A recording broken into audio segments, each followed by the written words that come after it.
with your paperback scars, talking like you travel worlds beyond the stars. You don't understand, I've seen both sides, but your dark years were sneaking beers and teenage fights. Now you're preaching from a pedestal online. You think to send us some rebellious crime. You say you know exactly how we think, but your whole testimony's hanging by a string. You say doubt was just a phase, but curiosity's a craze. Now you weaponize your past to make every question sound so bad. You can't disagree with me because of what I used to be. I claim to dismiss your whole worldview just to take your agency away from you. I used to be an atheist, even though I don't know what it means. I used to be an atheist, but really I was just a rebellious teen. Really, really, really, really, really. You confuse skepticism with hating rules, like every atheist is just a bit of fool. But asking questions is a moral decay. Growing up doesn't mean throwing thought away. No, every conversation ends the same. You'll come back to God someday. Like your personal redemption arc automatically wins the argument by default. You treat nuance like a sin. Fake confidence means you always win, but your story falls apart when emotion masquerades as fact. You can't disagree with me because of what I used to be. I claim to dismiss your whole worldview just to take your agency away from you. I used to be an atheist, even though I don't know what it means. I used to be an atheist, but really I was just a rebellious teen.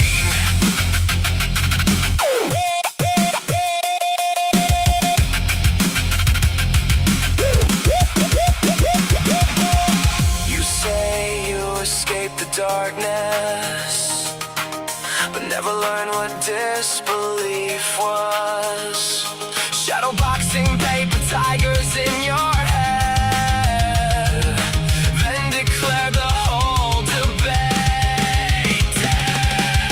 Every conversation's a battle in the war, turning into the same old score. Trust me bro, I've been there too. No bro, you just hated curfews. You can't disagree with me because of what I used to be. You talk like your past gives immunity from criticism and scrutiny. I used to be an atheist. That line's getting old and thin. You weren't looking for the truth back then, and now you just can't comprehend. Yeah, you call it testimony, but it sounds like revisionist history.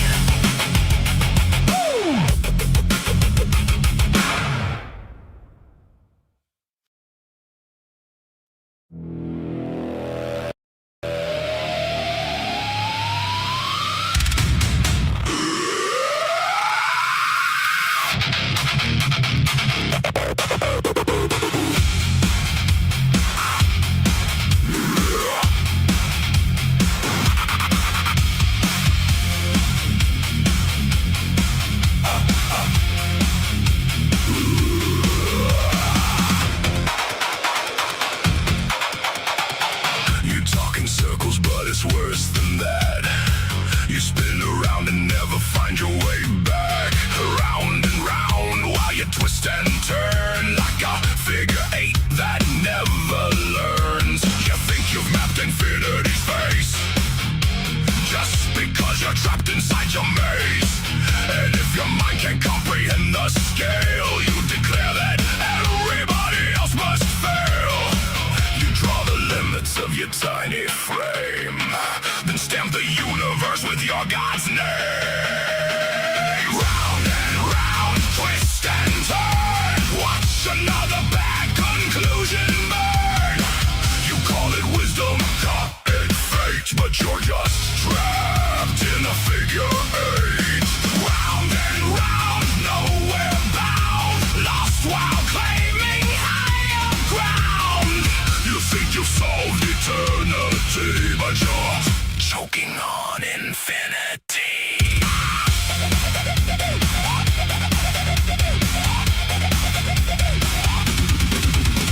You learned one chapter of theology, now you're lecturing on cosmology, dismissing every paper like decades of research can't survive your insight. You say the experts got it wrong somehow, that you've got all the answers figured out. But if your theories really change the game, where's the Nobel Prize beside your name? You shout from mountains made of sand and call it understanding. Round and round, twist and turn, watch another bad conclusion burn. You call it wisdom, call it fate, but you're just trapped in a figure eight. Round and round, nowhere bound, lost while claiming higher ground. You think you've solved eternity, but you're choking on infinity. Nowhere. No prize, no proof, no revolution made. Just another sermon dressed up as a grenade. You reject the evidence, rewrite the score, then wonder why nobody's buying it anymore.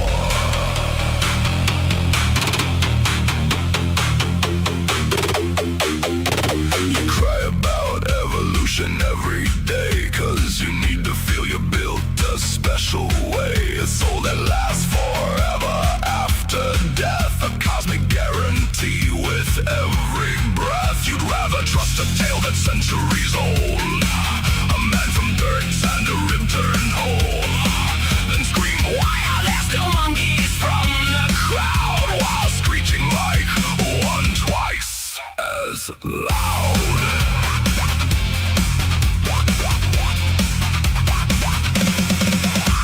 You love telling atheists what we believe, inventing things that we never conceived. You paint us monsters bitter and obscene, then act surprised when we don't fit the scene. You think you know us, think we're cold and mean, but we're more caring than you've ever been. No threats of hell, no promised reward, just helping people because they're worth fighting for. Round and round, twist and turn, watch another bad conclusion burn. You call it wisdom, call it fate, but you're still trapped in a figure eight. Round and round, nowhere bound, lost while claiming higher ground. You think you've solved eternity, but you'll never own reality. Round and round, figure eight. Round and round, too blind to see, you're going nowhere.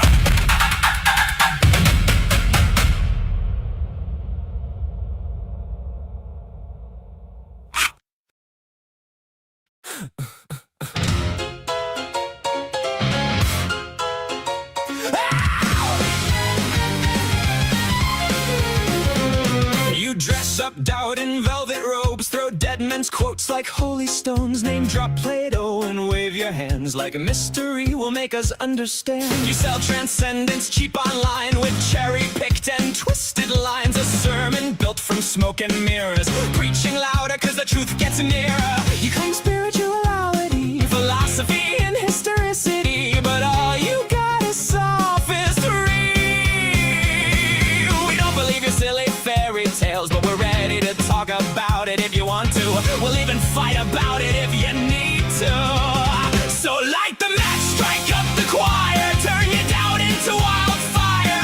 We're dancing on the altar rails tonight. You call it faith, we call it theater, cheap illusions dressed up deeper, but everybody loves a beautiful lie. Whoa, whoa, you want salvation with the spotlight glow. Whoa, but the house always wins the holy show. You wear gullibility like couture, but every answer sounds rehearsed. You quote the saints, ignore the science, then call your contradictions guidance. A martyr complex in high heels, selling wounds that never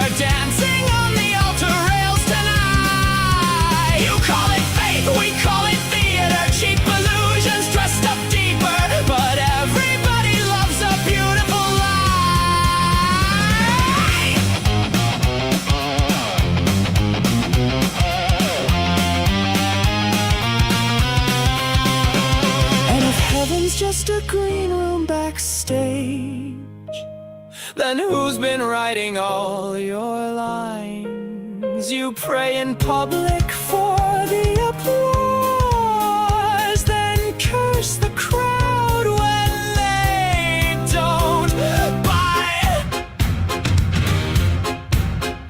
By the way, darling, not sure if you know this, but we absolutely noticed that your family values venom has infected your whole system now. It's dripping on your ballots, making every vote a weapon. Your blind faith inspired prayers are now our Christo-fascist nightmares. Light the match, strike up the choir, watch the city drown in fire, while angels smoke outside the venue doors. You wanted prophets, you got performers, broken hearts and false informers, singing hallelujah like it's war. Well, now welcome to Async, where we just wanna know all the fears, ideas, dreams, and doubts that you sow. Saints burn up in orange and purple glow. And the sinners steal the whole damn show.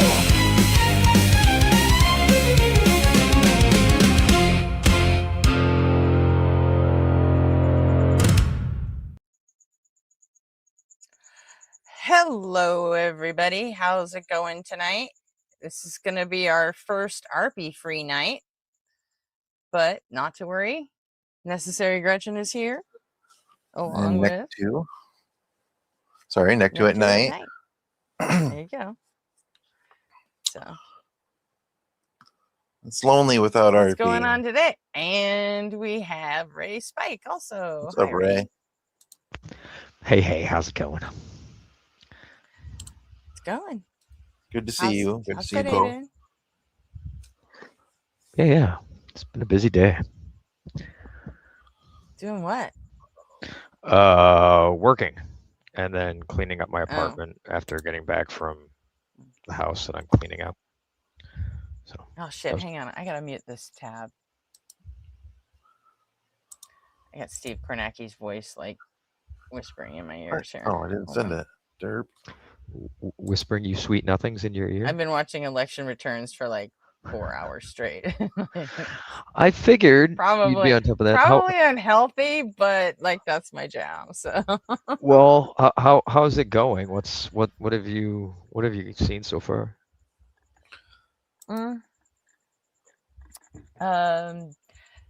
Kansas was as expected. I mean, nothing major happening there. Missouri did vote down an amendment that the Republicans were pushing to make it easier for them to basically decide everything, including redistricting rules in their state. But the voters said, "Yeah, go fuck yourself." Good on them. What other states was there? Mostly everything's been about Michigan because that's the big one happening tonight. Yeah. It's 5 Avatar. states. Let me see: Kansas, Missouri, Virginia. Yeah, Virginia's going as expected, which that's good for the Democrats because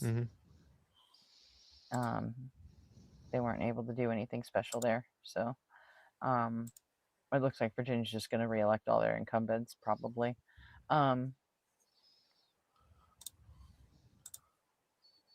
What's the other state? Oh, Washington. Yeah, they haven't really started reporting yet. Oh yeah, it's still somewhat early there, right? Yeah, and they have a system much like California now, where it's largely mail-in voting, and they do top 2 jungle primaries the way we do now. So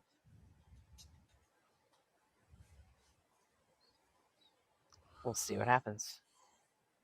But yeah, Michigan is it's mostly about the Senate.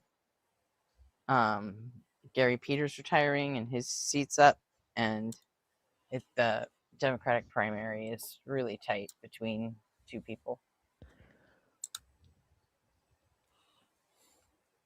So who knows? Yeah, I know what you're saying though. It's healthy to watch it because there's the back and forth as new drops come in and the numbers start changing. It starts looking one way and then it goes the other way, and Can lead to unnecessary Yeah, it gets worry. people. Television is they want to sensationalize stuff like this, and this is ripe for that type of abuse. So, oh yeah, well you've Yeah, seen it that's why. before. That's why I don't watch the regular coverage. I don't actually watch yeah, the Yeah. MSNBC stuff. Oh, Well, I the try to MS find Now. analysts that just like I write straight, articles in I straight newspapers just watch Kornacki. Period. You know, and or have friends that know what they're talking about. hey Gretchen. horizontal's frozen. Oh no. What? Oh, it was having that problem last night for a while at the start. I think it cleared up eventually, but Is that true? Mine isn't. Mine's still going. Well, your StreamYard is you have the YouTube No, I'm running? talking about I'm watching it on my browser. The async thing Oh. is spinning. I can see Ray talking. yep, I've got it open there too, and I'm seeing it. Yeah, it's still going. So it might be localized. Okay, you guys let me know if it does it again, and then I'll just do a refresh like I did last night. I guess I should turn off the. Yeah, that's right. It did happen last night. I'll turn off the MSNBC stream. But I think it's okay right now. I think it might just be JR's browser. But you know, like, Oh no, there's a couple reports of it lagging. It looks like it cleared up. I wasn't looking at it at the time it happened, so it just came back and it was fine. So Right on. yeah, fingers crossed. We'll keep an eye on it. okay. But I'm excited. There's Alrighty. a big old chunk of metal hitting the moon tonight. That'll be fun. Heard about that. Oh yeah, that's tonight, huh? What time is it supposed to be? Like I put a couple feeds in the chat. It's supposed to be like 4:30 or 5 a.m. Eastern, right? Like before the sun yeah, comes it's up. like an hour and a half or Yeah. something. I gotta go back and look. But I know we won't be able to see it from the West Coast or some shit. I think but that's like 2 hours or 3 hours from now. the clock I was seeing was hour and a half. They're estimating 1:30 from now. I thought you Yeah. said 2 in the. I think you said 2 in the morning. Eastern. Is there in the any morning. chance you could? I know, but I'm Is there any central. chance so you I could do a keep little track of that. research and like see if anyone on YouTube is streaming it that we Already can, like- did. It's in the producer's chat. Oh fuck yes! So it's about an hour and a half to 2 hours from now. I got you. And is I it got you, something that we okay? can just go ahead and restream? You And know, that's a we good should be question. okay? They're all like small content streamers. I don't know if they're gonna. Oh, okay. I mean, I find doubt out anybody and/or- into that would really care. Yeah. But you know, all right. So, all right, let's see here. You want to greet everybody in Who chat? we please? got? First is JR with the gold. Hi, JR. And Chrissy's here, and Evan Porter's here. I always feel like doing, but this feels like such romper room bullshit. Hi, Jackie. How are you? Opal's here. Noga's here. Hi, Ray.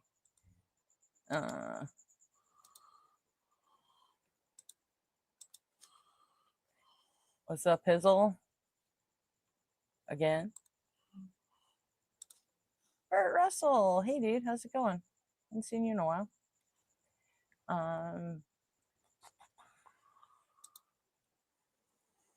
Back to his little Ray again. Is that it?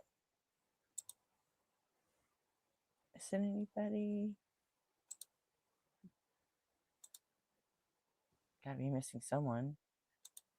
Thrashman. There you go. What's up, Thrashman? Geo Sam's here. Hi, Geo. And Equinox. Hello.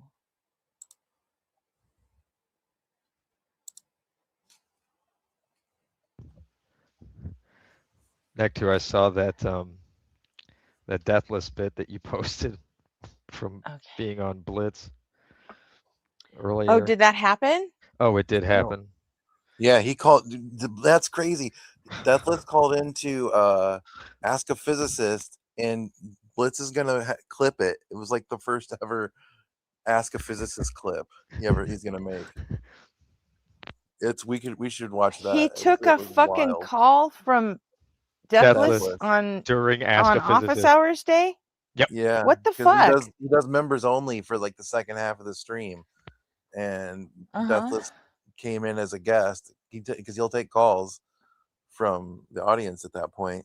Oh, And he Deathless, takes calls during the members only thing? yeah, Deathless didn't came know up as a that. guest and talked for maybe 15, 20 minutes, and it was insane.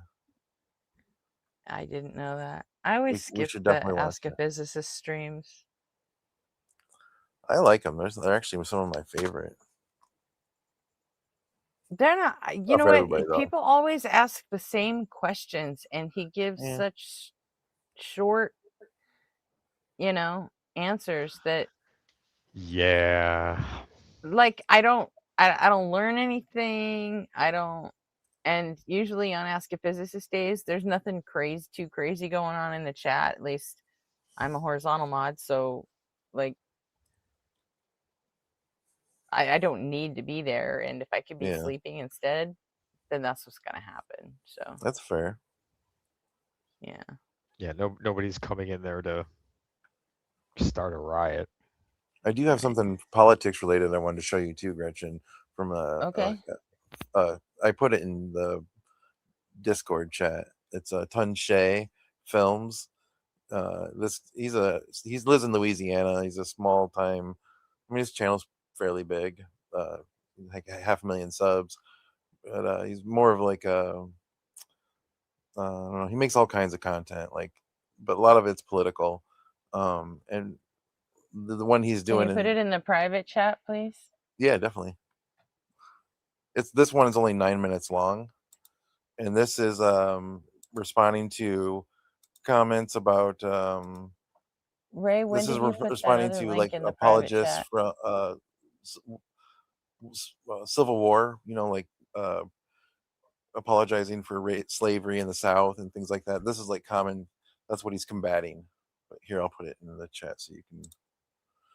Okay. Stop. Ray, it's like when my did brain you only put the can do like one thing at a the time. moon crash in the private chat? Because I don't see it. There it is. I put him in the Discord You dropped channel. him in the Can you put him in here? Because Yep. my Discord app on my Chromebook is like fucking screwy as shit.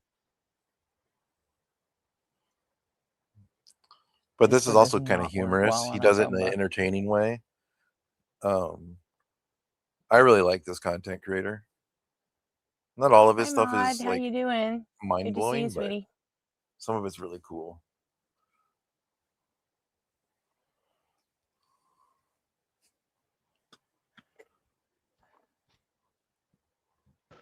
I think the cleanest feed is probably the third one.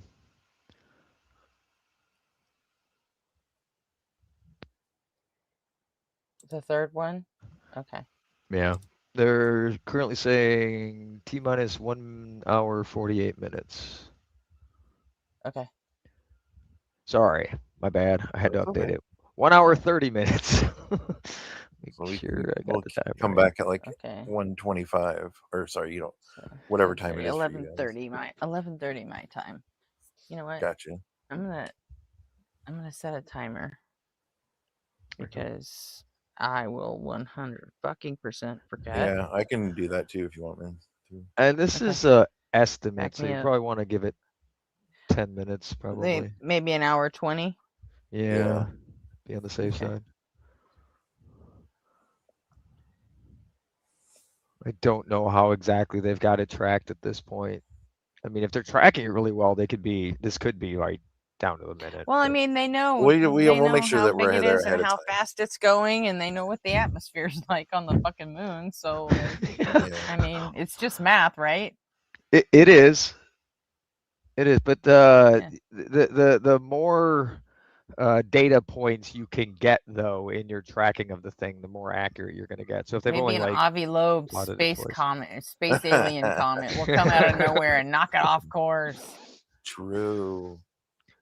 The moon, what are they called? Moonians? What would they be on the moon? Moonanites? Lunarians. Probably. Lunarians? Okay, all right. The I don't know. Lunarian Space Defense Program will protect them. Yeah. We'll just see I don't some know, what laser would you come call up off them? the surface and blast them. I like Lunarians. Yeah, sounds right. Although I could also be persuaded into the Moonanites. Plays the role of both sides. Like he plays as a Union soldier, and he also does. You'll see. You'll get the bit. It makes. I don't need to explain it. Okay. But I think you'll like it. I think it's entertaining. It's really well made. I wish he'd bring it back actually, because I thought it was really good. He actually retired it about a year ago. It was like when he made the last video.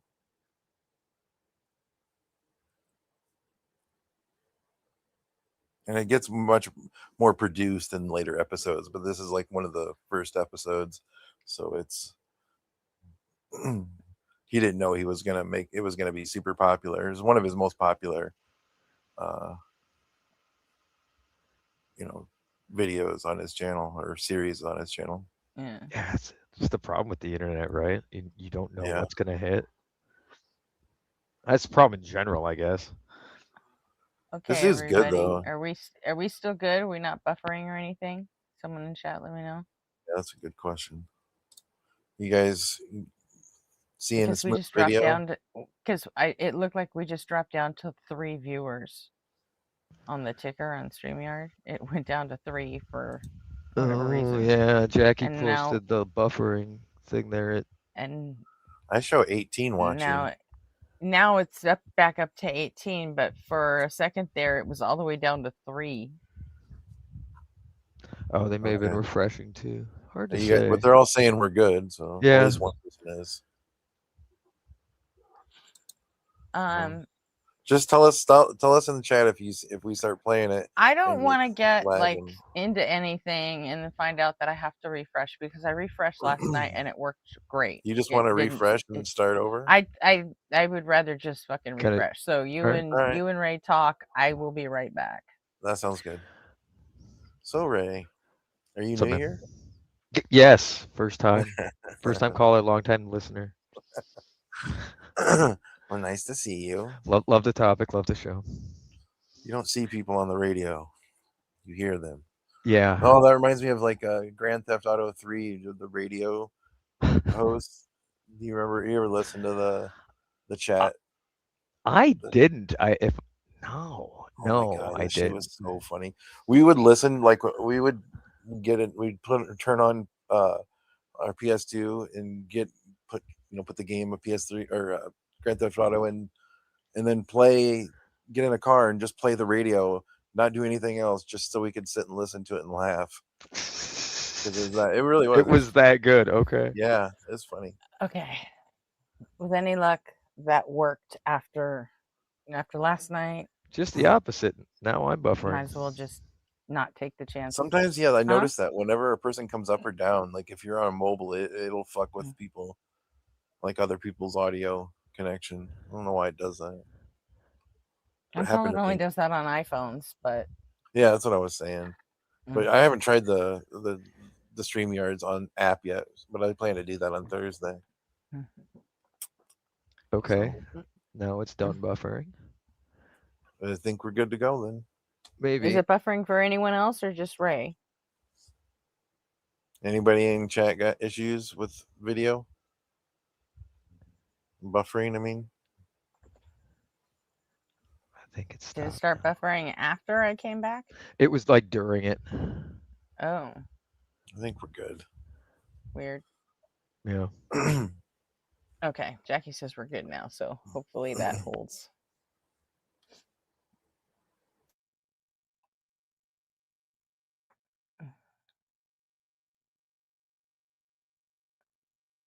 Okie doke. Didn't I kill you in the last episode? No, sir, I do not believe so. I'm pretty sure I did. I'm pretty sure I shot you through the body until you were dead. Previously on Checkmate Lincolnites. No, that must have been some other Confederate officer. Is that a blood-stained uniform lying at your feet?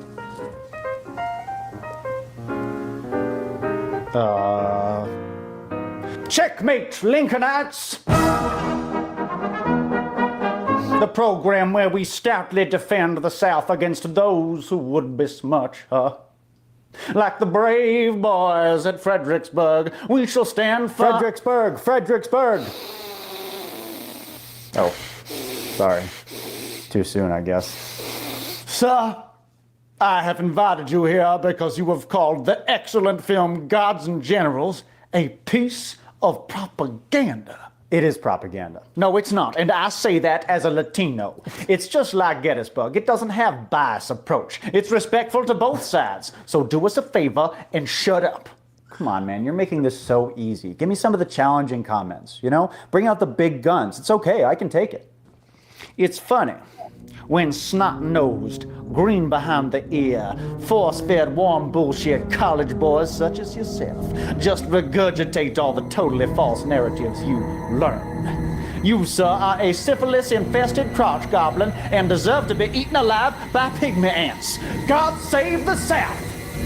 Man, you know what? That's actually completely true. Gods and Generals is a historically accurate film.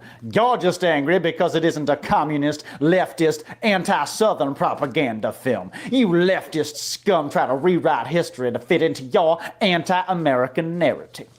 So criticizing the Confederacy is anti-American? Yes. Okay, well, my question that I have for you, sir, is what planet are you living on? Gods and Generals isn't just historically inaccurate and horribly offensive, it also does a terrible job of simply representing humanity.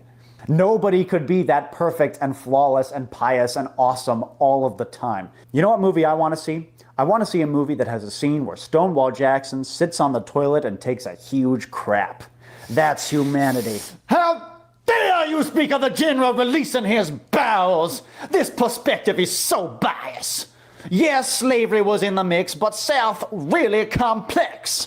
And not ever Southern Red fought for slavery. Hell, even Confederate generals were against the practice. So do a big homeworks on it. That's a lie.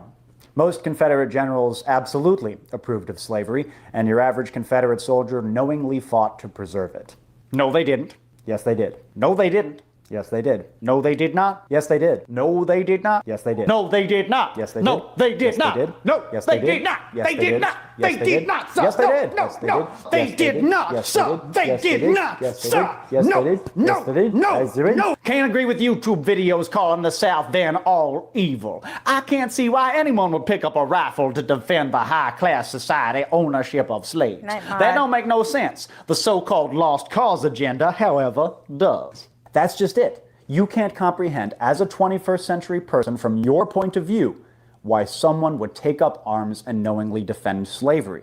And yet, that is exactly what Confederate soldiers did. To understand why, you've got to just let go of the benefit of hindsight for a second and look at the politics of the 1860s from the Southern point of view. I don't give a rat's ass about them rich Southern politicians whose aims were to preserve slavery. They should have been hanged. But the common soldier didn't give a shit about slaves or slavery. They were too poor. Yeah, here's the thing, and I know you're not going to want to hear this, but they did give a shit. Multiple books have been written about this topic. Yeah, Confederate soldiers went to war for a variety of reasons. Were they defending their homes and families from invasion? Yes. But the Southern population, don't you think that's a little bit telling? President Lincoln, in his first inaugural, by that time 8 states had seceded from the Union, and Lincoln had a promise for them. He said, I have no purpose, directly or indirectly, to interfere with the institution of slavery where it currently exists. Talking about President Lincoln. It's buffering. Yeah. Well, no, That I'm was saying, yeah, prime I did. example. You know what I mean? They though, came like- out of the woodworks though for that one. You could I tell they didn't know, traveled like- from all over the place. I didn't know like what like the comments that you'll see in this guy's video. Like some of this stuff is like was off the charts for me. Like I knew that. Yeah, the you realize I knew Charlottesville was racism- like 10 years ago now? Yeah. I'm not saying that. I'm I talking didn't about, actually. Seems I'm like talking about, it seems like yesterday, doesn't it? Yeah. But that shit was 10 years ago. I'm talking about Civil War propaganda, though. Like I know that Well, that's what they've been fed on. That's what all those people have been fed Yeah. on. Well, that was Everyone at that Charlottesville. at the time of Charlottesville. That was like, they were talking about taking down Civil War statues. That's what a lot of it was marching. And yeah, that was my introduction to it. But I didn't really realize how deep the rabbit hole went until like I started watching this kind of stuff. Yeah. How is Vert not buffering at all? Is it just horizontal? That makes it even more Let me strange. look again. That has to be a StreamYard thing, right? Because otherwise, I'm not showing any buffering. It looks fine on my end. Everything's playing.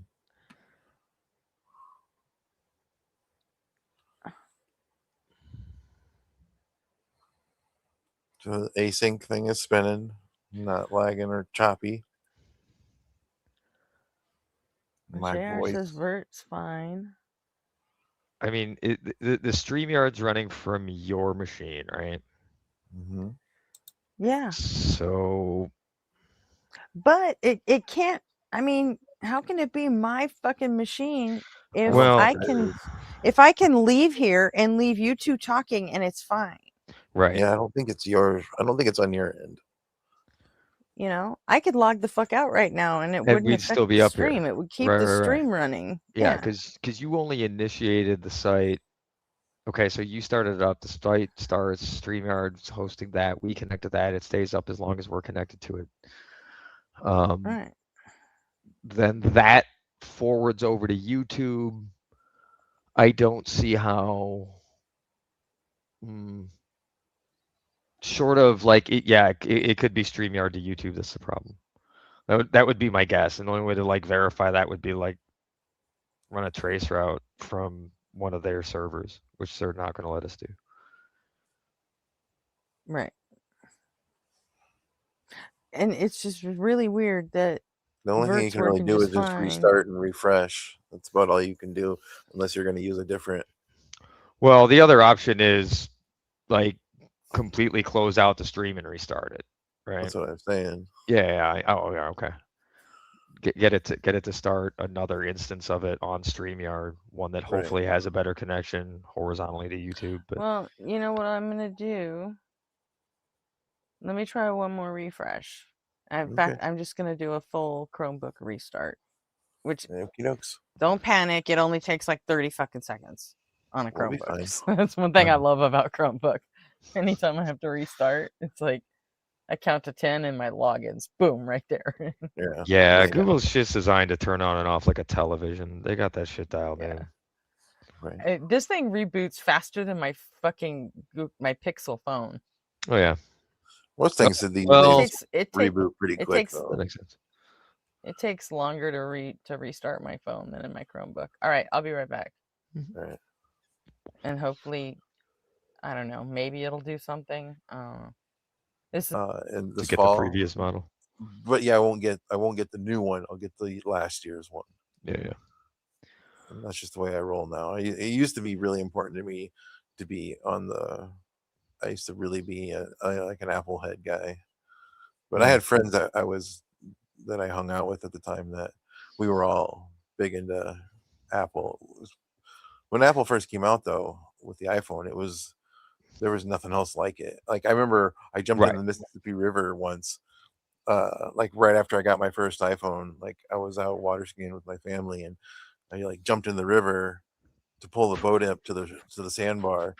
And when I got up to the sandbar, I realized that I had my phone in my pocket. And I was like, oh shit, I just got this iPhone, like, oh. So I took it back to Best Buy like that weekend. And when I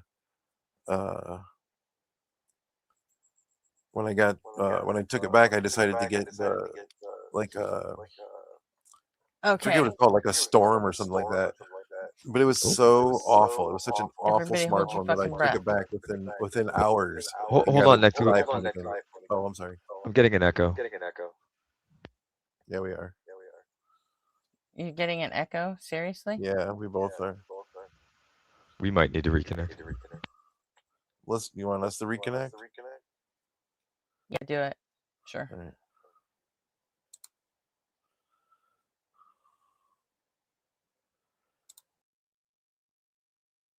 right. Or I could just mute the video. Oh, is that? Is that better? Yeah. Okay. The echo's gone then? Yeah. Is the echo gone? Just because I came in after you did and put the video up. So. We all good now? Everybody? Let me refresh the stream here. On YouTube, the horizontal was the problematic one, right? Chrissy, is my Yes, avatar look Jinxie, right? I am streaming from a fucking potato. I like my Chromebook.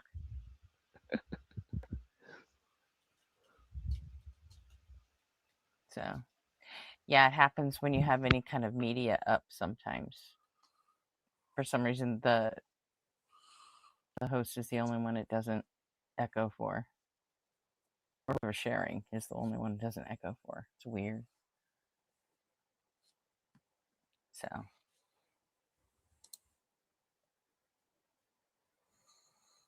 Echo Alright. again? Yeah, I hear it too. Oh, There's shit. an echo. Oh, hold on a sec. I think the echo's me this time. Hold on. I restarted, so, and my, oh, I just realized I'm listening out of my Chromebook. It's just coming out of the speakers. Oh, okay. I need to turn my headphones That's probably back what on. it is. They disconnected during the restart. Yeah.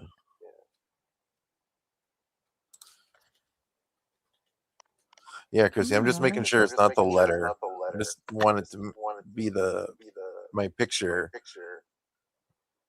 I hate it when it's just a letter.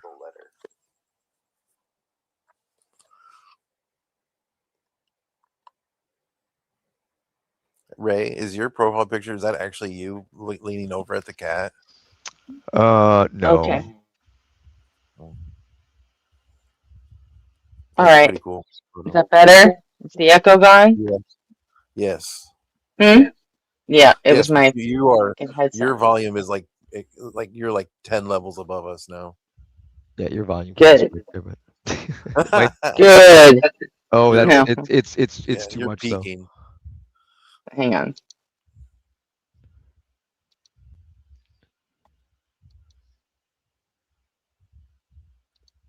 Better? though. Yeah. Not better? A little bit. Yeah, you're probably fine. Yeah, I mean it's a little it's just a little high, but it's fine. Nogadaro is saying you're a little loud. I just turned myself like halfway down. What the fuck? Yeah, you're better. You were really loud. Yeah, it was painful when you first. You were like 10 levels above us. It definitely went up to the limits.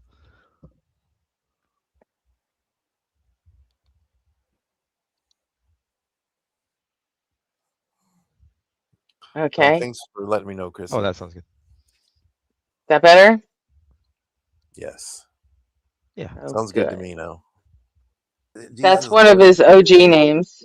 Gotcha. So, audio only on Vert. What a weirdo. What the fuck? How is this happening? I don't know. Maybe we should just go back to that other one. Not like right now tonight, but the one. What Are was you the in other one? Talk Studio? Yeah, Talk Studio. That's a huge amount of effort. Well, I ain't saying doing it like right now, but no, at I least know. that way we'd have 8 host seats and we'd Okay, I don't know what to do. Just tell everybody to go to Horrors. Get off Vert. If anyone's in Vert, get out of there. There's No, Horse is the one that's buffering. Oh. And Vert apparently wasn't buffering, but the video just stopped, I guess. It was only audio, but I mean, I've got both of them up here. I have been cursed by string theory. Chase fucking poisoned us with his plasma consciousness. God damn it, Chase. My horizontal's working fine. Yeah, I'm seeing them both caught up now. Every time I go look, it's looking fine. I'm not seeing it lag or anything. Or Yeah, frozen. it's just a question of how long it's gonna last. Yeah, I don't know about a 12-hour fucking stream, man. I don't know how if Yeah. this doesn't fucking stop. Well, it did eventually stop last night too. It stopped as soon as I refreshed, but I've already Yeah. refreshed and restarted, so I mean, the fact that it's still doing it, I don't know what else to do. I don't know if it's still doing it now, though. I think it's. Right. I don't see anyone reporting it. And I'm not. It looks caught up on my end, so. Everyone else has got to report in so we know. Tell us what you think in chat. What are you seeing? Let me think. Let me see here. Go live. Open it.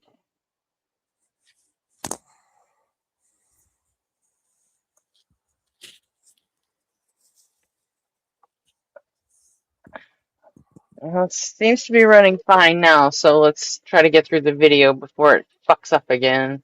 Sounds good. Hey, That's Chase. Good to see that's you. like that's the only thing I can think of. Chase, you did this. You cursed us with string theory and plasma. And now the stream won't stop buffering. The power of knowledge.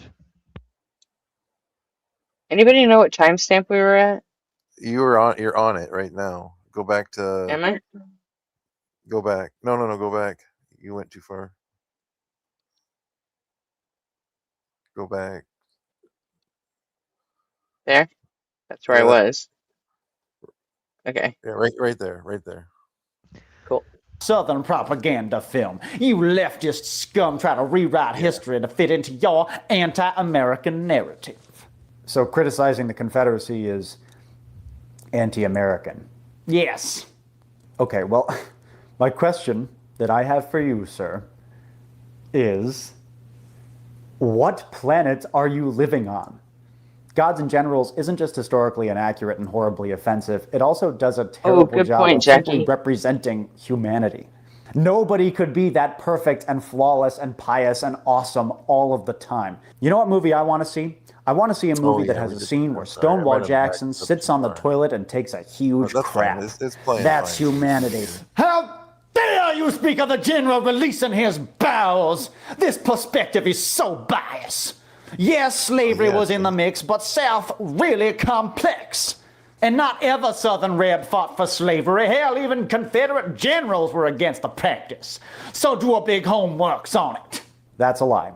Most Confederate generals absolutely approved of slavery, and your average Confederate soldier knowing. Hey, Chase, we're just fighting like a case of buffering going on. In about an hour, we're going to watch the Falcon 9 rocket hit the moon. Hell yeah. So you should there's come that. back if you're not busy. But other than that, we don't have anything planned. We're just fucking winging it, like always.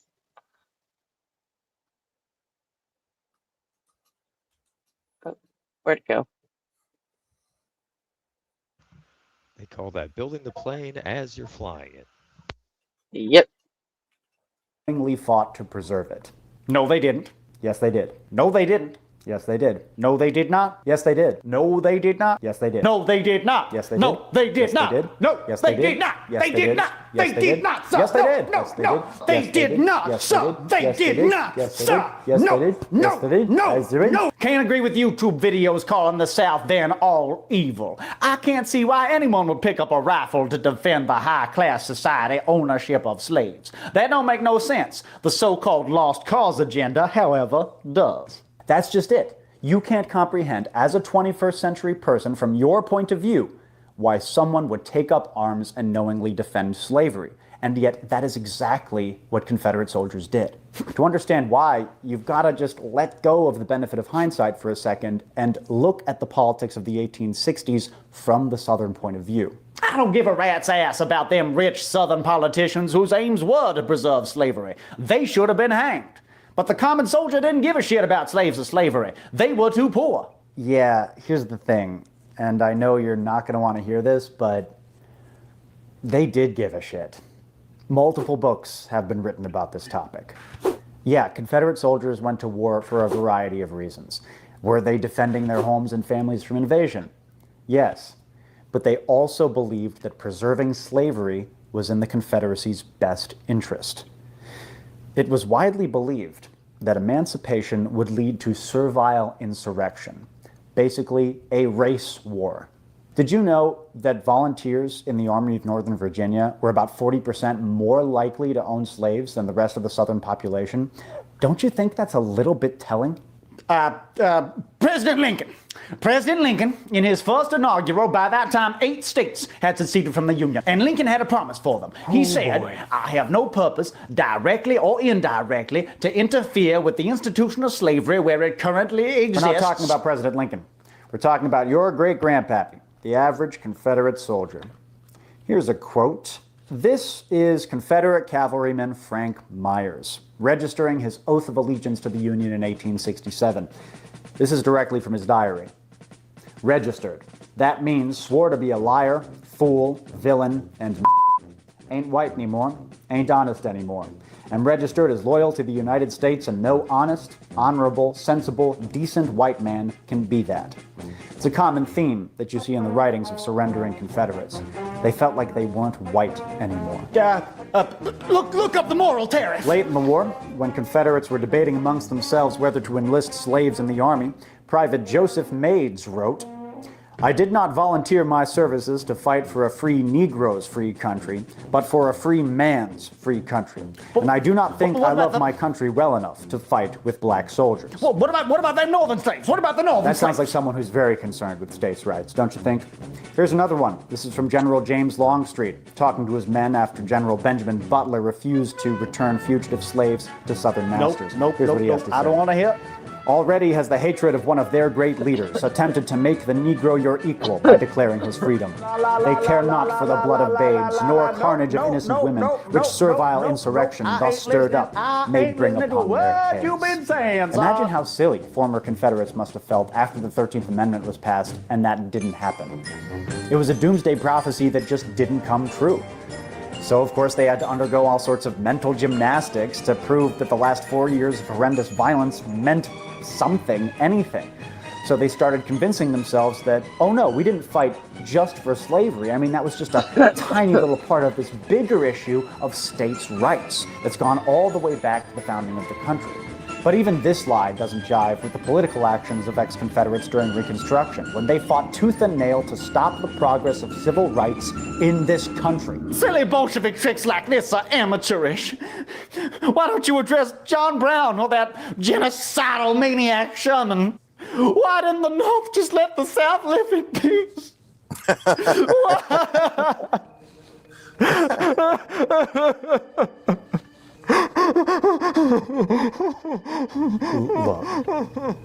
I know it's hard to hear that your great-grandpappy was all in for slave labor. It's a bummer, even taking into account his reasons for believing that, and to him, they were good reasons. You don't want to think of him that way. You want to think of him as this heroic defender of hearth and home, not as an enthusiastic foot soldier in the slaver's army. But the truth is, he was both.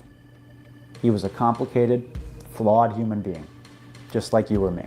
Now all the great-grandpappies are in the ground, and they've been moldering there for more than 100 years. If you could go back in time and meet them, their beliefs would have horrified you.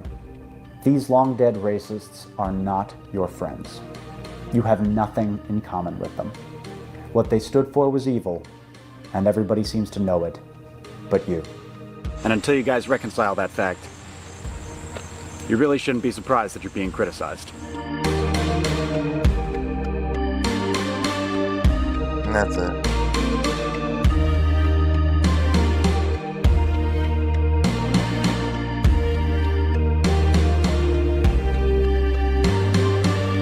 You there, Chris? Yeah, I'm here. Yeah, you can stop.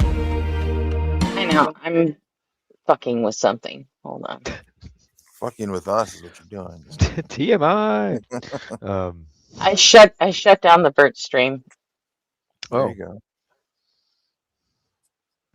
So, Why am I still seeing it in StreamYards?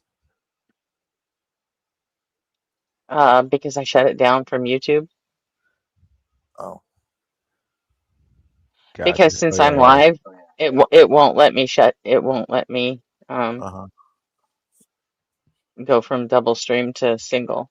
So, Gotcha. I'm gonna go or smoke at real least, quick. I don't know how to do that. I'll So, be right back. all right. Anyway, yeah, that's a good video. The guy put together some good stuff there. Although, of course, the people that need to see it and understand it will never watch it or agree with it, or No, of course not. it'll just end up in an echo chamber. But at least, like a lot of the stuff that gets out there, it's to. Oh yeah, I was gonna ask, what did you guys think? Did you like that guy? Have you seen? Yeah, I haven't seen him before. No, but yeah, you should check out that series. It's really good. It gets much better because he realizes that at some point that it's popular, and then the production value goes up, and he was doing it all the way up until about last year sometime. And I wish he would still make it because I think it's really. I think if you have something golden like that, I mean, I guess there's also the you don't want to beat a dead horse or overdo something, but I don't know. I didn't see any reason to end it, but he also does other content too. But he's a good educator. Makes some pretty good content. But anyways, I'm gonna it's go one of those smoke. things. Yeah, Go yeah. ahead. I'm sorry. Go ahead. I'm sorry. No, It's I'll it's listen. just one of those things I don't mind having on the internet forever. There's a lot of things that are on the internet forever that shouldn't be there. This I'm absolutely okay with. Right? This is. Oh yeah, for sure. I totally agree with that. I think someday we need to make another internet that's just of the things that that Didn't they should say be that there. at one point? Like there was supposed to be the internet too. Oh yeah, that's like. Do you remember that? Yes, of course. And there is sort of there are some insanely fast connections between universities now. And What is this view of? No idea. What view? NASA's lunar. Oh, that's the moon. That's Well, I know it's the moon. that's the crater where it's supposed to be hitting. Whose telescope is this? Oh, good question. No clue. Don't know where he's getting the feed from. I imagine. Moons. Just kidding. Is it out in space or something? It's got to be, right? No, that's got to be a ground based. Why is it moving? It's very slight, but it's like wobbling a little bit. It could be an attachment on the rocket itself, isn't it? It could just be wind moving the telescope. I don't know. It does wiggle from the rocket. Like no. The rocket itself is just a inert object at this point. They didn't put a camera on the rocket. Just not Chase. Why is it moving? I know he's not an astrophysicist, but like, gotta know more than me. Give it a goog. Google it. Say, hey, why is Tim's telescope fucking moving? Seriously? I thought this was NASA. No. No, it's not. Oh, this is. It's somebody's YouTube channel. It's a guy named his YouTube channel is called Tim. Well, just drop a comment. Yeah, I did. I asked him if it was okay if I restreamed it. He didn't answer me. Oh, right on. There's yeah, let's see. Neither SpaceX or the two moons. You can tell it's just two shots of the moon. Yeah. There's once you zoomed out. But I think they're trying to focus on the crater where it's supposed to hit. Where it's supposed to hit, yeah. Yeah. But it's all, I think, ground-based observatories that are looking at it tonight. I don't think NASA or SpaceX cares, so they're not I haven't seen any of their feeds tracking it. But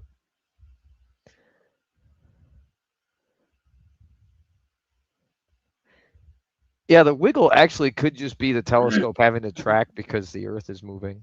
Because the Earth is spin. Yeah, that could be it.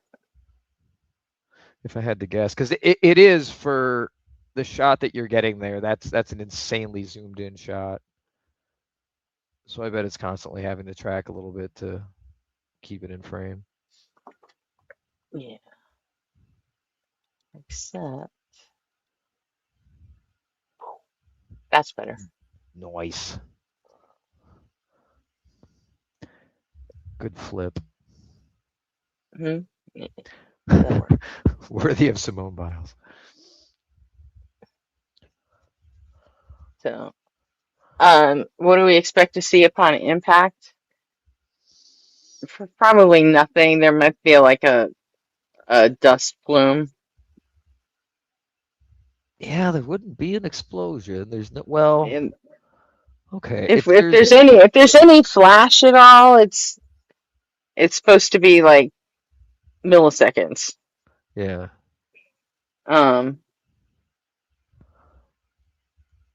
I'm just wondering if there's any like liquid oxygen left in the tanks or anything that could Right. briefly ignite, but who knows?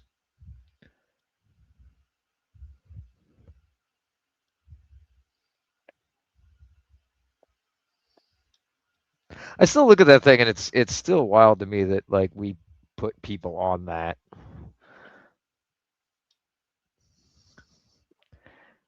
In the 60s and early 70s, it's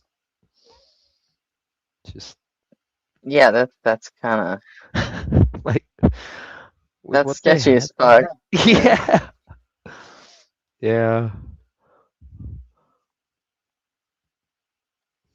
I mean, to be one of the people that got, picked for that gig, knowing that there's really like a 50-50 chance you might not make it back. Everything has to go just right. The thing I always thought was awful, was just odd about the whole thing, is that all those guys like had families They had to. and didn't want to die, Yeah. but you know That was like a prerequisite, I think, to be picked for the mission, was you had to have a family. was They, it? I'm I didn't almost think certain. so. I think they were very adamant about having people who wanted to live had good reason to want to come back. No, there were astronauts even back then that didn't have families. Yes, but they weren't picked to go to the moon. They'd send you up and back down. Yes, they were. Mattingly. He only got sidelined because of the measles. Oh, he didn't have a family. Okay. No, he didn't have a family. What was I thinking of?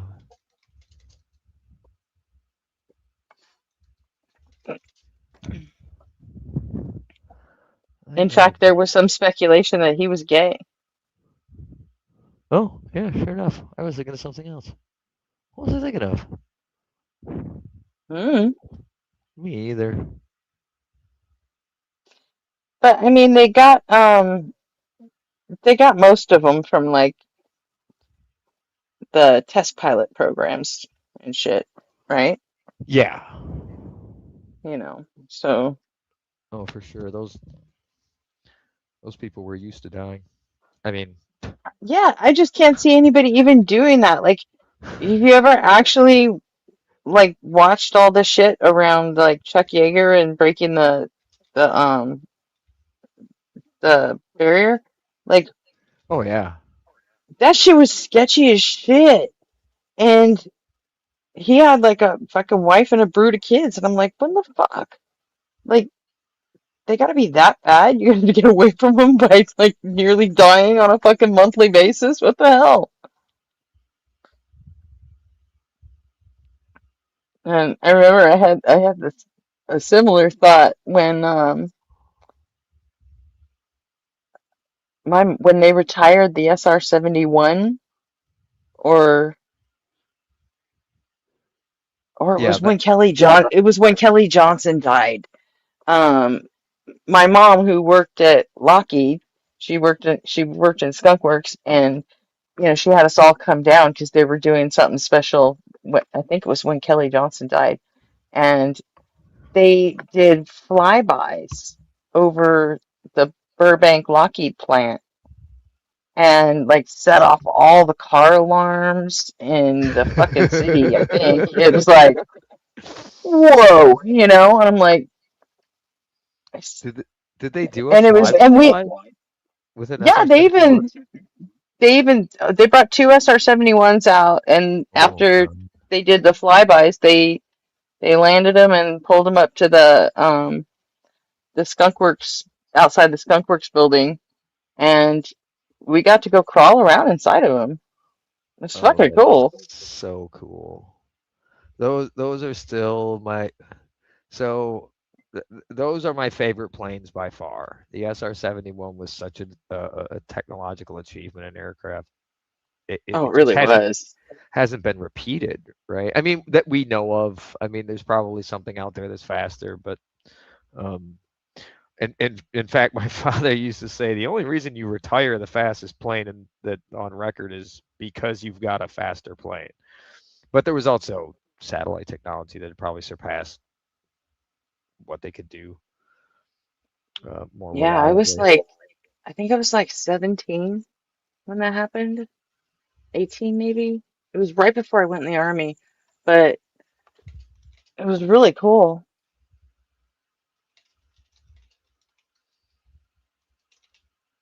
Yeah, I've seen it a few times at uh, Oshkosh. I used to go there quite frequently with my dad. See Yeah, all they of didn't the even, such a they cool airplane. totally didn't care that No, they're I like, don't yeah, get it. they told us one of them was going to go to the Smithsonian and the other one was going to go in the Lockheed Museum. So they're like, you don't have to worry about, being careful or anything, because that was the last time these things are going to fly. They're going to be put on trucks now. So, Oh, all they actually right. shipped them. I remember the last time, Yeah, the last they did. flight, Yeah. like they did a cross country flight with it when they they flew it from California to Washington, I think, and on Yeah. that flight they set the record, the Yeah, speed record. these weren't the ones where they retired the SR-71. This was Right. just when he fucking died. So, Yeah.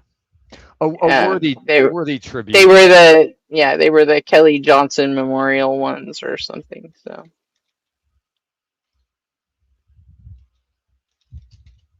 but I mean, it was neat. It was the only time I've ever seen an SR-71 up close Yeah. and from the inside, no less. Yeah, they went from I've been in and out. I've been in and out of the F-117A stealth bomber lots of times. Oh, that thing's kind of cool because of the shape that they made The that. thing's janky as fuck on the inside, man. Yeah, Yeah. it does not They look call it a like it stealth. fly. They call it a fighter, but there's no fucking guns on that whole fucking thing. That should just No, be called a bomber, it because there are no guns on it at all, and that goes it's that so goes shitty inside. that goes back to like Vietnam era. They like the It's F4s not didn't have the national secrets. My fucking mom worked at Lockheed. Like, if they're letting teenagers see this shit, they're yeah. not exactly national secrets anymore. Chill out, guys. Yeah, good luck rebuilding an Besides, we SR-71. don't use we don't use the SR-71 or the F-117 anymore. So like Northrop kind of killed the whole 117 with their B-2, and that was it. Yeah. Oh yeah. For some reason, I The thought I heard John. Dad knows best, but oh. I'm hearing things. No, but it goes back like to the fighter mentality of like the Vietnam War with the F4s, where they didn't have guns on F4s either. They were missile only, and it drove a lot of the pilots nuts. They ended up later on putting a gun pod because pilots really wanted to have one of those. They like having guns. But yeah, there's what it would have is like, because for stealth purposes, you don't want to have anything exposed on the outside. So what they would have is a bay that would open up, some explosive bolts that would like launch the munition out, and then it would ignite and go from there. But to keep a smooth surface, to keep the radar reflection down, you don't have munitions on the outside of things anymore. But the SR-71 made a crazy flight when it went from Los Angeles to Washington, and it did it in 64 minutes and 20 seconds, averaging a speed of 2,144 miles an hour. So that's when it set the speed record. But I mean, that is, could you imagine California to Washington in 64 minutes? That's Yeah, and it crazy looked cool as fast. shit too. Yeah, it looked cool as shit. For the few people that ever got to see it, which were like most of the time it was flying out of Japan when it was operational. So, but it would only launch at night, and it would just be like really loud, really loud. And then once it got to like 80,000 feet, you would never see it or hear it again. It was just zipping along. What you eating? Did you bring some for everybody? Sorry. String cheese and Cheetos. That's a good combo. No. I thought I was muted. Right there. Aw. Nope. But it's okay. RP isn't here, so I could care less. Now it's just my sensitive ears you have to worry about. And I don't care. So I guess they're not that sensitive. I've heard it all, though. I've had to do open mic nights for... Oh, your ears aren't that sensitive, so I can turn myself back up then? No. They're not sensitive to sounds that other people are bothered by. Volume, though, is still a thing. It's the one thing I tried to protect a little bit, although I'm really bad with wearing earplugs when I'm on the bike. I need to do that again. But so why doesn't NASA have a fucking telescope up there, like, tracking this shit? I don't think they give a shit. I don't know why they don't give a shit. I mean, I can 100% see why SpaceX doesn't, because this is not a good look. But space telescopes but why are does good for NASA seeing far do away, it? but they're not designed to look at like things that are like you couldn't turn you wouldn't want to turn like the Hubble around and like shoot the Earth, you know. As far as I understand it, it's meant to Yeah, but the space station is out there. Why isn't the space station shooting it? They have a live stream of a feed to Earth like all the time. Yeah, I don't. You should be running NASA. Maybe they're on the other side and they can't see the impact zone. Well, they go around the Earth every 18 minutes. Yeah, but do they go around the moon every 18 minutes? No, they're 300,000 miles away from the moon. But they're gonna keep. Yeah, they're gonna keep losing. That's what I'm saying. It's like maybe they don't have a. They're basically 400 miles above the Earth. They're basically at Earth. Yeah. So the only thing that putting a camera out there would be to get rid of the atmospheric distortion, but we have software that gets rid of that nowadays. So ground-based telescopes are going to be just the same as anything you put in orbit. Yeah, that new telescope. Except anything you put in orbit would be closer. But closer doesn't matter at this scale. Yeah. Like I was saying, like the Hubble telescope is basically like a telephoto lens, like on a 35. Yeah, but if you put something in orbit, you could get a better line of sight on it, and you could actually. What I'm saying is, for the cost, I mean, yeah, maybe they could, but they can do it with software. I mean, you can put a bigger mirror on the ground to compensate for the atmospheric distortion. Yeah. I would imagine, if I had to guess, that NASA isn't showing it in like solidarity with SpaceX, like space programs unite. Let's not show our failures. I didn't even know this was happening, so it's not like I keep up on this type of thing. I don't follow, like, not like I used to. I talked about it last night. Or was that Sunday night? I forget. But Time is a blur. yeah, this rocket's been out here floating around for a year and a half now. Nice. Where's Musk's Tesla at this point? He might need to get that back. He might need to sell. Oh yeah, where did that go? he might need to. Oh yeah, Gretchen, tell us about check the resale value that you watched today. The Penguin that I didn't really watch it. I couldn't stand it. I was just like, I was thinking, you know what? Cool. Finally, like, all this shit's over. Dave put out a video today. It wasn't about Destiny or Travis. Yeah. So cool. There's not going to be a fucking Travis stream today. Like, fine. Then we just let shit settle until Dave does his response video. But nope, there he is. Now we're gonna do Loner Box's video about the Dave versus Destiny thing. And I'm like, why? Why is that person relevant? I watched it for a minute because apparently someone in chat asked him to do it. And I'm like, well, I could ask him to not do it. Would that mean he would? I saw what was going on, and I was just like, he was just getting started, and I'm like, oh, come on. This is getting ridiculous now. And then I was just like, fuck it. And I guess I'm subscribed to Loner Box already. I didn't even know who this person is. I turned on Steve Kornacki and just never looked back. He kind of looks like Hassan Piker. Loner Box. Yeah, except he's like, I think he's a Brit. Yeah, is he? I think so. No idea. He's like half British, half American, I think. Apparently. Oh, apparently, if Stanfield is correct, Loner Box went to Israel with Destiny. Apparently, Loner Box went to Israel with Destiny. Yeah. So he that's did. where that connection comes in, and they're all.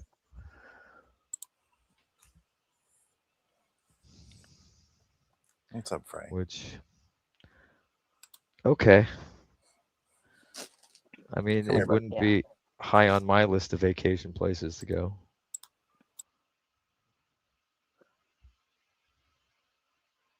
Well, they didn't go on vacation. Obviously, it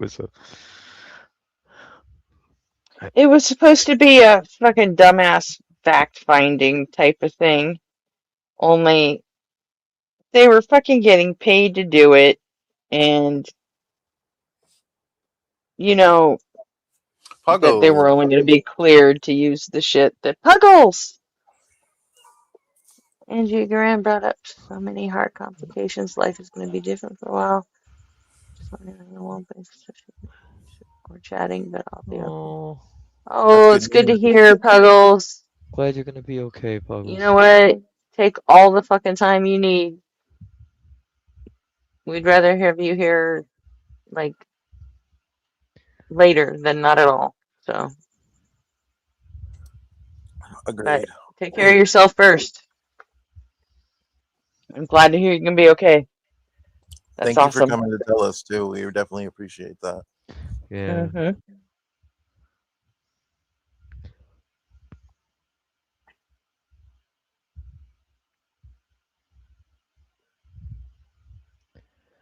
Oh, it's nice to get some good news every once in a while. I mean, recovery sucks, but the prognosis of being okay is a relief for sure. Yeah. So that's good. That's good. Yeah. But yeah, the the whole Pangburn thing, I was just, I couldn't do it again. I'm I like, don't blame you. honestly, he's just dreaming shit up to fucking. Seems I like he's still more don't interested in know. trying to make money out of this than He's anything. exactly. He's making it all about him. Yeah. So Like he keeps doing it. I mean, I'm subbed, but it's like, come on, dude. This is not what I'm interested in watching. But if you can make this is the kind of content I have to look forward to, I might as well not be subbed. Well, It's it's not that. interesting. That's the thing, right? Like it's like your Real Housewives. It's like anything that has drama. It's going to bring in a different audience, right? So you drum up, you sensationalize it. You hope that it hits somebody's eyes. That's like into this whole, oh my God, there's drama to be had, and yeah, It's and the bigger deal he makes out of this whole thing, I mean, I think Dave's just gonna come down harder on him. mm-hmm. Dave is already telegraphing that he's gonna. At least I think he's telegraphing the fact that he's gonna go easy on Destiny, and he's just gonna focus all of his fire on Travis. interesting. Just based on the comments he's left under his own video. Well, that would track. I mean, it seems like Travis is the only one adding fuel to the fire, right? Is Destiny saying anything about it? I don't watch Destiny. I haven't heard Destiny say anything about it, but I don't know. I don't follow him. No, Destiny has said shit about it, but mostly in his own self-defense. But he hasn't like gone like on a 12-hour rant where he's focused on dissecting every last little word Dave said and right. like No. That's because Destiny doesn't do that. He just he watched it through once, gave everybody his takes, and then that was it. Yeah. On to the next. You know, he didn't make fucking 26 hours of live stream content out of it like fucking Travis did for whatever reason. Right. That's just inserting yourself into the drama to insert yourself into the drama. Yeah, And he doesn't need to. Right. Yeah. And now he's like professing all these principles that everybody should, live by. And meanwhile, he's up there being a piece of shit the whole time. Like, mouthpiece for Zionist assholes, whether he wants to be or not. Carrying water for him. hey, calling a content creator propagandist, like he works for the government or something. What the fuck? Yeah, I really don't care for the way Travis, like, literally fact check all of the.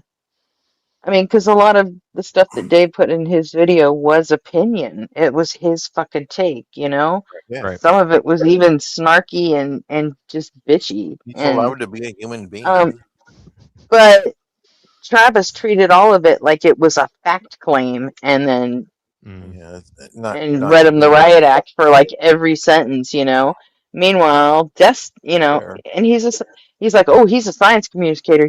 Everything he does should be science and fact based. I'm like, why? Because he's a fucking science communicator. He can't have a fucking personal opinion. He can't have a take on anything. Not allowed to be a human. I'm like, and by the way, you let Destiny get away with like half the fucking video. You let Destiny get away with fucking snarky ass bitchy takes. Yeah. And you didn't say shit, even though he's a political streamer and a debater, and but he can be as bitchy as you want about shit. You know what? If anybody should be fact based when it comes to politics, it should be a fucking politics streamer or a journalist. Or whatever the fuck. And otherwise, you know what? Dave is fact based when he does his science shit. Well, I have a feeling you're going to come up on stream and you're going to be the arbiter of truth and act like Dave is just coming at it like it's like some like devious, scandalous, like like some sort of villain. Like this whole the way he's framing it is straight up bullshit. There's nothing that's fair cool, and JR. balanced about it. What? Oh. Hmm? Jail got to see a starfighter take off. Nice. Oh, that's a classic. My dad was a crew chief in Vietnam and on F4s, and Nice. he actually found his F4 in a boneyard in New Mexico. That's crazy. Yeah. Yep. Wild. Oh, hey, Pete. Yo, what up? Hey, what's going What's on? going on? Not much. We're waiting for the moon to explode. Mm, Pop. all right. You know what I'm talking We're about? waiting for it to pop like Alex I have no Jones. idea. There's a piece of space junk, which it's a stage from a Falcon 9 rocket. Mm, It's been floating around for about a year and a half. It's gonna crash into the moon tonight. nice. Yeah. So They've been tracking that's it. They all. know where. They know when. Roughly. It's funny. You know what? We don't even have to leave Earth to see SpaceX shit explode. It does that on the launch pad all the time. It's true. Yeah. That's This is just like a snack. but they when you're comparing Anyone check SpaceX's stock price today? Oh, I have not. Isn't it still going down? Don't own a stock. I don't know. God damn it. Why not? Hang on. Oh no, it went back up. It was at 108 yesterday. Now it's up to 125. Which one of you fuckers keeps on actually buying that shit? Diamond hands, people. Diamond hands. Well, I mean, when it went sub 110, I'm sure some people couldn't resist, you know? Yeah. Yeah, I mean, Facebook did the same thing when the IPO launched. It tanked for like 3 months and then started climbing. So like once it gets down to like the 108, and I mean even at 125, it's still below launch price. It launched at 130. Yeah. So, What, Facebook? I just don't but know if I can have it fail quick no, enough. SpaceX launched at 130, and but nobody knows how much the key investors got their shares for, Hmm. As and long as the investors are okay. well, they've got a 90-day lock. So whatever they bought before the launch, we don't know what price it was, but they're locked into that for 90 days. So if there's a huge sell-off after 90 days, then we'll know that the investors aren't thrilled. Yeah.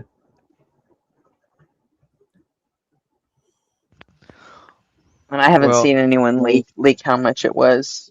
So unlike Facebook, though, there was a chance for a return on that investment. I don't know if it was very high, but there was a chance. It's tricky to run a space program off the shelf with off the shelf parts, which is kind of what you have to do if you're going to try to make money like that. So It's also tricky to rock a rhyme on time. it's tricky. It's tricky. Tricky. It's tricky to rock a rhyme. That's right on time. It's tricky. you can't. Who gives a fuck if it's tricky to run a space program with off-the-shelf parts? Well, that's well. If you're gonna succeed, I built my That's space not even program the from shitty. Lowe's. That's not even the shittiest part of fucking SpaceX. oh no, that's not the shittiest part of SpaceX. The shittiest part of SpaceX is Elon Musk, but you're still trying to run a rocket program off of like not bespoke equipment, not custom parts like NASA would use. right? That I'm NASA just doesn't glad that go down Elon keeps on stealing NASA's contracts. Yeah, It just but makes me have all these warm and fuzzies. it's all the shit it's all the shit they piled into SpaceX. Yeah. There's Oh just yeah, some yeah, contracts definitely. that were There's supposed to go to NASA, Like but then all of SpaceX swooped in all before of they could even XAI, they're actually bleeding fucking money. oh, you're talking about the other companies that they put into it. Yeah. Yeah. Yeah, once they bound all those under one umbrella, that was Twitter, yeah. XAI, it's all shit piled inside of SpaceX. So and that's Elon Musk trying to recoup the fact that he overpaid for fucking Twitter. And then instead of trying to recoup all the fucking money he wasted on fucking AI, now that people don't want fucking data centers, and he comes out and says, "Ooh, data centers in space, it's gonna be great," and also stupid. like people don't want data centers in space either. No, that is a Elon Musk horrible is a idea. fucking idiot. You know what? Do you guys even It's- still use your Twitter accounts? No, I use Xcancel. It makes it where it'll take uses the API for Twitter, so it doesn't give Twitter the actual clicks for it, but it still shows you the tweet.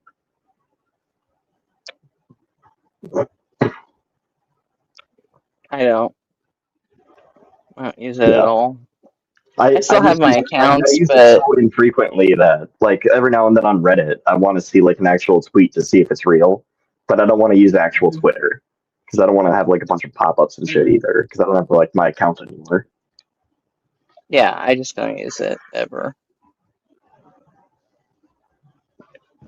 So Well, that I never really liked the format on Twitter. It makes it so fucking hard to have a fucking conversation, you know? I liked the BBS system much better. So they all go back to the same problem, which is when they tried to do a public offering, anyone in the know is like, how do you make money off of this technology? How do you fucking monetize this? Like Facebook, all of the like Twitter, all of these social media platforms, the only way to monetize it is to sell ads. There's no Well, and your data. Every time you click on an advertisement, no, yeah, they can. You know what I mean? Oh no, they'll definitely sell your data to data brokers for sure. But like the platform itself, as far as like people using it, the only thing they can get out of it is information about you so that they can sell you ads. It has no like the reason it's free is because you're the product. Right. Yep, and no one's gonna pay, and even if you do pay a subscription, you're still the product. Right. What? Who was it? He just did a short about it. How like the Twitter, no, it's Twitch. The Twitch has a an AI summary feature that you can. And this is what he does. He says, but this thing is running all the time, even if you disable it or not. And he proves it. So he goes in. Twitch does? Yeah. I know TikTok did. I didn't know Twitch did. Yeah, and it's listening all the time, even if you turn it off. And he proves it. So what he does is he goes into the Twitch settings and he turns off the AI summary thing, right? And then he just sits there absolutely silently. He makes no noise, right? And then it talks, and then he asks it for a summary, and it gives him a summary of the thing that he was talking about before he turned off the fucking feature. That's insane. It's listening the whole time. It's just whether or not it will show it to you is all that disable feature does. But it will 100%. It's listening. It's diabolical, dude. I hate it. This is the reason we can't have nice things, you know. This is the reason we can't have nice things, because all we're trying to be known by marketers to the point that they know us better than we know ourselves. Yeah. It's straight up. And here's the thing: even Orwell wouldn't have predicted that we'd do it to ourselves. Right? He was definitely concerned about the surveillance state, but like he would never have predicted oh, they're just going to offer up the information because they're narcissists and they think that it's really like, no way would he have envisioned that. Right, yeah. Fucking psychology, weaponized psychology. Yeah. Well, once you start understanding what's profitable and what's not, it's really easy to understand the world around you.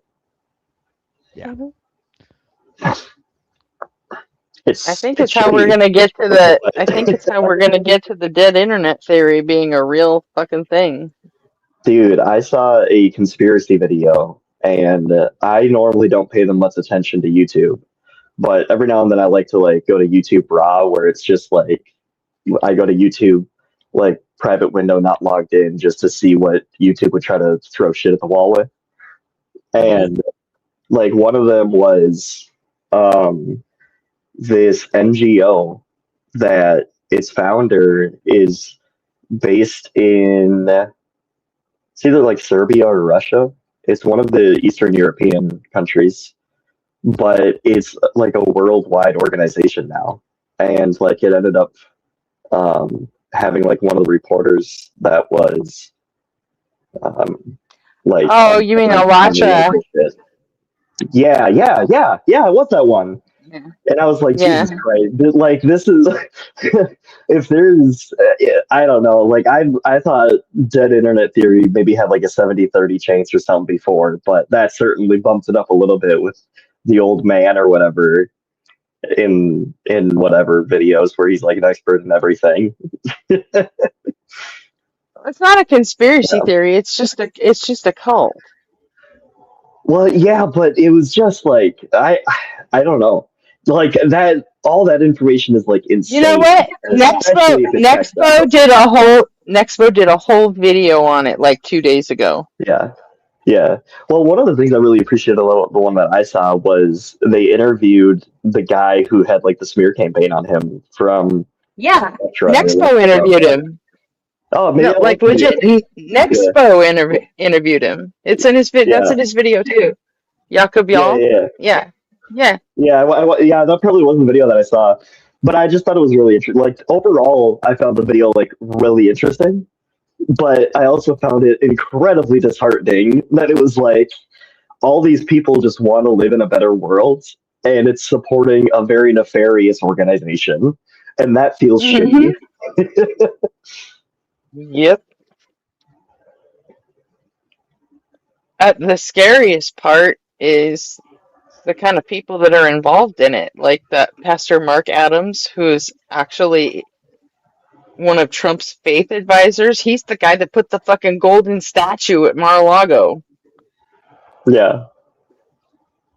And he's even up there talking shit, you know? Yeah. He's doing the work of a fucking cult. Weird fucking Ukrainian pyramid cult. It's like, what the fuck? Yeah. Yep. It's just unironically like just wild. Yeah, it's fucking nuts. Can't wait till these bread and circuses get too stale. It's gonna be so great. Yeah, unless they just move to crazier bread. There's another live stream that has an arrow pointing at it. Is the pictures good? Yeah, it seems pretty good. I don't know if it's my internet or not. Sir Equinox says there's another live stream that has an arrow pointing at the point of impact. Can we watch it? Probably. What's the name of the YouTube channel? Equinox.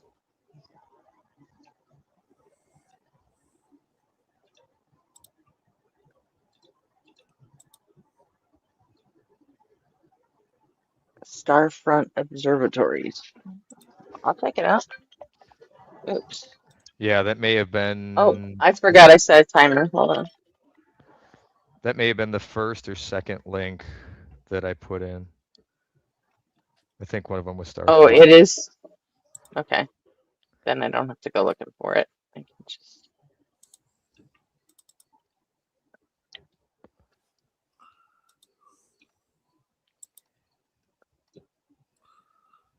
I'm checking the first one.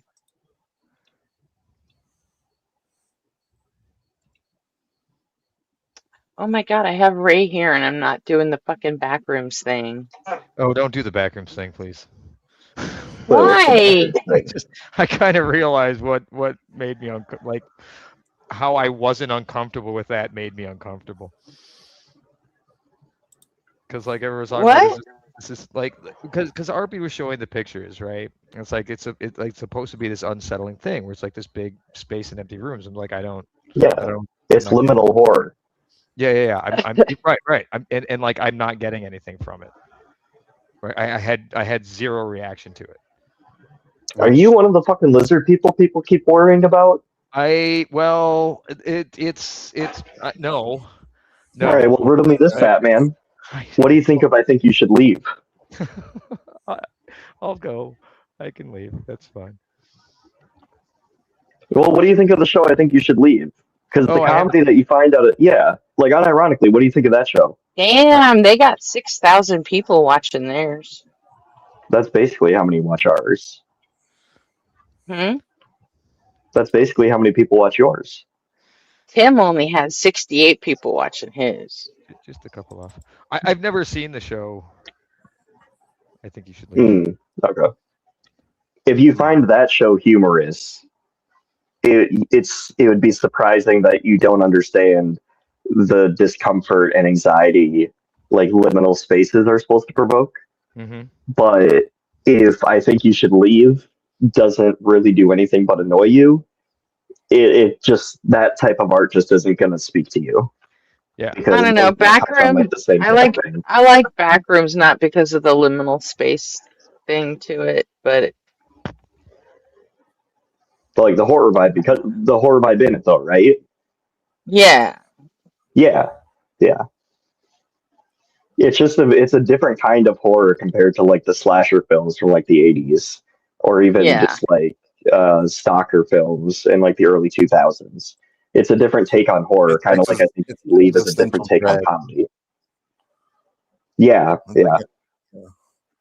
It's crazy.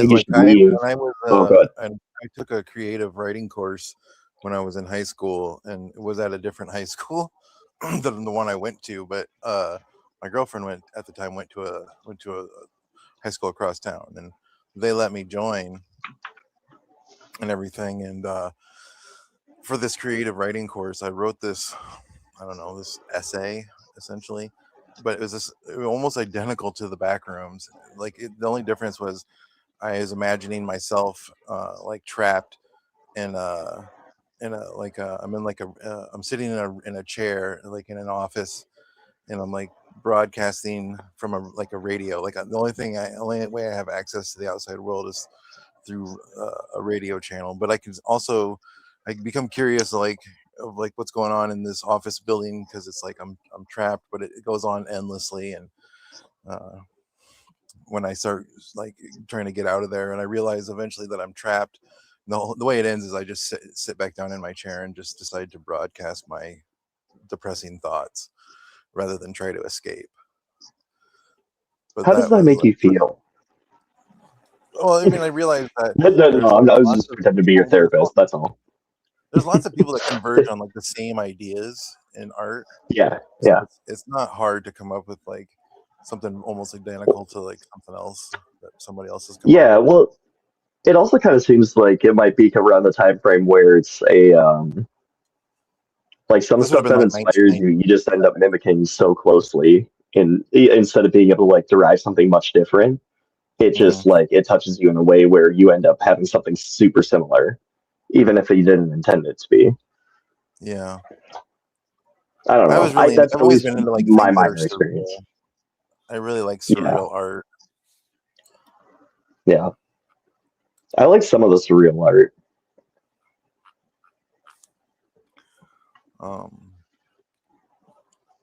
I've been to the Chicago Art Museum a few times, and that's always been something. Okay, well, here, tell you what. I've only got to go there once. It was awesome. got you. Okay, red marker's going You off. guys, Just you guys trust tell that me I'm gonna which put one it you'd in the rather middle watch. somewhere. Oh, he just took the red mark off. I don't know what the red mark is. It's supposed to be the point of impact. We're about 5 minutes here Um, from go time.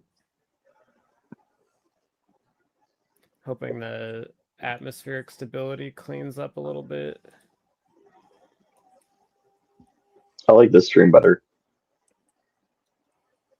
Yeah. Why? But it's just me and my expert opinion. So, 2 Lincolns and all.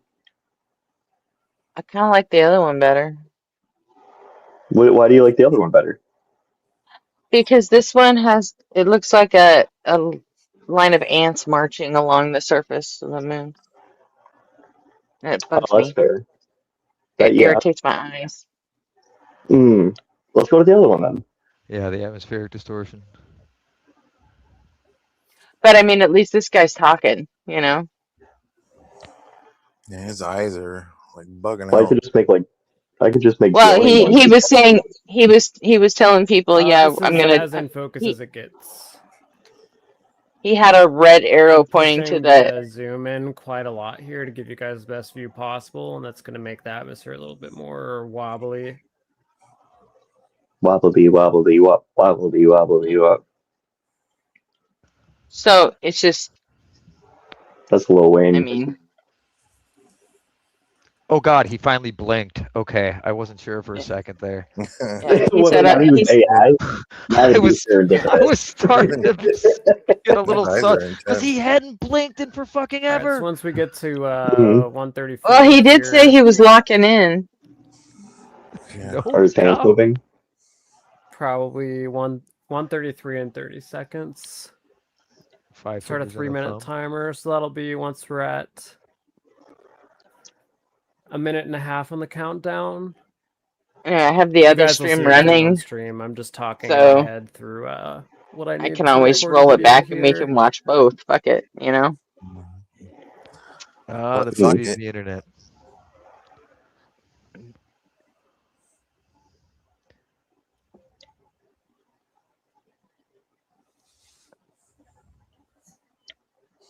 No, SpaceX is not going to get in trouble for this. Why would they? Oh, I'm sure someone's just asking in the chat. It's a pretty why harmless would event. they? Who would There's a they lot of get in holes trouble and craters with? on the moon. Yeah, for who's Them to gonna hit sue the moon him? for Right? You 4 wrecked my billion moon. Yeah. years. This is Get off this my is So that fun way moon. he because can we get a get to witness settlement. it. It'll be like his VIG. If anything, Musk will use it to like sue the government for putting the moon in the way of his rocket. Yeah, Get off my exactly. moon lawn, you And then the government will redneck kid. settle. Yeah, they'll settle with him and just give him money. Okay, so like Sorry, I said, the moon hit your rocket. once the time comes, I may be boosting the histogram of the image. If we don't see anything, I'm going to make it really bright. Why does he want to do And like then the vagina moon might doctor get stuff washed for? out. That doesn't So make any if sense. you guys see me changing the brightness and it's looking like that, and you were like, I can't see the moon, that's why. We don't really know how bright it's going to be. We don't really know if we're going to see anything at all. How long so till impact? Where's the counter? just preparing you for me fidgeting around with the exposure. I don't chart, know if he 'cause has I a very count. well There's could. his counter right there. Okay. This better be fucking worth it, Ray. Oh, this is not going to be I'm worth going to it. start Oh, a it's capture totally here not gonna be for worth 3 it. minutes. I want to see a huge hole in the moon when this is over. I'm joking. I know it's like puncture So a it hole should through be it. It's any supposed second to. now. It's supposed to leave a like 75-foot crater, Like a skid mark. 75-foot deep. Yeah, Nice. it's gonna excavate some material. It's supposed to leave a crater, so I guess at the bottom of it is going to But be. it'll be tiny compared to the moon. Well, yeah. And again, it should just be in the middle of the field Yes. here. But Right on the edge of the moon. plume will So be around here Okay. hopefully is visible. where we should be looking. Yeah, the hope is to just see the ejected material. If there's a flash, that would be pretty impressive. But Yeah. you should see a puff of dust at least. That'd be excellent. And that would be a bunch of SpaceX money going up in Party puff time. of dust. I mean, not that they don't burn money anyway. Quite literally. All they do is burn money. Yeah. Or blow it up. They occasionally just blow up money. Just don't ever give it to anybody who actually needs it. Oh, no, why would you do that? That was that whole hypocrisy when, oh, here we go. Any second now. All right. Theoretically, there has been an impact. So right So we don't even now, see anything? we have to just wait and see if we see something on the limb, because the dust is going to kind of push outwards if we can see anything at all. Now here's the moment I was telling you all about, where I'm going to do one of these to see if I can see anything, because I expect it to be darker.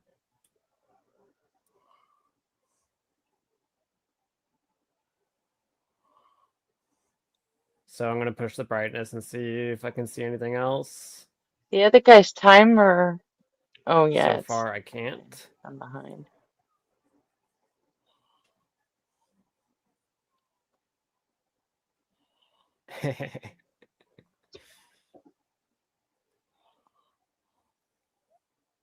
So the plume should be going upwards for like about 90 seconds or so.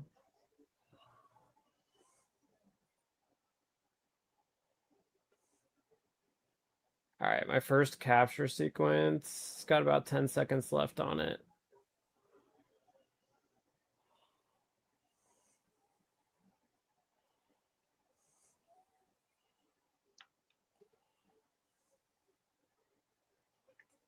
I'm going to pan around the moon here. Why? I did not get the location wrong. Just double checking that.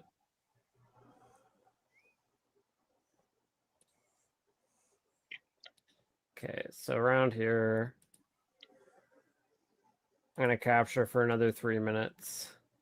It's just We'll see too what we low see. resolution of an image. You're not gonna see Again, it. it should Yeah, that be could be like it just too. around here. I'm If watching there the is a other visible one, plume. Let's watch but that I one. don't see anything. I don't see anything either. Yeah, I'm flipping back and forth and Well, at least this guy's messing with the contrast, so Yeah. and the brightness.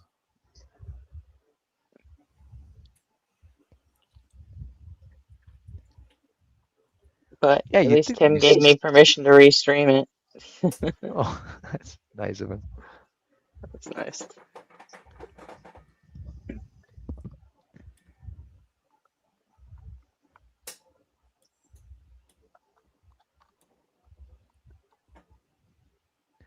I keep scanning, looking for any change, and I'm just not seeing it. Yeah, I'm not either on this one. I'm pretty convinced that the resolution's just not going to be sufficient for us to see anything. Or it's possible it hit on the side of the moon we can't see. You know? Right. Just over the horizon. Yeah. You know, Where's the curve? Show me the curve. Well, it's just a painting Yes, on. Jams. We're all space dorks. I did say there was a chance We're- we'd see nothing, so I We're was born in watching space. to see the sometimes it's like that. Just happen to be on a planet. SpaceX rocket crash into the moon, but Okay, so apparently now it the happened assumption in a is place it's that we likely couldn't see. we may need some longer exposure here.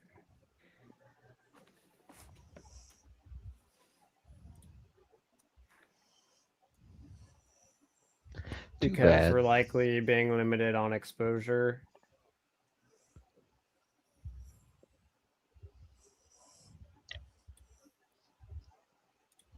So what I'm going to do is completely overexpose everything.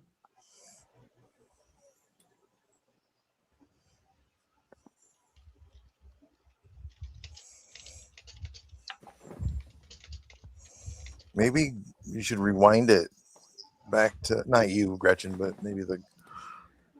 So if we could point out something here on the limb, maybe there's something. I don't understand why he isn't going back to like closer to the time of impact in the video. Because he's looking for the Oh, that's dust right. He's looking plume. for the plume. That's right. You're right. I was expecting the flash. I thought he was looking for the flash. Yeah, the flash is just possible. It may have just hit and scoured it out. A lot of times, I hate to things be hit one to you. say it's a dud, but Yeah.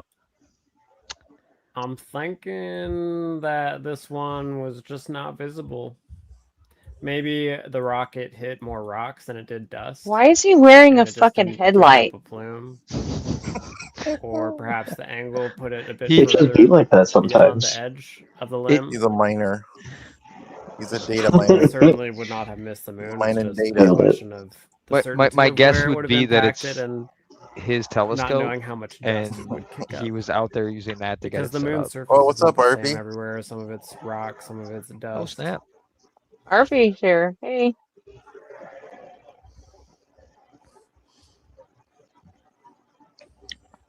No kaboom. Where was the kaboom? But there's also some Where's time the uncertainty, kaboom? so I'm There gonna was give it supposed to couple be a more days to kaboom. watch. Thank you. There was supposed to be an earth-shattering kaboom. I haven't done that one in years. I got to work on that. Oh, I haven't even thought about that. I used to use that all the time in chat. I know. What? That was my Where is the favorite kaboom? on the old school Yahoo chat. Oh my God, I loved that sound. And ICQ. I use that shit all the time. You used to do what? The Marty Huh? Martian. Do you remember Marty Martian Mar- from the Bugs Bunny days? Martin the Martian. Yeah. Yeah. There was an Or episode was it where he was Marvin? Was it Marvin the Martian. Yeah. Was it Marvin? Yeah, he was. It's Marvin. Yeah, Uh-oh. he set off a bomb and he's like, "Where's the kaboom? There was supposed to be an earth-shattering kaboom." Is it a Berenstain Bears type thing? No, it was a Bugs Bunny Yeah, you episode. can't win them all at No, astronomy events. Part of it Looney was a Tunes. Looney Tunes cartoon. It was real. No, I know. I'm just joking about the Mandela effect. Oh. At this point in time, for me, Oh it yeah, was. this doesn't have anything to do with it. It's unlikely that the dust cloud Right, I is know going to be that. getting any taller. Yeah, you might have been a little bit young for the Yahoo chat days and the AOL shit, but Who? You? you. Me? Did your internet? Oh, you're. I'm mid-40s, 47. right? Yeah, Lower your exposure isn't gonna internet help. came Yeah, up you're not In that these much younger. scenarios, we'd I want had internet higher in and longer. 95. You remember when we got like little sound emotes? I had AOL and ICQ and all those chats. I bet you the FCC wouldn't even let him be. Ah, the good old days. Oh well. I'm pretty sure I'm the second oldest in our band, Gretchen.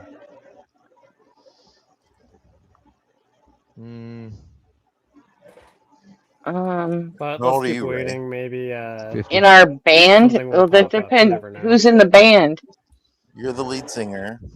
Me and Nobody on Fire are on guitar. Ray is on drums. Do you play drums, People Ray? in other streams are saying there was a little Oh. bit of delay. You play guitar too. That's right. Yeah. We have 3 guitar players and From what they then were we have, expecting. So a I'm going to DJ. start another live capture And because then we I have a don't know what's going to lyricist. happen. I mean, I can play bass too because it's just. I think You can everyone's be the fabulous you can handle bass on duties too. what the exact You'll timing be, is going to you'll be be our here. Paul McCartney. Oh, if only I could write a song that So well. Nobody on Fire is John Lennon. Let's see. Yeah, I'm not seeing anything.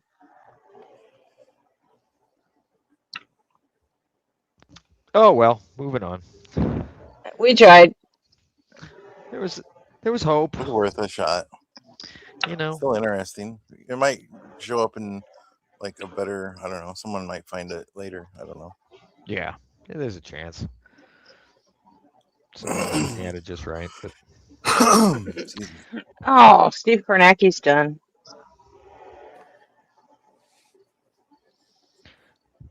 What do you want to watch next?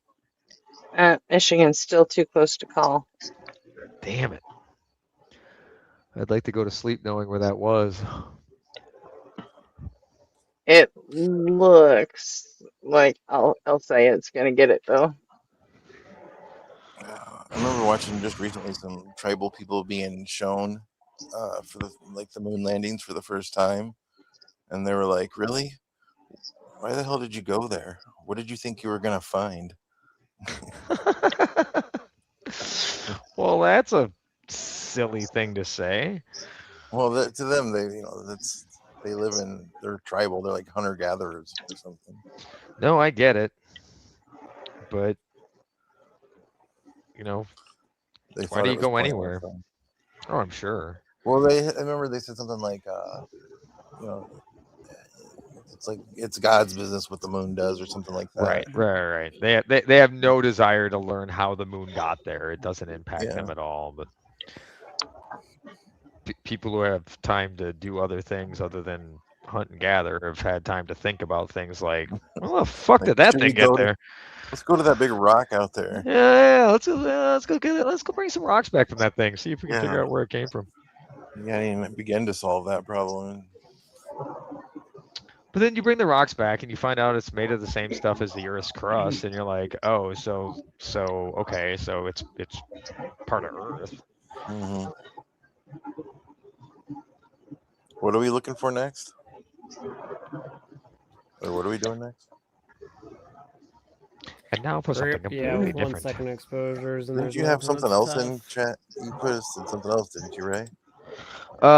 Yeah, Opal sent a video. Oh yeah, the Opal video. I put that in the producer channel. Is that that was a politics. That's them there politics that you guys Damn, they're politicking. Oh, and it's a Walter Masterson video. Nice. I like Walter Masterson. He does good work. Yeah, he's pretty awesome. And I posted John Cohen getting threatened. A clip. It's only like a 5-minute clip though. Oh, does Jam Nixon lap of the skins? Is that what I'm seeing?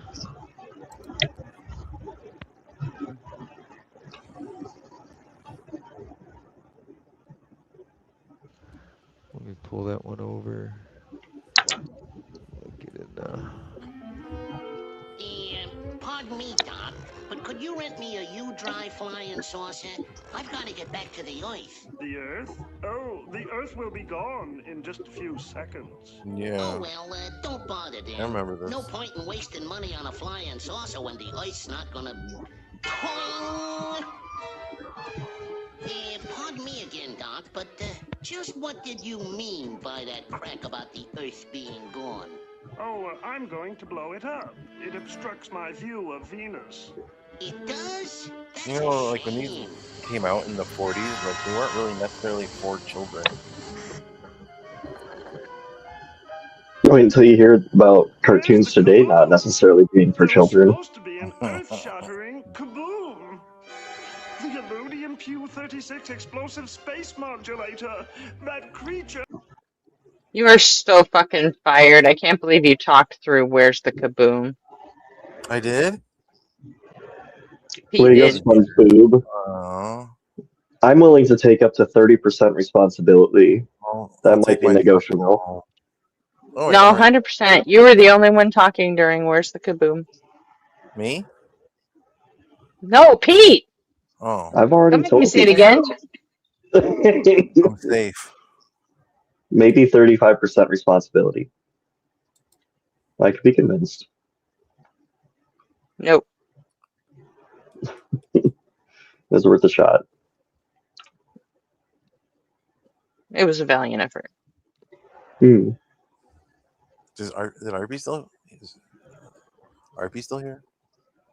Billionaires in our country to pay for those programs. That's our promise to you. That's what we are announcing today, the fight to ensure that there's fairness in the tax code in our country. So we thank you all so much. And if anyone has any question, we'll love to respond to it. Right here, Walter Ed Masterson. Mackey. You're talking about taxing the rich today. Nice. When are you going to talk about the important issues like canceling Hassan Piker, immigrants, trans people in volleyball, and naming streets after Charlie Kirk? So thank you so much for that question. You are so right. It's time for us to focus upon the real issues in our country, and that is income inequality. So today is tax day, and if you're a millionaire or That makes you billionaire, sad.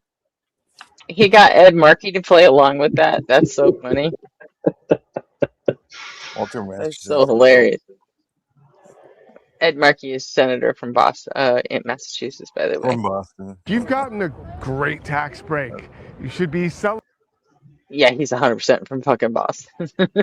Yeah. celebrating buying a new yacht, electing a new Epstein. There's a group of millionaires lobbying Congress to be taxed more.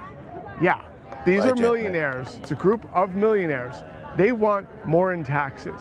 They understand the tax laws. They can speak granularly about how they're evading taxes legally. They're lobbying members of Congress to be taxed at a higher rate.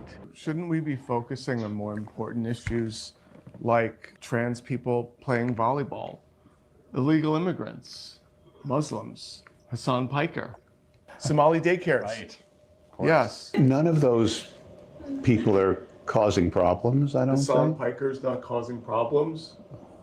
What's Hassan Piker's? He's always causing fucking The problems. power of distraction. I mean, I think the most important weapon for people on the other side is distraction. Prevent regular people from ever having this conversation about how much wealth is enough. We should be talking about money, money, money. Who has it? How much do they have? What's fair? And not get distracted It's a from class money. issue, we're not trying to make it a culture issue, class issue. Well, and other people are doing anything they can just to distract us from the Yeah. conversation. Can't let them distract us. Yeah.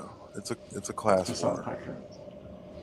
No, money, money, money. The Equal Tax Act, the Cost of Living Tax Cut, the Cost of Living Wage Tax, and the Anti-Oligarch Act. Yeah. Which one is your favorite out of all of those? I guess the last one is the Anti-Oligarch Act. Anti-Oligarch Act. It actually involves a wealth tax. Because all of the others are really just increasing income taxes on people with high incomes, which is good thing to do, but doesn't really get at the issue of the really rich people don't need any income at all. Some of these people are so rich that they're almost immune to legislation. Yeah, I mean, something like what California is having their vote on for a actual wealth tax. If Newsom goes for it. Yeah, right. It would yeah. help if Newsom supported it. But Shouldn't we be focusing on more important issues like Hassan Piker, Somali daycares, trans volleyball players, Muslims, or illegal immigrants? Why are we talking about billionaires paying more in taxes? I think you're focused on the wrong 1% issues. As James Tallarico keeps talking about, immigrants are 1% or less of the American population. It's even far less for trans athletes. The 1% we really should be worried about are the tippy top of the American economy, billionaires who are taking more and in many cases not paying any taxes at all. Muslims, illegal immigrants, or Muslim illegal immigrants. Shouldn't we be focusing on that? Yeah, instead of this rich people should pay more in taxes. Yeah. I mean, it's so much more fun to pick on powerless people. I think that's, they have no power. They don't have any media outlets. They don't have private armies to defend them. So they're easy targets, really. I mean, billionaires, you don't want to really make fun of a billionaire. You could be, Walk me through this. I make a lot of money.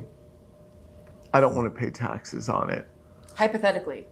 Hypothetically, as someone with wealth, show me how it's done. well, first of all, being very wealthy does not make you pay taxes. We don't have a wealth tax. So you say you are a billionaire, Walter. You could be a billionaire, spend the year being a billionaire, spend a small fraction of your billion living very well, and not owe one single penny in taxes. How do I do it? Well, you don't have to do anything. Just don't have any income, and you don't pay any income taxes. Our tax in the United States is an income tax. If you don't have any income, you don't have to pay any income taxes. It's that simple. So we tax wages. Yeah, don't get a job. Yes, if you have $1 billion, you don't need a job. What I do, I have money in my stock brokerage account. I have stocks in my stock brokerage account, to be more correct. I withdraw money from the brokerage account frequently to have money to live on. That's not a taxable event. That's not income. So you have to sell the stocks? No, you don't.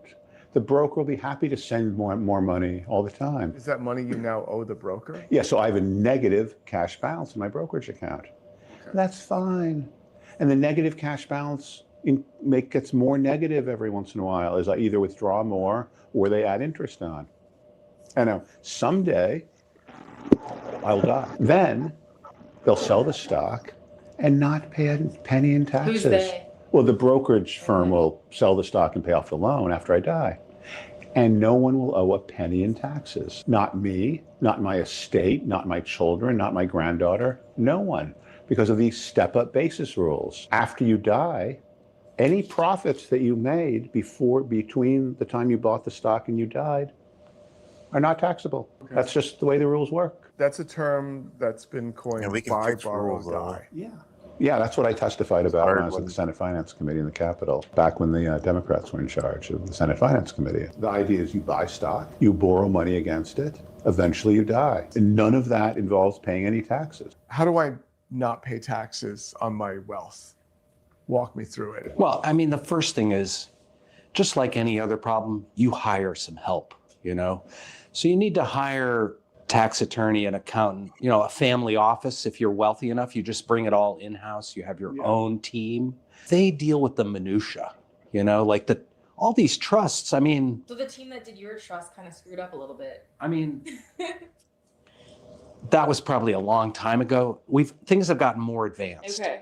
And the more money you have, the better help you can hire. You can go offshore. You can go to South Dakota and create a dynasty trust. You can, do the MAGA trusts. My eyes glaze over. That's a very common one. The complexity is their bread and butter. So you want to hire your wealth defense professionals and then just say, make it disappear. But offshoring your money overseas, I feel like that's kind of unnecessary. Yeah, Walter, you don't have to do that anymore. That's like last decade.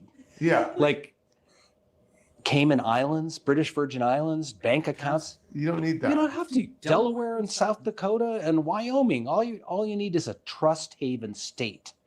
They've morphed their state laws to attract, billionaire investors, not just from the US, from around the world.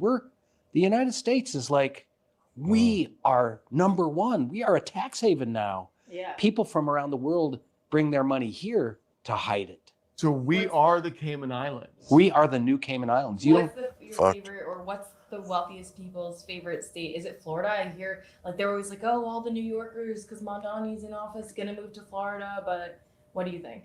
Here's the thing: you don't have to move to South Dakota. You just have to move your accounts there. Okay.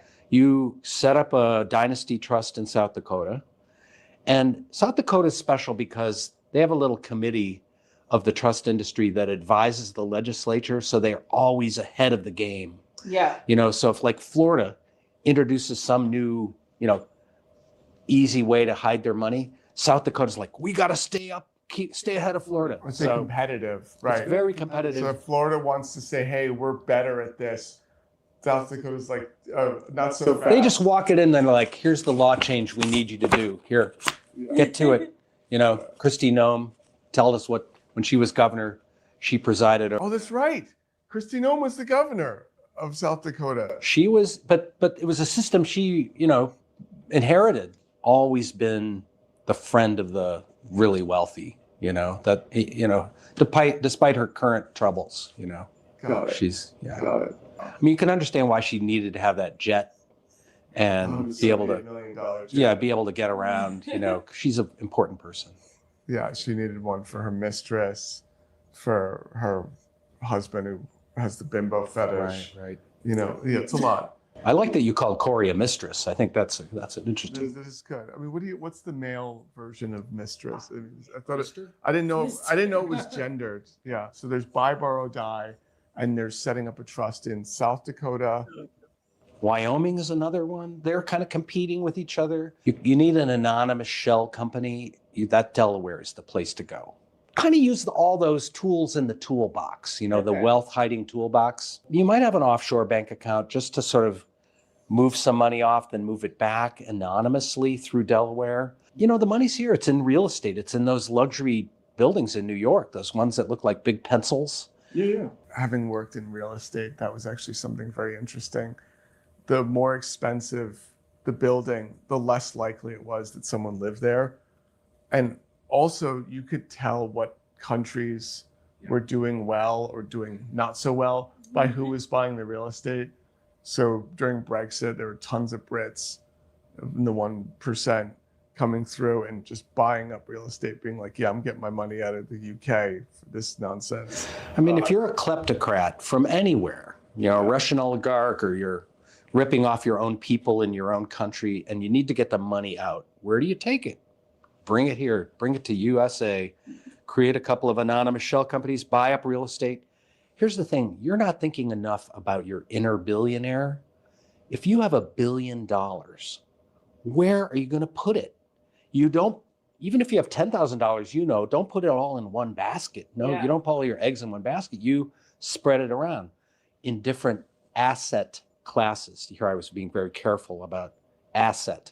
So crypto, cash, investments, real estate, art, bonds.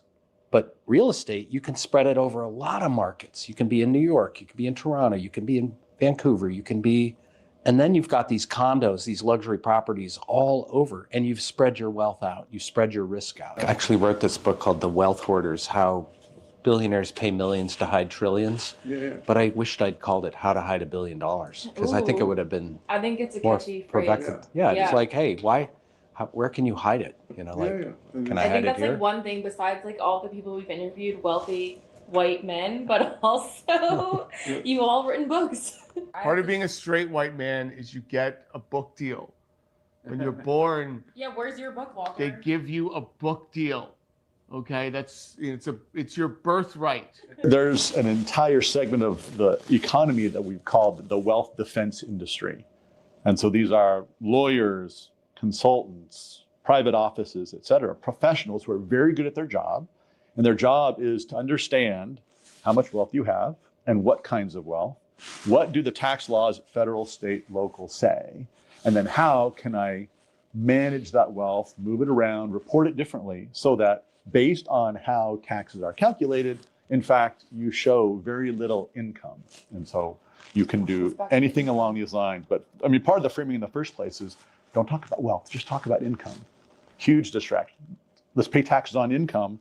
And then my wealth can go up tremendously, but I can cancel out the gains that I made against losses I had somewhere else in my portfolio. So the actual amount of money I earned, income, is very small, even though my wealth grew this much. But you're not going to tax me on my change in wealth, which is what you should be taxing me on.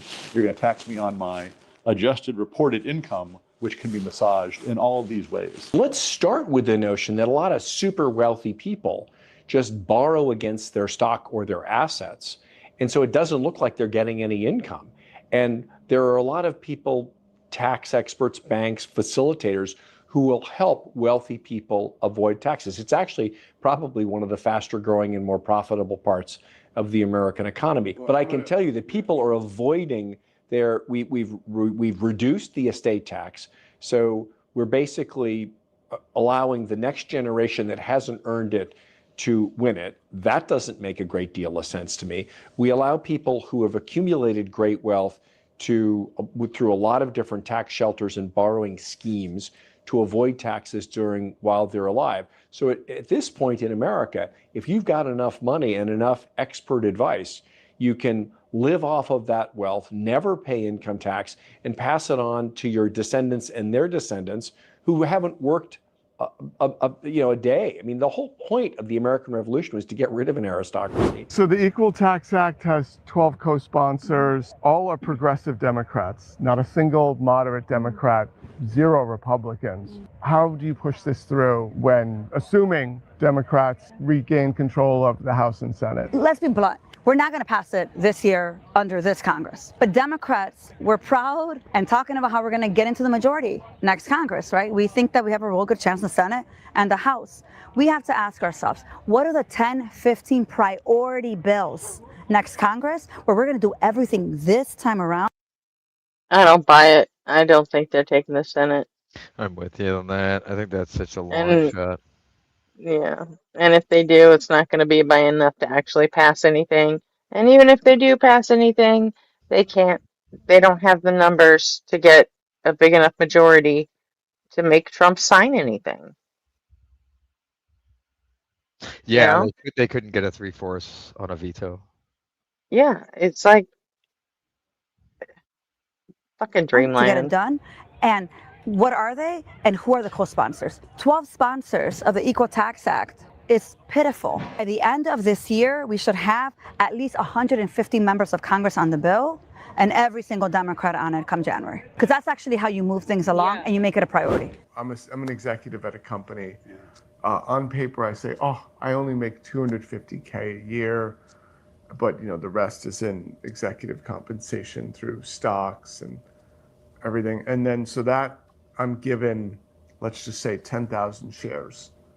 Now, you would owe some, at the time those 10,000 shares become owned by you, you would owe some taxes then. But you would not, but then you would never pay any more tax. You could withdraw, as the value of that stock goes up, you can withdraw money and withdraw money and withdraw more and more money and never have to pay any taxes after that. They consider your profit to be the amount you get when you sell it minus your basis. Normally, your basis is how much you paid when you bought it. It's, what the price was when you bought it, and you can add in like a brokerage commission if that's appropriate or something. But normally, your basis is what you paid when you bought it, when you're getting stock. The step up means at the moment you die, they change your basis to be what the stock price was on the day that you died. So then, when you calculate your profit, when your estate or your children sell the stock, they calculate how much they get minus the basis. The basis is what it was worth when you died. So there's no tax on the amount it went up prior to your death. That's what step up means. It steps up to whatever the price of the stock happened to be on the day that you died. So it's the $35 stock, and then if it's $101, it just jumps. And yeah, I mean, we had some stock worth hundreds of thousands of dollars, millions of dollars that my late relatives paid like a few $1,000s for the 1960s or 70s. And so we sold stock for millions of dollars and had no taxable income at all. I mean, you were like, oh, why do you need more billions? But then how are you going to take your wife, girlfriend, family, friends, Mistress. to travel in the stars for 5 minutes? Yeah, how are you going to go to how are you going to go to space? You could go up in space for a lot less than $1 billion. I think people have trouble understanding like large numbers, large amounts of money. You think like, oh, I have no money, then I make $1 million, that's step one. Then I make another million, then step two, I become $1 billion, it's $1 billion. No, it's like step one is $1 million. And then there's 1,000 more steps to get to $1 billion. What do you think is the best investment to make right now? Is it in stocks? Is it in crypto? Is it in real estate? If you really want your 25 to 30% return, you need to go into the part of the wealth extraction economy. Like, you need to buy hospitals. You need to buy veterinary clinics. Here's the thing, all these people, they love their animals. They're willing to go into My debt. sister's in her last year of vet school right now, as we speak, and I already know. But on the flip side, I think a lot of the people in vet medicine feel really badly about how much it costs And I think part of the reason, as you're saying, like private equity, I feel like is definitely taking over. Your sister was telling us that there's so many vet practices that look like a mom and pop, Yeah, and but then they're not. she actually showed us to how to look further to see our favorite vet. We looked and it was like owned by private equity, and they're just buying them up. The Mars family. You think it's just Mars bars and candy bars? They're big in veterinary clinics and food. BlackRock just bought Rover.com, the dog app for matching people with dog walkers. There's money to, I'm just making the point. You want to make those high returns, you got to go where people, because here's the thing, people make heart-based decisions about their animals and about their own health and family health. They're willing to pay and put the credit card down, and so they're willing to go into debt. And the rich private equity funds, we know that. We can go in there and squeeze more out of those people. Mobile home park tenants, great investment. These folks own their home. See, all you animal lovers, you're just suckers, all of you. I don't know if there's a whole lot they could do about it. It's more of a BlackRock sense ain't of never getting any fucking money out of me for my pets because I don't have any. Fuck them animals. It is I did my time with animals. I let the kids have fucking pets, but you know what? No more. But they don't it's own not. land. It's not just those industries either, though. My like heating and air conditioning companies are getting scarfed up by. Yeah, private but you don't make emotional decisions based on your fucking furnace, you know? That's a physical fucking like need. Yeah. You know? Unless they're selling to other businesses, then it's a tax write-off. I'm not sitting here emotionally fucking worked up because it's fucking hot today, you know? And my AC doesn't work. That's like an actual fucking health concern in a lot of places when it gets too cold and when it gets too hot. That's not a heart-based decision. You know? But yeah, the emotional fucking guilt trip that gets put on you when the fucking cat needs to have surgery. It's like, can't we just get a new cat? You know, it's like, come on. No, but they will target the things that you need to get. Yes, I know. I am a horrible person. No, nobody hurt me. I just don't like animals. Someone didn't hug you enough as a kid. That's from Talladega Nights. Nobody hugged me when I was a kid. See, there you go. Yeah, we were Gen X. Human contact was infrequent. Yeah. Unless it was a fist. Saw plenty of fists. You didn't really play a whole lot of catch except for catching these fists, eh? Brutal. Yep. Have you tried just turning it on and off again? You leave people unsupervised for 12 to 15 hours a day, and they're going to find trouble. Mm-hmm.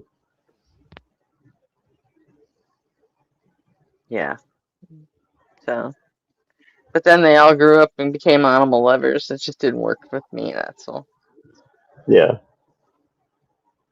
I couldn't remember any Taylor Swift songs, otherwise that would have been great for trouble. But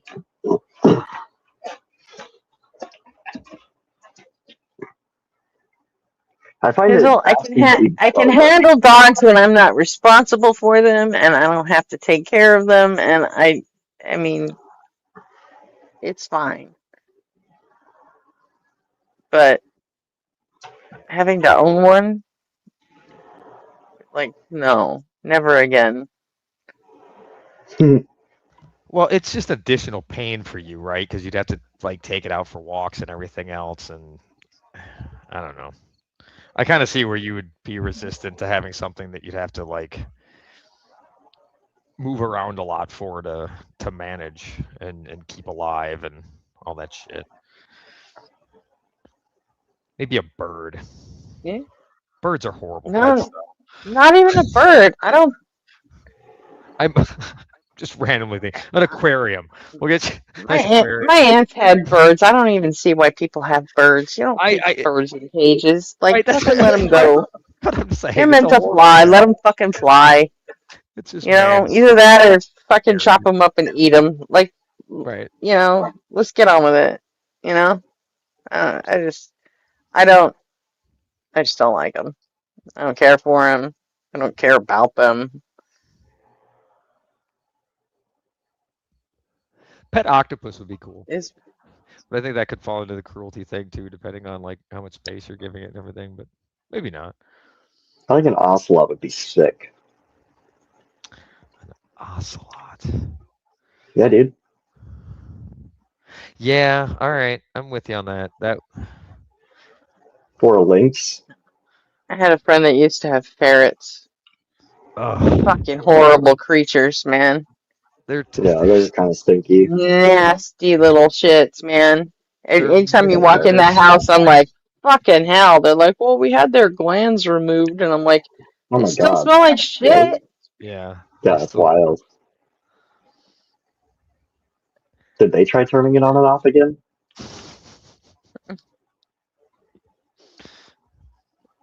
Okay. So you buy up that mobile home park, you can charge whatever you want.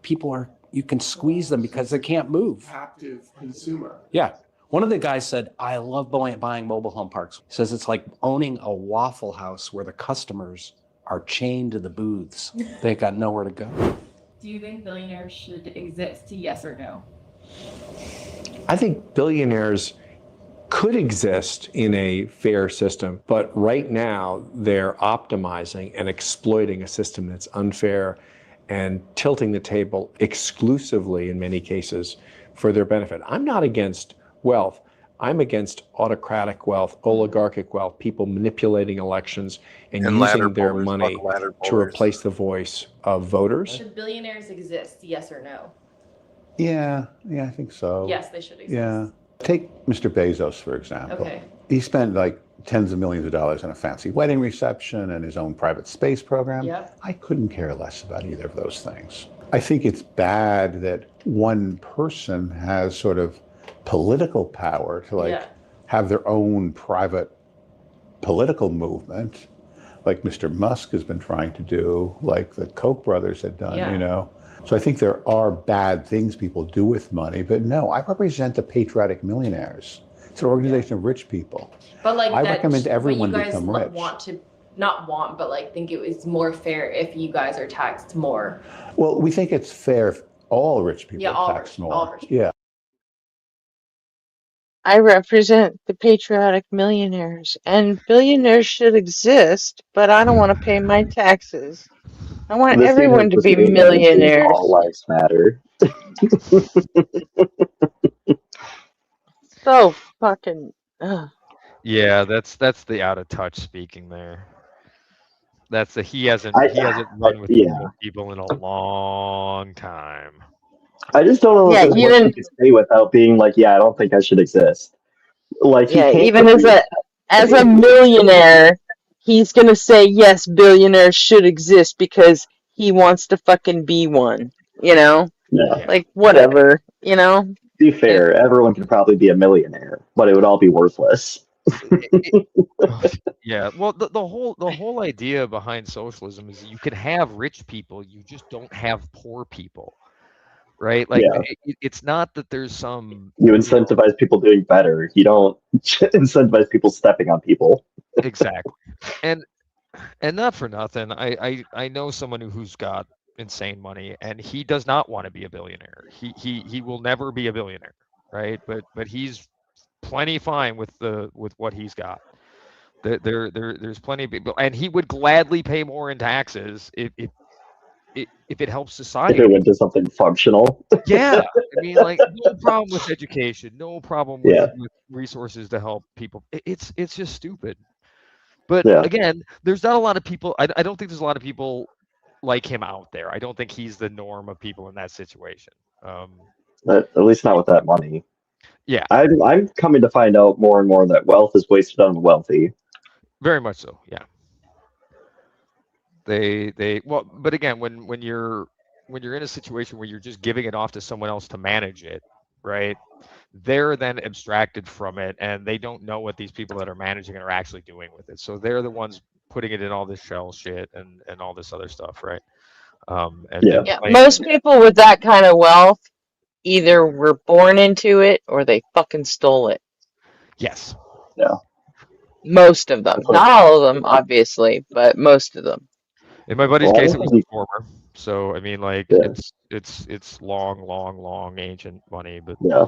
um, But then it just gets to a point where it's like, okay, so how many generations back do you have to go until that person stepped on a bunch of people in order to get their wealth?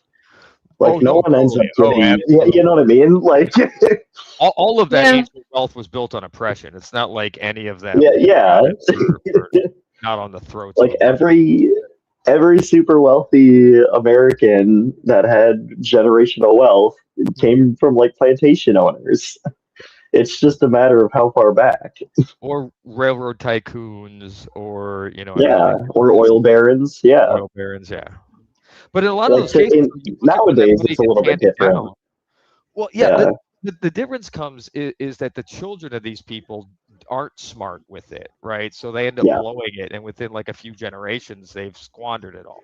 There's yeah. not a lot that have had that like insane level of wealth where it can be managed for a long period of time. And then there's all the rise of various industries that have come up and made millionaires and pushed them up through the recent Yeah, there are technological. very few Warren Buffetts in that Exactly. world. Yeah. You know? Those people are few and far between. Most of them started or came from money.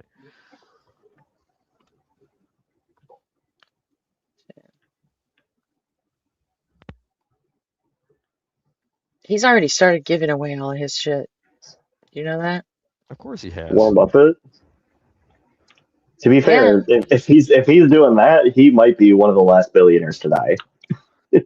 He shut down Hathaway like a year or two ago, like completely. They had started like paring down the funds that they were involved in, and then he shut down Berkshire Hathaway completely or sold it or something. But what was and Berkshire now Hathaway? It was his stockbrokerage firm, right? hedge fund. Okay. Hedge fund. Yeah. Right. Yeah. Gotcha. Well, a very It sounded like successful some. one because Yeah, it had been led by him for a number of years, and he's made some pretty fucking smart decisions when it comes to the market. yeah. Yeah. Him and Nancy Some things Pelosi. he just did because he liked. Like he saved See's Candy just because he fucking loved it, you know? Right. Which Yeah. I thought was that was the bomb. Because I love me some See's Candy too.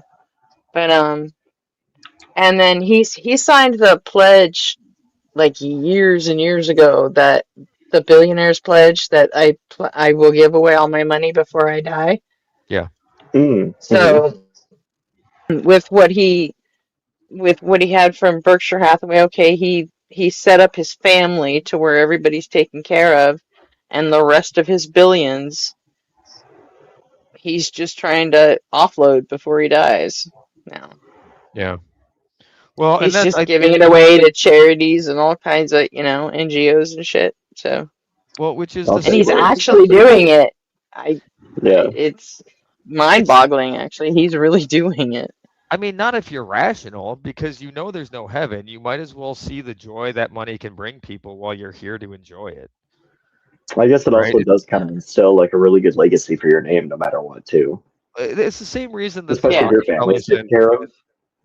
The Carnegies, they all were in that spot where they had this insane amount of wealth. They knew their legacy was going to be shit because of how they got it, and then they dumped it into a bunch of social programs. The problem is you have to wait for them to step on a bunch of necks before they do that, right? That's always been the problem with it. It's always like, well, Carnegie, not so much. I mean, I guess, he kind of did, but then Rockefeller, it was just sort of a fucking grudge match of who could show off more of their fucking money between the two of them. Yeah, they were always in that pissing contest for sure. I mean that but they're still. I mean, there's a lot of libraries thanks to, I think, was it Carnegie that did the libraries?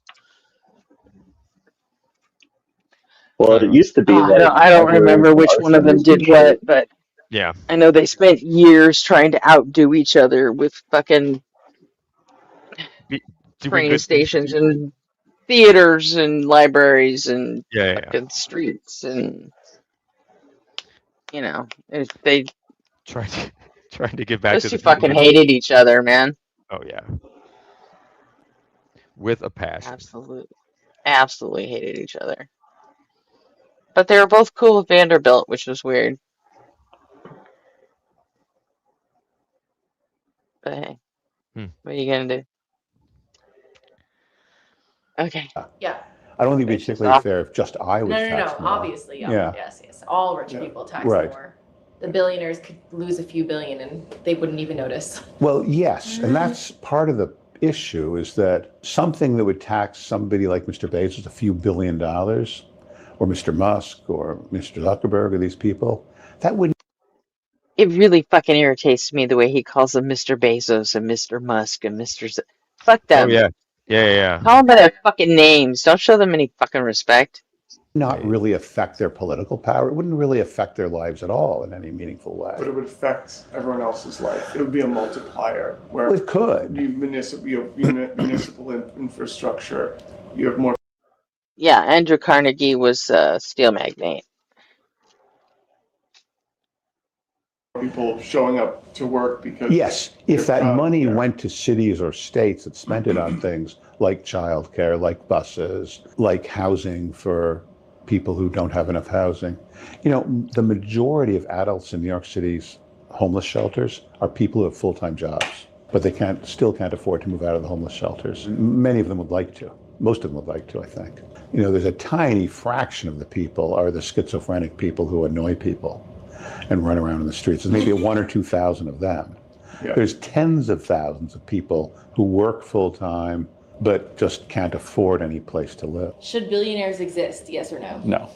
Okay, that was the first one. I mean, they should live. Yes, yeah. No one should have. That's the first one.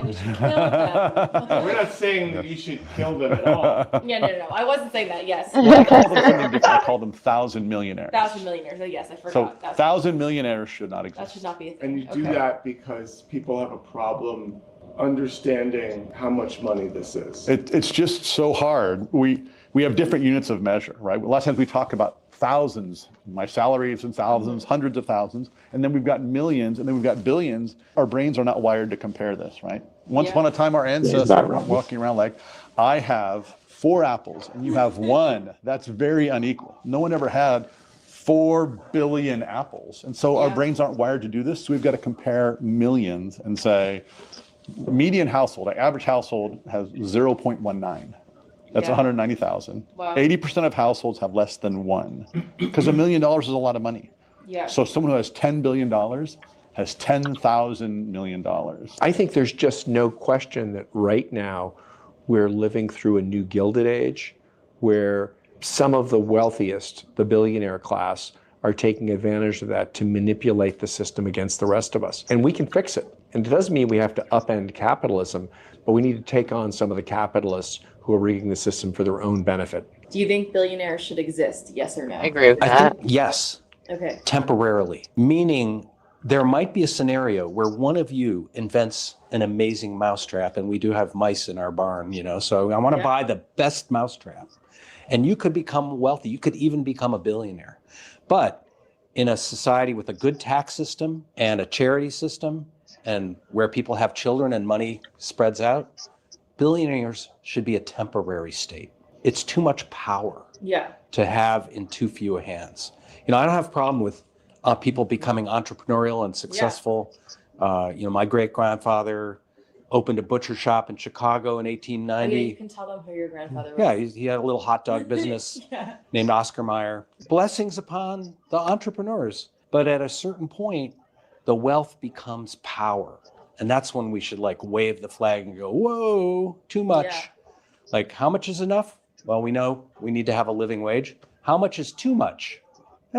50 million, above that, start to pay a lot more taxes. What is your favorite, most absurd rich person story? I have this one memory, which is I went to this boys' prep school with all these, well-to-do kids. We're at our senior prom, and everybody's got cars that their parents gave them. They're not going to go into debt to go to college. Yeah. We're sitting by a swimming pool at the, Iacocca mansion. And these other boys are just complaining about welfare cheats. And I'm like, everything you're saying about those people kind of applies to you if you look at it through a different lens. I also live near an airport that's the largest private jet airport in New England.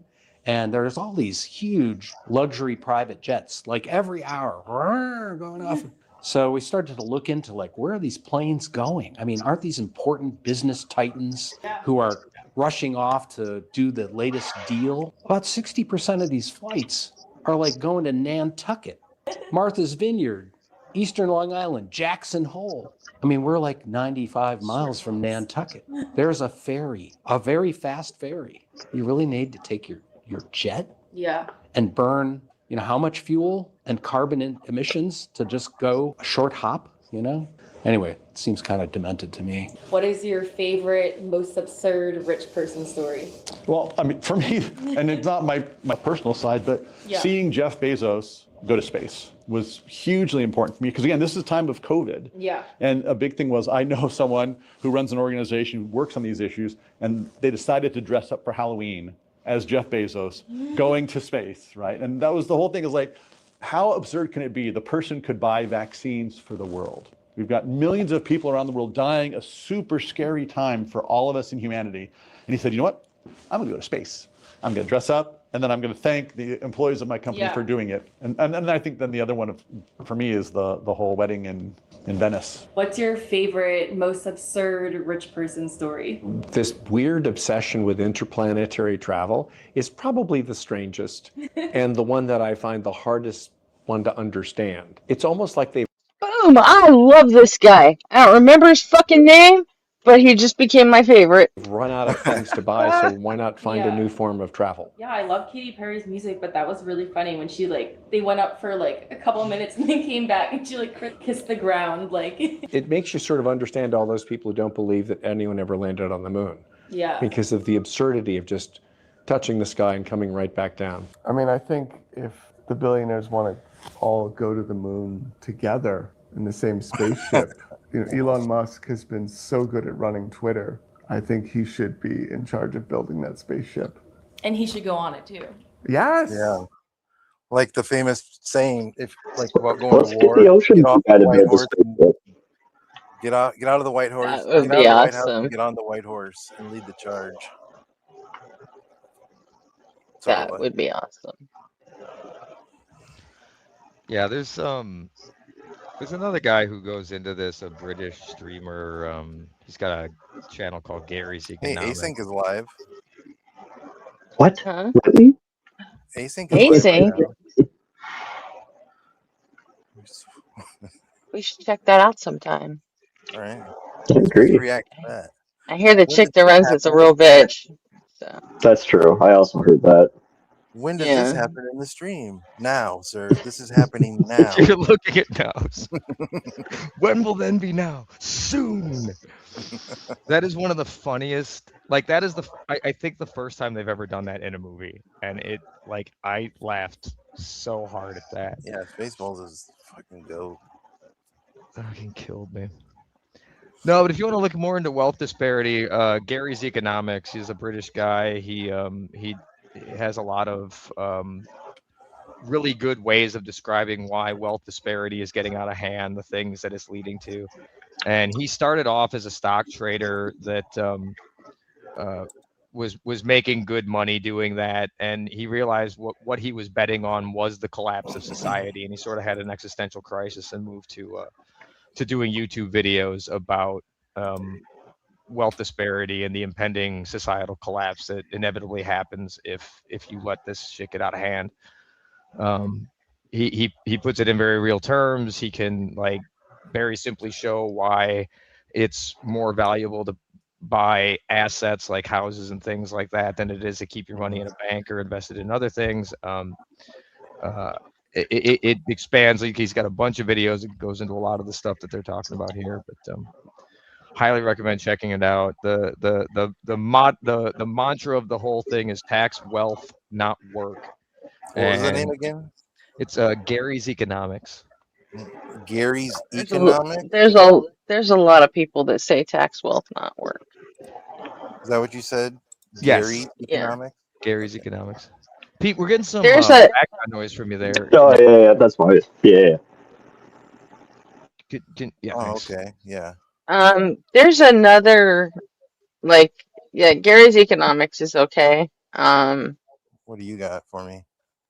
There's one that explains it a lot simpler. Hang on. This guy looks like Dan Bongino or whatever his What name the is. fuck? I forgot the name of that channel. Oh, Nectar, he's dope as fuck.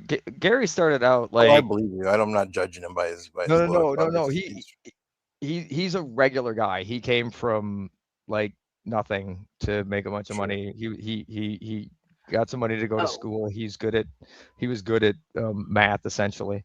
Mhm. Turned it towards a financial market and started crushing it.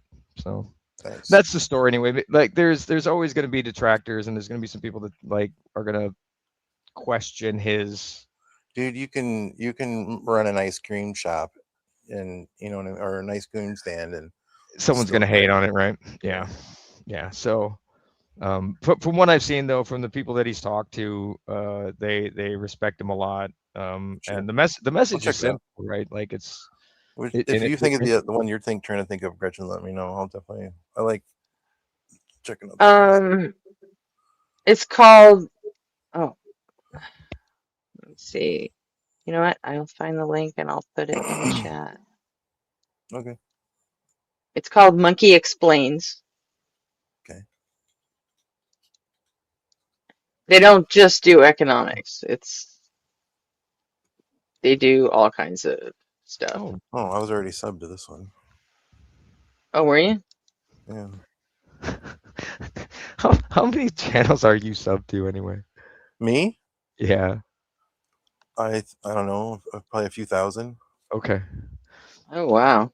Yeah, that's what I was gonna say. That's what I figured. I don't watch most of them anymore. I mean, they're just things I've collected. I don't ever empty it out.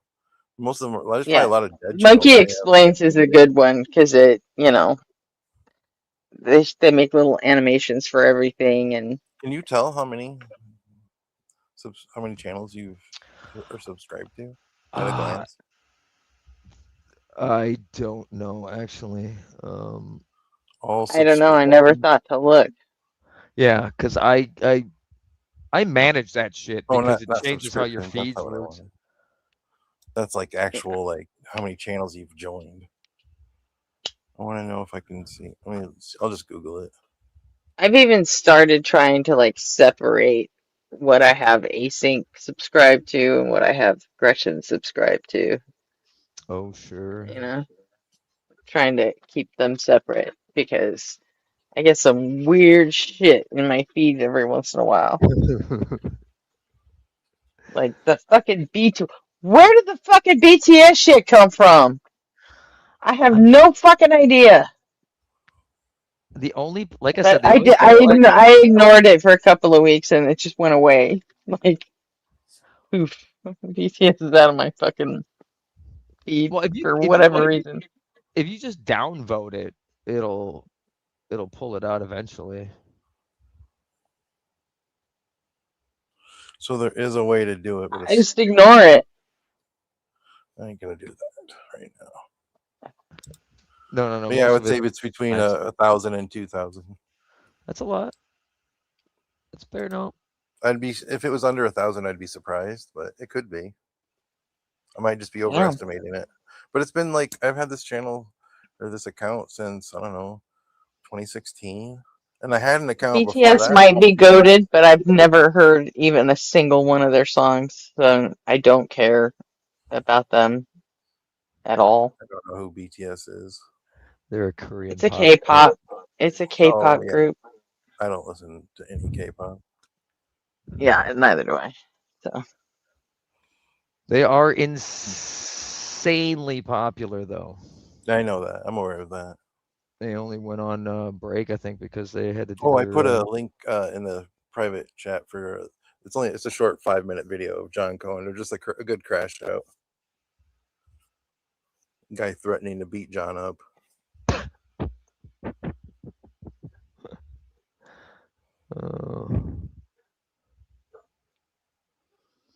You always can tell Yeah, when it's they. weird. I was watching, like, looking at the thumbnails of all the BTS videos that were popping up on my feed for whatever fucking reason.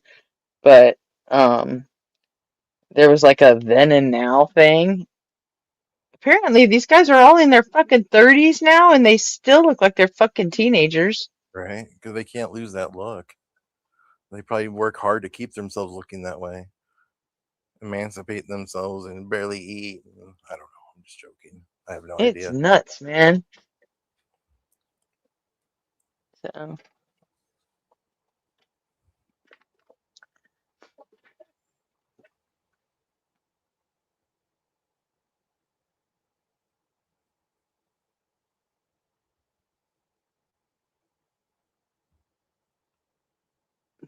June is fine as all get out. I don't even know which one of them would be that name. Oh, nice, Jamnik. Hmm? Jamnik saw the crash out. That one I put in the private chat. Oh, okay. He's saying, Jamnik just saying that he watched it live. Who's crash out? Whose was this? I put in the private chat. I put a link Right. to a What is it? It's a link to a John Cohen video. Oh. It's just a crash. I thought we were gonna watch the death list thing. That's fine. I don't know where we're at. I don't know. Either we or. can watch that. This one's only 5 minutes long. I mean, if you want to just watch that quick and then we can go on to death list, that's fine. Or if you want to wait and do it afterwards, I don't care. Well, I can't play. I don't think I can play the death list thing because it's in the middle of a stream. Because it's in a members only. I don't think I'm a Blitz member. Oh, it hasn't dropped down to. That's a good point. View yet. I don't know if is the video. I might be. I would have to check. Let me go see if the video is private or for members only. You said it was during the members only stream, was. right? Yeah, it definitely was. So how does he put those up on I don't know. online? Does he chop off the half that's only for members only, or? So ask a physicist. So I mean, or does he just start a new stream? It's the whole stream. I guess when it's the VOD, it's for everyone. It's not members only. Because it's the whole stream. It's 2 hours and 34 minutes. That was the whole stream that day. Here, I'll give you the link. Okay.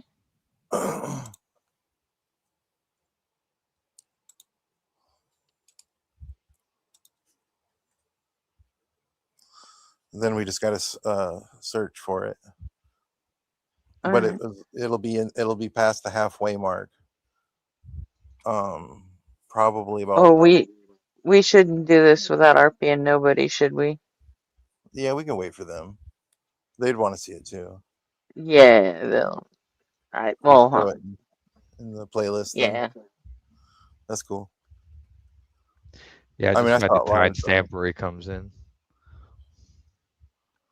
Yeah, I'll figure that out ahead of time, so that way we know for. We can also just search the transcript for Death List, because Blitz announces it right before he comes up. So yeah. If you just search the transcript, you'll find it.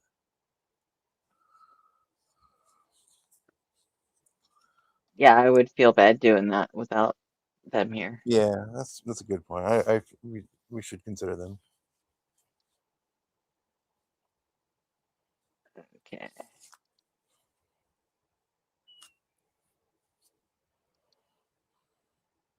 AM Pro or AM Pro? What do you prefer? Not gonna lie, Cohen, I slapped the shit out you, bro. I beg your pardon? I slapped the shit out you, bro. I beat your ass. That means that's lovely. So are you here for a conversation or just to make an idiot of yourself? I beat your ass. No, I'm sure you will. But are you here to have a location? Let's go. Send location. Let's go. Let's fight. Let's go. Yeah. Okay. You ducking, bro? Yeah. You ducking? You ducking? How are you a grown man not gonna fight? Buddy, my daddy is bigger than your moan daddy. when you wipe your ass, don't you? You moan when you wipe your ass, don't you? I'm going to let you do your thing because it's mildly amusing for my audience. How long shall we leave this? How long shall we leave this simpleton on for? Because it is. Yes, let's put him up. Come on, Buster. Let's go. Some location. Let's location. go. Ampro, are you a Christian? I'm sure he's not going to Let's travel go. to the Let's go. United Let's Kingdom. fight. Let's go. Yeah. Are you a believer? Shut up. I'm not talking to Sean over here. You're talking to both of us. Get that yam on your face, buddy. Get that yam off your face. Is that a yes or no? And then now back to you.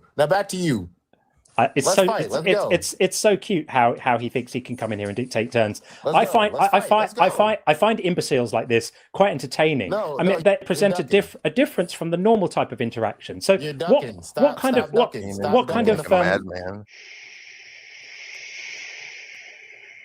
Take a breath. Everything's going to be okay. We understand that you're upset and that you have no emotional regulation.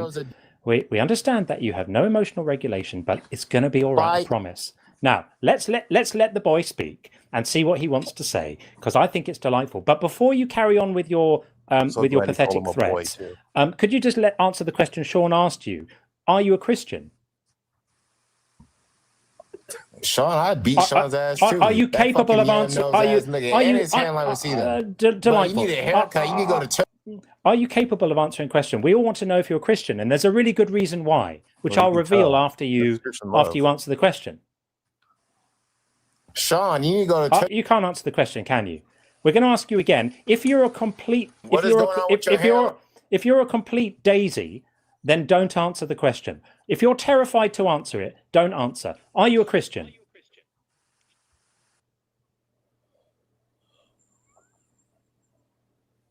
I'd like him to remain unmuted for a moment.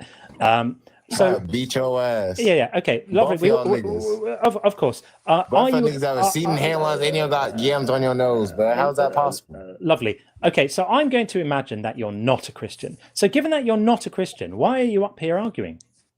I'm gonna beat the shit out of you. That's why. Sure. Of course you are. But are you a Christian? Well, I don't know.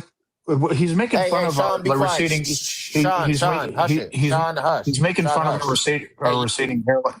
He's making fun of our receding hairline. So I'm wondering if are bears going to come after him now? Is that what's going to happen? Could happen. It could happen. It could happen.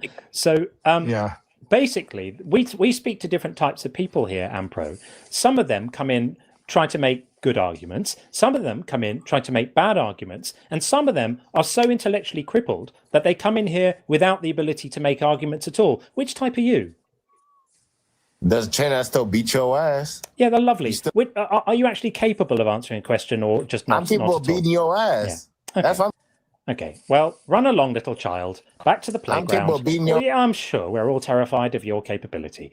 There we are. That was fun, wasn't it? I was really hoping he was going to say he was a Christian, so I could play the lovely sounds music like he's and put the sounds like verse on the RM screen. Brown That would have been soundboard. nice. But what's that? That dude, the last caller, sounded like he was a soundbite off of RM Brown's soundboard. I don't know who that is. I don't know what that means. Oh, RM Brown is he's like a satirical version of Beige Frequency.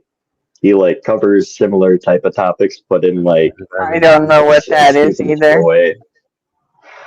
Oh, if you're sleeping on Beige Frequency, you got it. What about Elephant Graveyard? I know who that is. That one I know. Yeah, so Beige Frequency and all of those like cover the same type of space in the internet, all in different ways. But RM Brown's is like shock jock style. Well, it's more like internet culture stuff for a lot of the RM Brown stuff, but it touches on political stuff because he'll cover like the Joe Rogan podcast and like guests that he's had on and yeah, that's what I mean. Yeah, Joe Rogan. Yeah. But on his soundboard, he'll like the people on Patrick Bet Davidson's podcast. He has a bunch of sound bites off of those guys because they're stupid. But like it'll be like, and then they eat the poo poo and like a bunch of like that kind of like dumb stuff. But the way that guy kept on saying, "I beat your ass," just sounded like him spamming like that sound bite button. Okay. I think I get what you're saying now, at least. Yeah. It's better when you explain the jokes. Right? Yeah. Sorry that you Yeah. had to, but I just didn't That's know what okay. I didn't expect like nobody to know Beige Frequency or any of them. I figured R.M. Brown might be a bit of a deep cut, but I didn't think the other ones would be too. I don't know. My tastes on the internet are kind of niche. So That's all right. Mine are uncultured.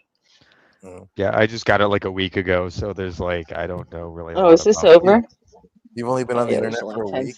Yeah, about a week. Yeah. A little more. It's pretty cool out here. It's like the Wild Wild West. It is now, yeah, apparently. Oh, if you're sleeping on Channel 5, that's another really good YouTube channel. He's an I investigative haven't journalist. watched that dude since the sexual assault allegations against him. I think you're thinking of a different channel. He's Channel Andrew 5? Callahan. Channel 5's Andrew Callahan. Yeah. I don't know. He bugs me You know what I'm talking about, don't you, Gretchen? sometimes. What? I don't know which one The you're sexual referencing. assault allegations that he was that levied against him. The Callahan Callahan? was? Yeah. Oh no, I didn't hear about it. Yeah, hold on. That's unfortunate. I know he just put up a new video and interviewing Reckless Ben. Sex controversy. I haven't watched it, but I don't know. Callahan bugs me. So, yeah, 'Cause he faced major sexual. He always tries to play both sides, you know? And it Yeah, irritates me a little bit. He had major sexual assault allegations in January 2023 when multiple women accused him on social media of sexual assault, non-consensual touching, and persistent sexual coercion. There were several women that accused him. And I quit watching him because of that during that time. I unsubscribed to him and I've never been back. Yeah, that sucks. Because like his journalism is still actually fairly solid. I think it's improved over the years. I know what you mean, Gretchen, with the Nazi thing. Because I felt like he was like pretty weak with like the Nick Shirley interview. Even like the clavicle. I don't know. The I source of don't. that is the Rolling Stone. I kind of disagree with like that kind of behavior, like unsubscribing and not stop watching somebody because of like allegations or whatever, you know, like even just over the last week, there's so many people that are like, I'm never watching Professor Dave again, and you know, because that's like what? Because you don't agree with him on one fucking thing? Like, I think it's what, kind of really? like gradient, though. You know what? Then honestly, you know what? You're just fucking shortchanging yourself then. Like, come on. I mean, I don't agree with a lot. You know, I don't agree with I know he's got to be a piece of shit as a person, you know? Destiny is a piece of shit as a person. He's got a terrible fucking attitude. He's got a terrible fucking the way he talks to people is fucking bullshit. But Yeah, but I mean, I don't. that it doesn't I mean would do that I have to for, disagree with everything and you know politics is one everything thing. he But sexual says. assault is Like another. he isn't automatically wrong just because he's a piece of crap. You know, it's like No, but I know what they're but saying. There's I have the ability to hear something he says and go, you know, okay, the position I agree with, but you know, the messenger less than perfect, you know, and then I can just leave it at that. And then with Dave, I can, you know, I can actually watch that video and say, yeah, that was kind of fucked up that you fucking doxed a 15-year-old boy in your video complaining about Destiny, but I mean, it doesn't mean I'm gonna fucking turn my back on fucking Professor Dave either. Right. You know, I have the ability to call out the shit that I think is wrong and leave it I'm not because going to keep supporting certain people, though. I'm not going to support a Nazi. You know, I'm not going to support a sexual assault if the allegations are true. You know. Well, this is the I weird feel thing like it's a about that, right? gradient. Go ahead. But I mean, I'm still sub to Destiny. Like, I wouldn't just abandon Destiny over. Like, I agree with what you just said there. But there are certain things where I draw a line. I have my own personal limits, and that's just one. Yeah, for sure. Well, like with the Callahan thing, was he just accused and you just unsubbed, or I just put it was in he the. I don't remember. was he the situation. convicted? I don't even. No, I don't think he was. That's just Because one I of the mean, different most people, like everybody, canceled Louis C.K. on just right, and then he accusations, was you and then know. it was wrong. But he's still canceled for a lot of people. There's like he lost a huge audience Anyways, from I that. There are put the people who link never to go the back to Rolling him Stone because of that. article in the chat. yeah, And so is Destiny. And he's that's been fine. canceled, and like that's completely within people's rights to have that reaction to it. yeah, it is. But That's why I I feel like think if you do that, I think if you do that, you're shortchanging yourself. That's all. You can be, yeah. Yeah, I mean, I don't think it's wrong or I right. just don't I just like think with Destiny. I you just know. don't watch as much. Like he went in a direction I'm not interested in watching it. So that's just I don't unsub to him. I still What did consider you him originally like watching Destiny for? Because his content to me doesn't seem like it's changed a whole lot. I don't really watch him a whole lot, but I know of him. I like Destiny's MAGA content. I've always liked. I haven't watched him in God, probably over a year or so until all of this came up, and then I finally decided to go watch him again. I watch him every now and then, not consistently. But Maybe once or twice a month. honestly, with Destiny, the only thing I've really watched in the last couple of years is the Pengburn debates. You know, really good. Because I've never seen that's him like where in he. their entirety, but I've seen him clipped. I That's don't know. where he's the best, honestly. I mean, that's where Destiny.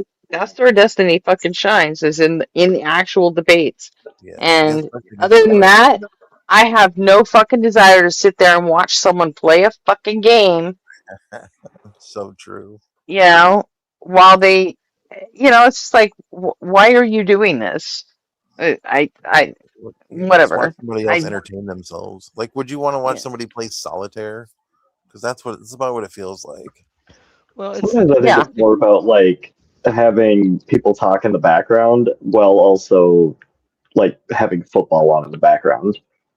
Like no one says anything about people having football or soccer on in the background, but all of a sudden watching somebody play a game is like this foreign concept. No, I wouldn't want. I wouldn't want to have football on in the background either. Like it would when it's a irritate me. stream, But this is a that's not show, uncommon. Like you're making what you're doing is you're making like a show should What be I'm getting entertaining at. for all. You're doing is you're putting your own interest on the stage and saying, everybody come watch what I'm doing. Yeah. And for I just think that that's there's like some interesting games to watch and there's some that aren't. Right, exactly. Some games do have an audience for those that are fans of it. But if I wanted to do that, I would just go watch an actual I would go on Twitch and watch a video game stream. Right. Sure, And this is where he's on a video format. I He would needs go some on kind of a B-roll. stream that has a title like this that's looking for debates, obviously. And just because somebody's not getting any debates at the moment, they're just entertaining themselves because they're bored by playing a video game. That's not why I'm clicking on your video. I didn't click on this to watch you entertain yourself while you wait for content. Well, and then the problem becomes when you if I wanted to watch that, I'd just go. That's watch one of the things that always bugged me about tacos. It's like I did not show up to watch him play fucking Pokemon every fucking day. That's exactly what I. You know, it's like, but come on. I don't mind watching playing video games. I will watch video games be played. But when I do that, I go watch it specifically for doing that. Like if I'm thinking about a game and I want to buy it, like I want to see it played first, I will go watch people play it for a little while. And I'll watch the stream, but that's how I watch a video game. Yeah. I don't go on a MAGA debate and hope that someone's playing a game I might want to check out someday. Well, it's one thing to do that, but it's another thing to then go and keep playing the game when somebody comes up to talk to you, because now you're dividing your attention. Yeah, that is weird. Right? That's what bothers me about it, is you're not actually giving like the person you're talking to your full attention, and that's rude. It's true. Right? Yeah. So, Yeah, that's fair. like, if you stop the play for a second and just said, hey, let's have this conversation. Let me give you my full attention. Let me treat you like you're important. Right? It's that dismissiveness Yeah, of the like person you that you're gotta talking to. bring the right conversation or something. Otherwise, I won't stop what I'm doing. But yeah, I don't know. It's just how I look at it. Like when I like watching debates.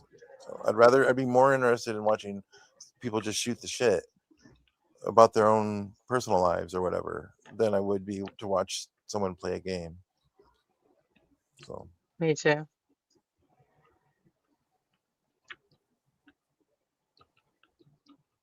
anyways, I'm I've all been out of watching content.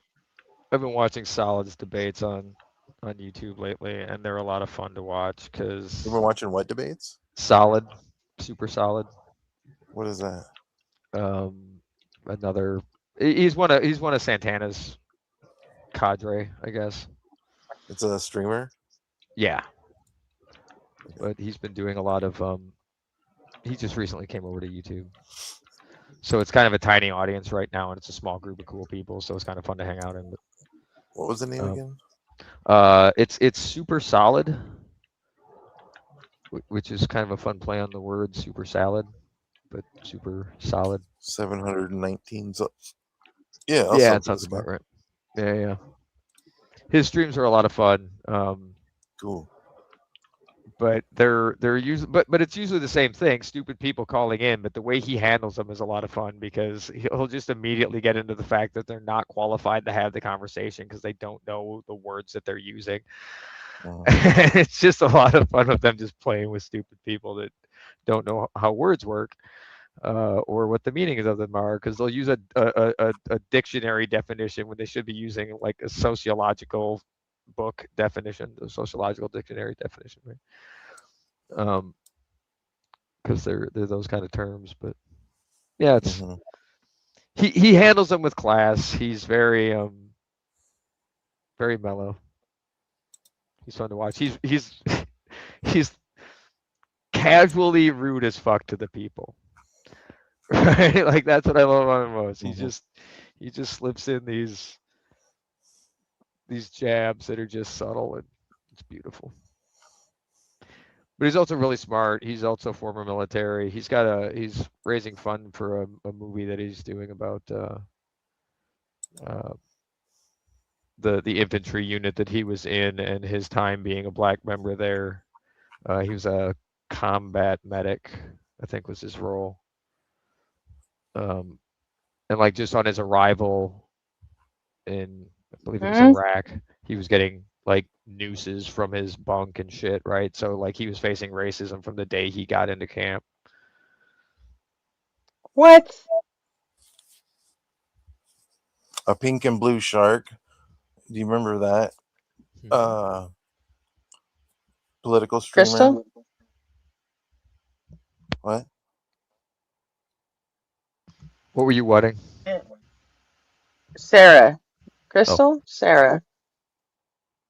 Pink and blue shark. Yeah. I think that's who it is. I can't remember her real name. She's a political streamer. I think it's Sarah. She's one of Mezzo's mods too. Or Joel's. One of the two.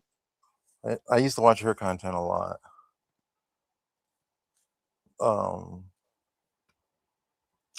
Who else? There's like an A Shark Zero or something like that. There was somebody that had to do with. I'm thinking of a political streamer. I'll find it. Hold on. I got way too many. I should actually go through this. And that sounds fucking crazy. What does? He's making a documentary about his unit and being black in the fucking army. It's more to it than that. Like I'm giving a very quick rundown of it. That's not fucking the population breakdown, the percentage of black people in the army far outstrips the black population of the United States. Proportionally. What are you talking about? Even in the fucking 90s, people didn't have that kind of Black people didn't face that kind of racism in the fucking army. Even in intelligence, like, I don't know what you're talking about. That's all. It's especially if you're talking about the army specifically. Well, that's where he was a combat medic, so I'm guessing. Because it's. But I mean, like, it's not a movie about him. I don't know. I'm not black, so I guess I had an entirely different experience. But I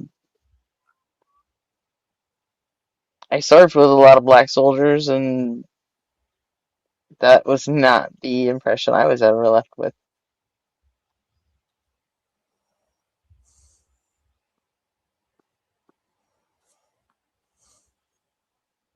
It's just weird to hear, is all. No, I hear you. Well, because and all the time I worked at the VA, I heard none of this. Not in the army anyway. Yeah, it's a large group, and the dynamics get broken up differently everywhere you go. I don't think anyone there's a shared experience that everyone in the military has, like basic and technical and stuff like that. But once you're deployed, I think that's where it starts to really set itself apart. Like, what, you just become racist because you got fucking deployed? No, you went in racist. Like, it's just where did you get deployed? I mean, that's just it, right? You don't have control over that. Right. What do you mean? No, You have it's control not right. over where you get you have control over where you get deployed. You have no fucking control over where Go you get in racist and it gets fucking triggered by a deployment. No, they're racist the whole fucking time. They're just that's who they are. You think racists don't join the military? Do you think that? I mean, like, that's sure they do. What you're saying. And why wouldn't they be racist when they're what deployed? you're saying. I don't. Why did you said it didn't start till he got deployed? Like, what about a deployment all of a sudden makes people fucking racist? I didn't. Okay, maybe either I misspoke or you misinterpreted. I didn't say that it started when he got deployed. I'm saying, like, that's where, like, when he was deployed, like right when he you actually did from the start of his deployment in Iraq. He was getting right from the start of his deployment. Like, it may have happened before that too. I don't know. Right, but I'm saying from the story that he was saying, from the start of his deployment, when he arrived in Iraq, it was immediately racist shit happening to him. Not like it wasn't happening the whole fucking time. He didn't tell his whole fucking story. I'm just saying, the guy had some shitty experience. You're not just saying, you're yelling. I had to combat the volume, right? Because you're literally screaming in my ear.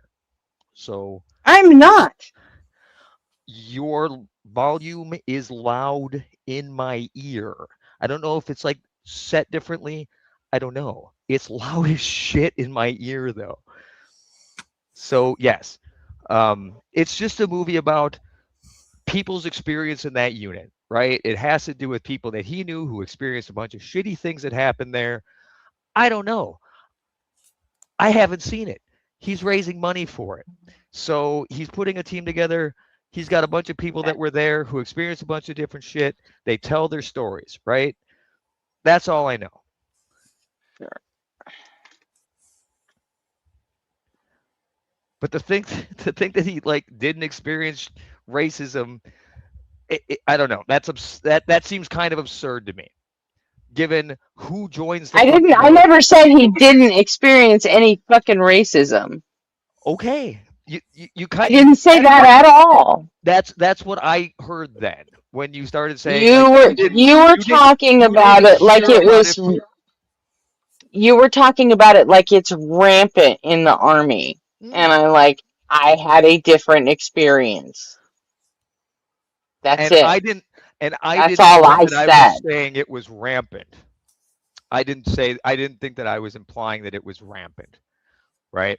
So I thought you did. That's all. Right.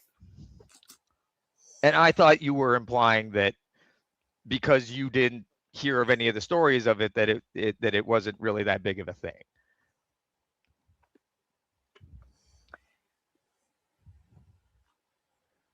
but I don't know. I'm gonna wait till the movie In comes out. in I my supported him. experience I want in to the see this movie. military, in my experience in the military, like I said,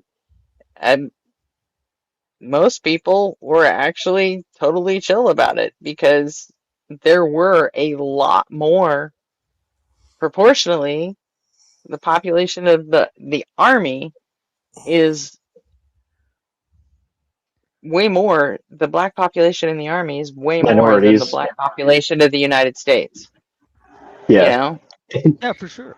It's like It's 12, it's a like the it's a the jobs US is program. like 12, at least back in the 90s, the US was like 12% black, but 21% of the army was black. And I'm not saying you're going to see a lot of overt So, racism for that very reason, because that's the type of shit that would quickly get your ass kicked. Right? So that might be one of the reasons you didn't experience it, because you were never targeted with it and they didn't do it like overtly. Would be the guess. yeah. He's the only guy I knew that actually said that, yeah, that he Hollow was always being Legend. treated, that he was always being, you know, discriminated against because he was black. He was just a fucking troll. Oh, sure. He was just one of those guys where everything you did, it's because I'm black, huh? You know? Oh, It, oh God, you that's know, the it's just, worst. Yeah. No, but that was him, you know? right. No, But in my, we didn't have a shit ton of black people in intelligence. Just, we didn't, You you know? definitely should have started polling anytime he does something to you. Is it because I'm white? Is that why you're picking on me right now? So We did that constantly. Yeah, that was mostly our answer to him, you know? Perfect. So, yeah, we never had, there aren't a whole lot of, for whatever reason, there aren't a whole lot of black people in signals intelligence, but then once you get merged with other kinds of intelligence, then all of a sudden it's very mixed, very evenly distributed. So,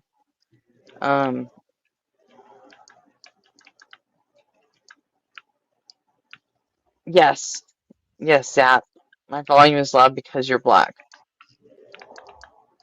I turned it down again. Is that better? Yeah, it was just peaking really easy for you before.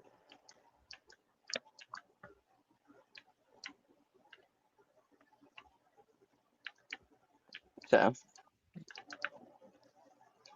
No, it's all good. I'm sorry I got heated there. I didn't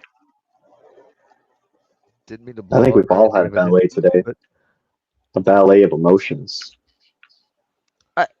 yeah, it's someone I find sincere. I want to see what his story is. I've given him some money to hopefully make this movie, because like You know who I've I mostly respect heard complain about racism in the military through my years at the VA? It's Latinos coming out of the Marine Corps.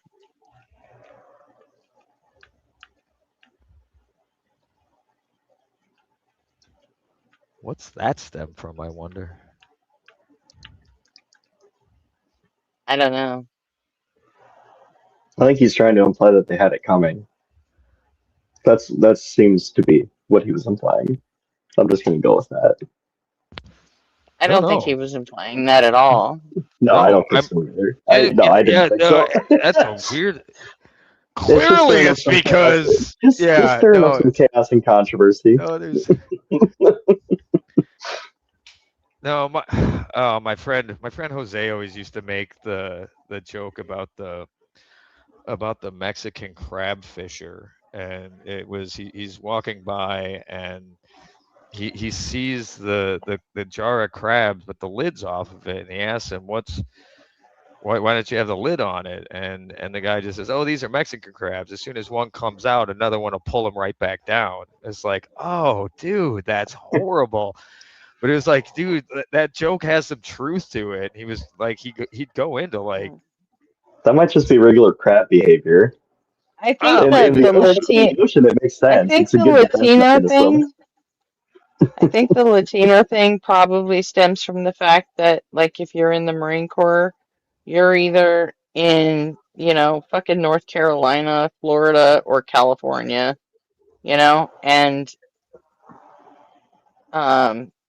Is that where the "what kind of American are you" line comes from Jesse Plemons? I think that's probably very close to the thing, to the idea behind it, because there are actually a lot of Latinos in the Marine Corps, like a lot, and but then when they're at Camp Pendleton, they're right there by San Diego, where, you know, everybody's always screaming about illegals, and, you know, being anywhere around Camp Pendleton, all the way from Orange County down to San Diego, is a bunch of rich fucking white people that just complain about all the fucking Latinos all the goddamn time.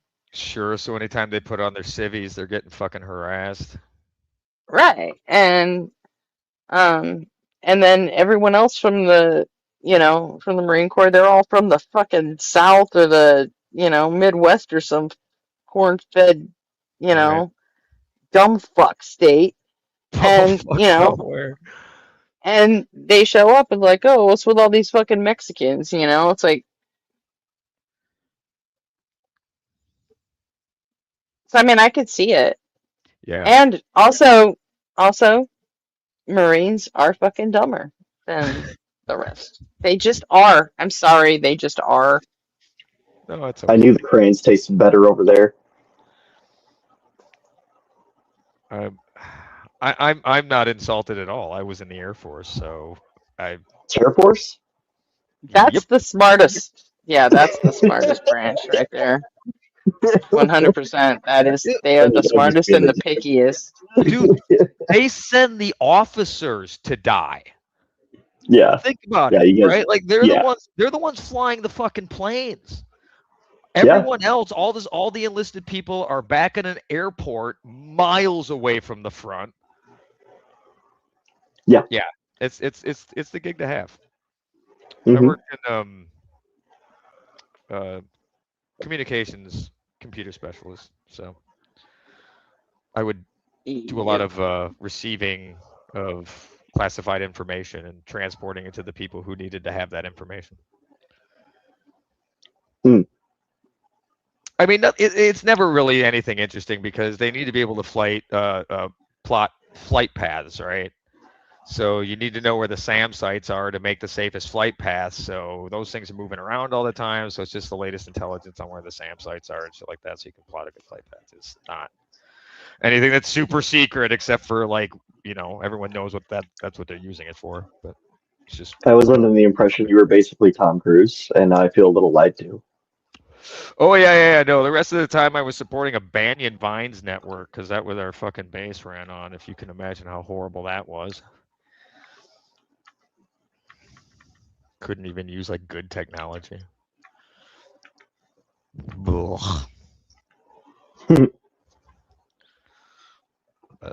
You know, lowest bidder or whatever. Navy comes right after Marines. It's actually Navy and Marines are the same actual branch, technically. Marines are just part of the Navy.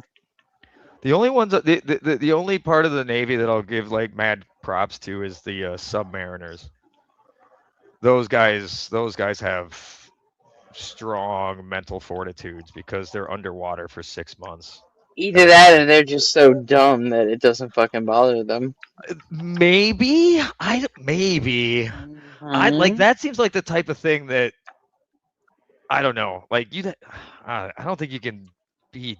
Maybe. I don't know. God, that's a tough one. Oh, yeah. I used to date a guy that worked in fucking missile control on a nuclear sub. And, he was dumb as a fucking fence post. He's just like, whatever. He just doesn't know any better, so he adapts really quickly to, like, the crazy never seeing the sun type of shit. Yeah, I think so. All right. I thought you just like I would go insane. I'm pretty sure I would go nuts if you. I'm sure the pilots got their shit. I'm sure the pilots all got their shit together. But I mean, other than that, like, fuck the Navy. Yeah, the pilots and the navigators, they better be pretty good. You can't have a stupid captain. So. Those things are so scary, though. whenever somebody talks about like rising up against a tyrannical government, I like to remind them, there's something that can lob extinction balls from places you don't know where they are, right? You lose every fucking time. I don't know that you would need that. It feels like there's enough drone warfare that they have that pretty well figured out. Yeah. Oh no. That's they've got plenty before that. Like that just seems like an easy step one. That seems more like disposable to them than like fighter jets. Yeah, my brother-in-law always says, well, I gotta have all these guns, I gotta protect myself from the government. I'm like, oh, fuck you. The government has predator drones. Trap shooting. You can have all the fucking, automatic weapons you fucking want. You are not gonna beat a predator drone. And the worst part about it is you're never going to know what's coming. You're just going to be sitting there having a conversation, and then it's going to be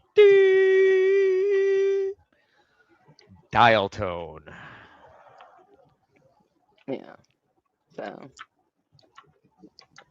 whatever. But at least you can. If you got all those weapons, then you're just like guns. You're the first target.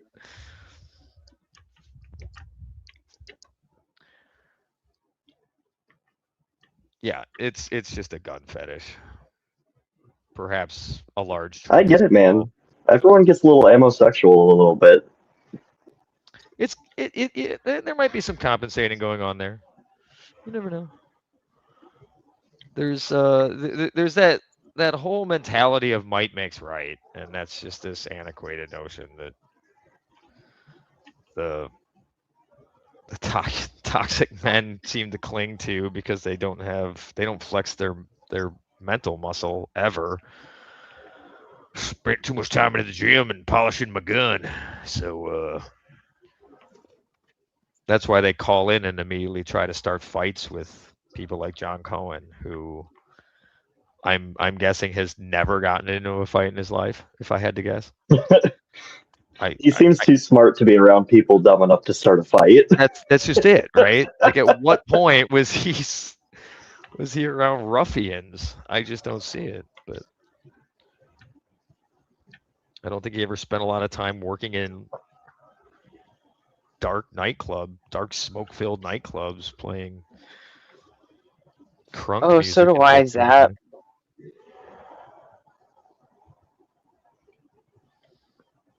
I saw a lot of fights in the bars, though. I saw a guy. That is the thing that I miss the most about the military is all the fucking CLP oil everywhere. Love that smell. The smell of what? Something about gun oil. Feels like I was close. CLP. Clean, lubricate, protect. Yeah, it's kind of like that. It's what we call gun oil in the military. Oh. What did you fucking call it in the Air Force? We didn't get guns. We'd have to go and shoot like once every They 6 didn't months. even get you Nerf blasters? What the hell? No, they still taught you how to fucking take them apart and clean them, didn't they? No. What? Nope. Never had to learn it. Just had the passive firing. They just gave us guns. We shot.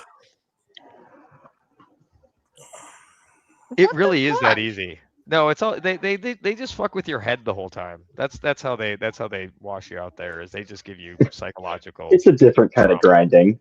It is, yeah. They grind you down in your head really bad, right? They fuck with you hardcore in the head, but it's physically menial. Like, they don't expect you to be able to, like, they want you have to know how to shoot, but like you're not issued a weapon or anything like that. What the actual fuck? Really? Yeah. Well, yeah, they're basically making really good office workers. They don't need some guy shooting up the office. Right. That's what postmen are for. What the Right. fuck? Well, Man, in basic training, when we had to do we'd go to the range, we'd have to do our weapons cleaning, and after like a week or something like that, all of a sudden they started like putting blindfolds on two of us and saying who could fucking take them apart and put them back together the fastest. It's like That just sounds like a fetish. Wow. I it disavow. was just something to do because cleaning weapons was fucking boring, so we made a competition out of it, you know? There you go. Okay. I thought it was like a test that you guys had to pass. I was like, you're off No, the standard, dude. no. They absolutely didn't do that. The drill sergeants didn't make us do that. No. It wasn't the drill sergeants. It was the squad leaders that Yeah. decided, you know what? I'm getting fucked, you know. Basically what it was those of us who had already taken our shit apart and cleaned it and put it back together. And then the other half of the platoon is just sitting there fucking struggling like fucking always. And you know, we're not allowed to leave the area until everybody's done. So Do you guys have a fucking we laser basically pointer? just Just get a laser pointer and be like, yo, dude, use this hand and this piece goes here. Or is that like not allowed? That might not be allowed. I don't know. well, this was in the 90s. It's not like everybody had laser pointers back then. And Oh, besides, I don't think they would let you have that in basic training. I would do so terrible in it. I don't do They great with they actually do take all your shit away from you when you go into basic training. Like all you have is what they issue you. So When my dad re-enlisted and became a boom operator, which is they fly on tankers and do aerial refueling. They fly the thing that flies off the back of a tanker plane is called a boom, and it's got its own wings, and there's a guy back there flying the thing. That's what my dad did. But part of being on a flight crew is you have to go through survival school, and he was already older at this point, so he was kind of the grandpa going in there, and he knew some of the tricks, and one of the things he did was he hollowed out a few things and hid some stuff. And one of the tactics that they use is they just try to rob you of any sense of time. It's a bunch of psychological stuff. It's a bunch of stuff for like teaching you how to deal with interrogations and stuff like that. It's all modeled after like being captured, if you're on the ground, and how to get through that. But he was messing with his captors because he'd snuck in a watch in the hollowed out portion of his boot that they didn't find, and during the night he would be calling out the time, the hour, so that everyone would know that what time it was, and that they had a joker on their hands. They had somebody who was going to be resisting the whole time. So he got to fight back a little bit in there, but that's he said awesome. It is and it isn't. He did have like nightmares from that school for quite some time afterwards. It's not fun. Right? Yeah, I meant more so like him messing with them is awesome. Oh yeah, Sucks that he had to have the experience, but very good fun way to make a use out of it. He was really he had a really good wit when it came to fucking with people. He was a jokester for sure. It was a lot of fun. He actually was not allowed to go back to Portugal. I think it was Portugal or Chile after they were having a water balloon fight in their hotel, and he ended up hitting some high-ranking general and was asked not to cool. return. Are you really refusing to watch Backrooms? Oh yeah. I don't really want to talk about it. But if you have anything else you want to watch, I'd love to. What do you mean you don't want to fucking talk about it? I don't want. I think he doesn't want to talk about the reason why. Yeah. But I'd be down to watch Backrooms. Just give me a time and a place.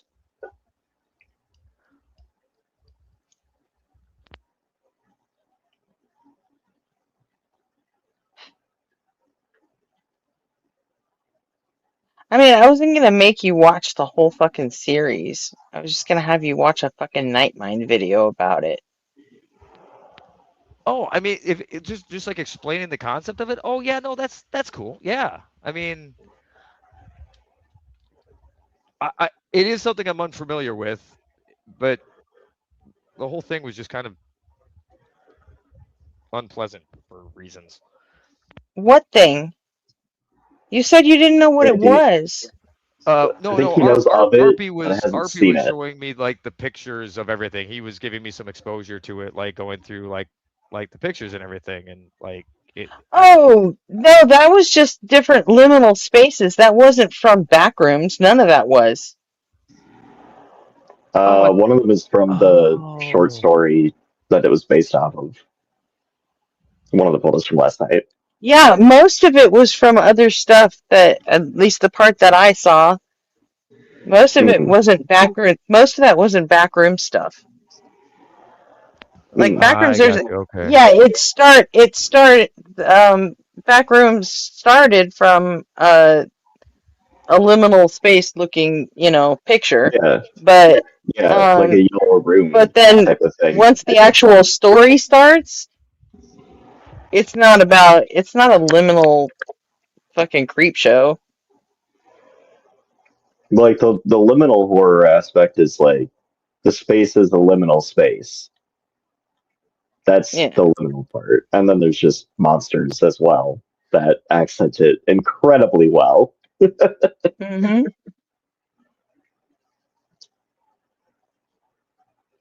But like Poppy's Playtime or whatever, that's another type of liminal horror, where it's like the atmosphere around it is what makes the horror, not like the monster itself. Tell you what. Right. I was like, Poppy's I won't even Playtime, I'm put you still through. convinced was I just won't to get even. people I watching was. it. Hold on. I had the Wendigoon one pulled up, but that one's like an hour and 40 minutes. It goes through the whole series. This one is only. There's two of them. They're about 20 minutes each. So if you really are unhappy about this one, then I'll let it go. Okay. No, it's fine. Yeah. I was. It was something else. I didn't know what the backrooms thing was. I thought it was like more of the liminal thing, which I'm not. I mean, it does start there, but fine. that's not the story. Yeah. So The Backrooms is a particular liminal space horror story. It doesn't encompass it in general like a Dark Souls-like game. If that makes sense. Yeah. Yeah, it's. But the Backrooms specifically, I think, is really interesting. I haven't seen the movie yet, but I'm gonna. I haven't either. Movie night sometime this week, Gretchen. Yeah, J Money has the back rooms. So Nice. We should do like Thursday night, because Wednesday night I'm seeing a concert with the wife. well, I'll be here Thursday night. Yeah, that's true. And then I'm working. All right. I'll figure it out at some point, or I'll watch it and then you'll watch it. It kind of has to be like daytime for me, otherwise. Yeah.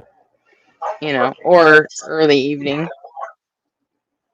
Yeah. So. Oh, I'm online early evening. My we'll see. Well, I'll ask J Money when he shows up eventually. Yeah, that's fine. If it works, it works. My daytime hours are basically like 4 p.m. to 4 a.m. Central Time. Mm-hmm. Otherwise, I still have to pay $20 to see it because it's not on any streaming platform or anything yet. It's just on pay-per-view. So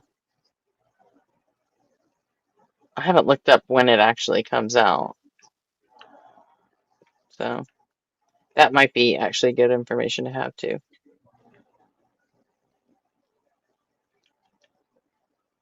All right, Ray. Do you need a safe word? No, lay it on me. You gonna be okay? You sure? We'll see. I have no idea. All right.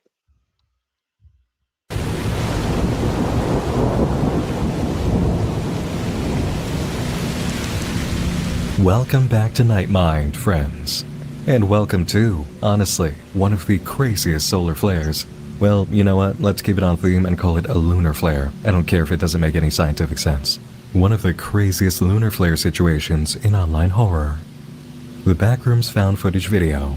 If you don't know about it by now, don't worry because we're going to get into it. But just to catch you up quickly, this is a found footage short film creation by Kane Pixels, who uploaded it on January 7th, 2022, and received a shockwave of views so fast that you think a pop star just dropped a new music video.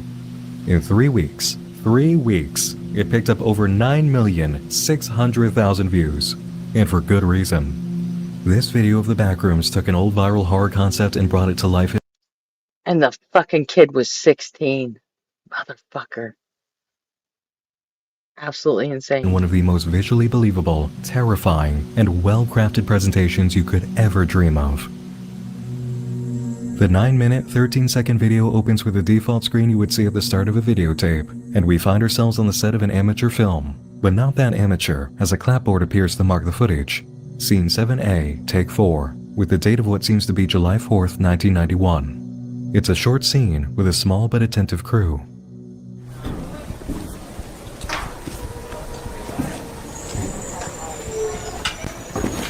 All right, cut. That was good, guys. All right, that was good. I'm thinking we get a wide angle, and then we're done. Okay? All right, yeah, cool. Like, how much further? Like, a little more. A little more. You got? Yeah. Whoa!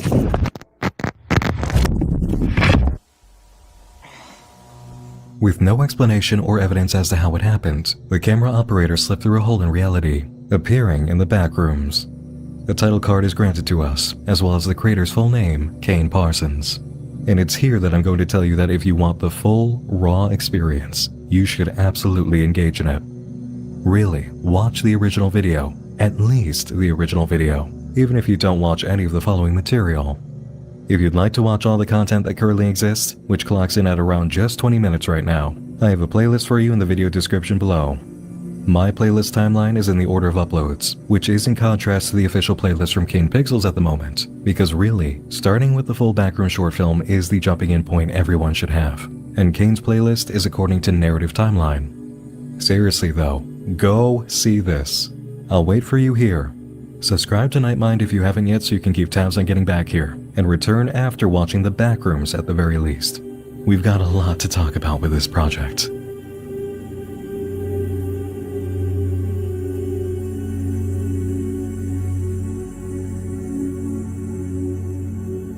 All set? See? I told you it was worth watching in full. So, you know the deal. The camera operator, who appears to be Kane from the credentials on the clapboard, explores the infamous liminal space the internet knows as the Backrooms, coming across more and more variations of the same yellow labyrinth. No one else seems to exist in this place, but evidence does emerge of previous wanderers, like the ladder leading to a tunnel between areas, and arrows drawn on the walls. Following the markings brings Kane to a wall with graffiti, drawings, ramblings we can't discern, handprints. One section says God, followed by writing that can't be interpreted from all the camera movements, and in the center, a clear message. Alright, everybody, I'm gonna go to bed. What's that? I said, I'm falling asleep. Holy shit. I'm gonna go to bed. It was easy for you to say. And I've Have a seen good this night, Nick. before. It's Okay. really cool. Good night, Nick, too. I like backroom stuff. But yeah, I'll see everybody tomorrow night. All right. Bye. Good night. With a monster appearance like that, it's more than likely that Kane walked into a trap. As he runs, it gives chase, crying out, and sounds almost human. Here, listen closely.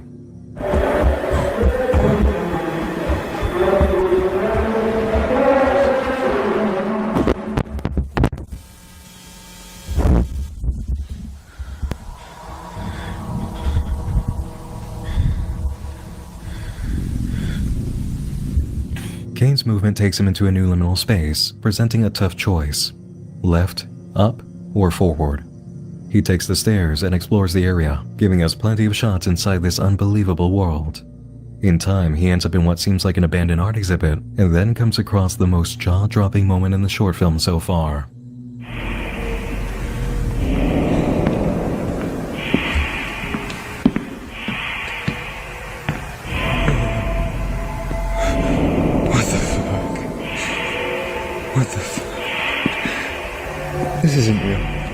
This isn't real. I'll interject here. For the ability to create a scene like that alone, this video deserved to go viral. All of the footage we've seen so far is incredible, but that scene? Outstanding technical ability. Kane soon finds a staircase that leads back to the original backrooms area, and the danger it presents.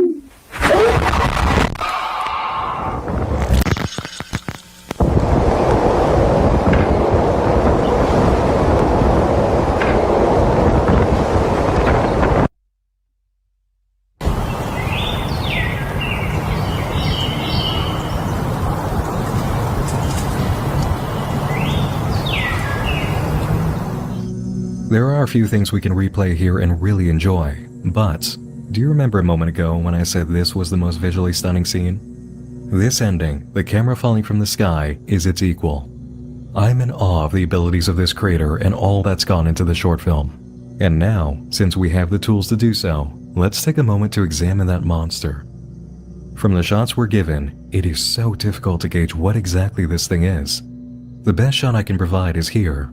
And looking at its head, if you can call this a head, it looks slightly like a distorted skull, as if it's been stretched out with the jaw pulled over to the left.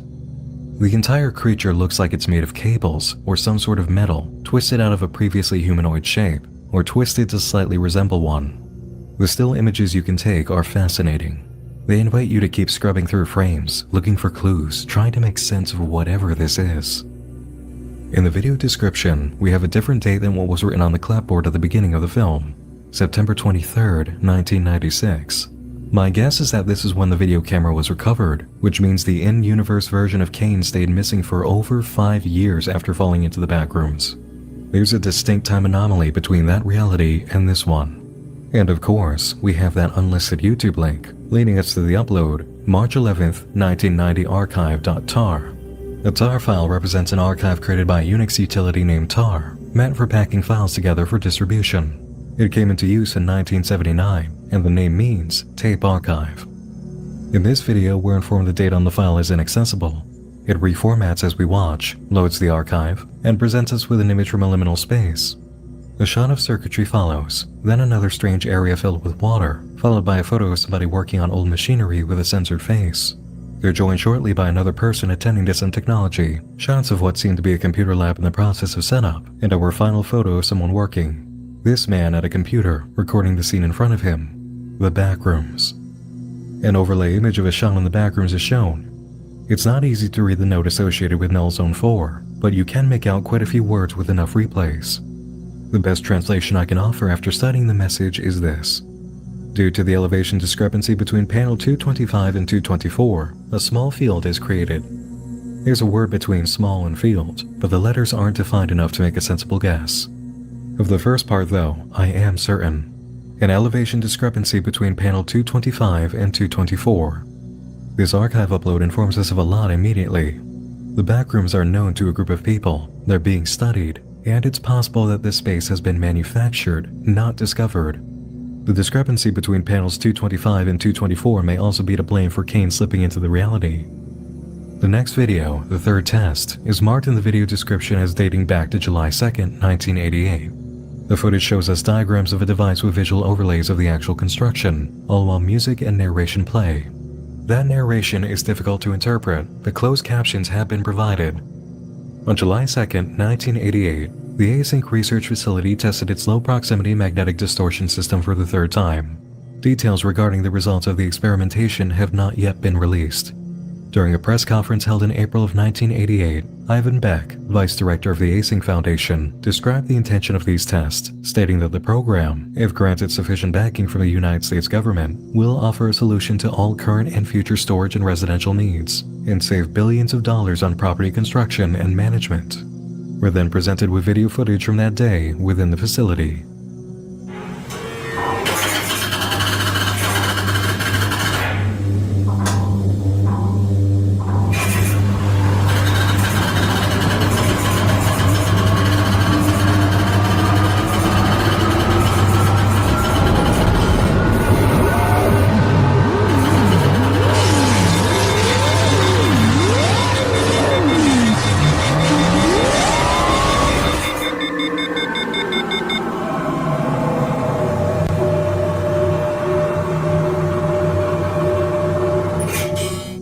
What did we just witness?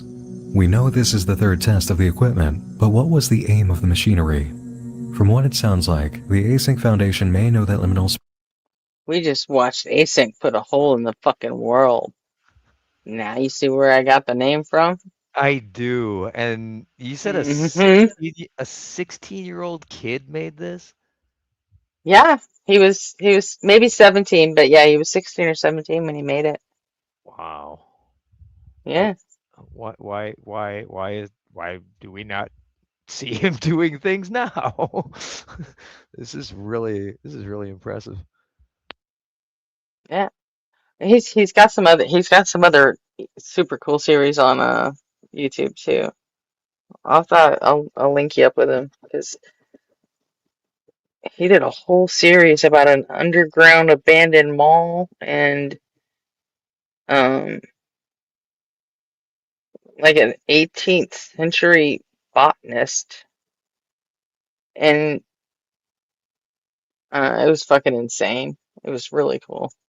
But space reality is real, or could very well be manufactured, and this facility exists to access or create it. The idea presents an opportunity of providing humanity with the means to fabricate space in the world.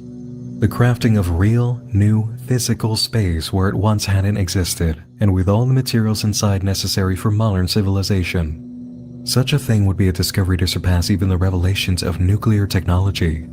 Here we have footage from the Async facility that appears involved in achieving that goal.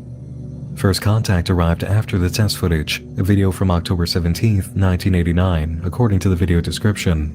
And yes, there is another unlisted link, but we'll get to that after addressing the events here.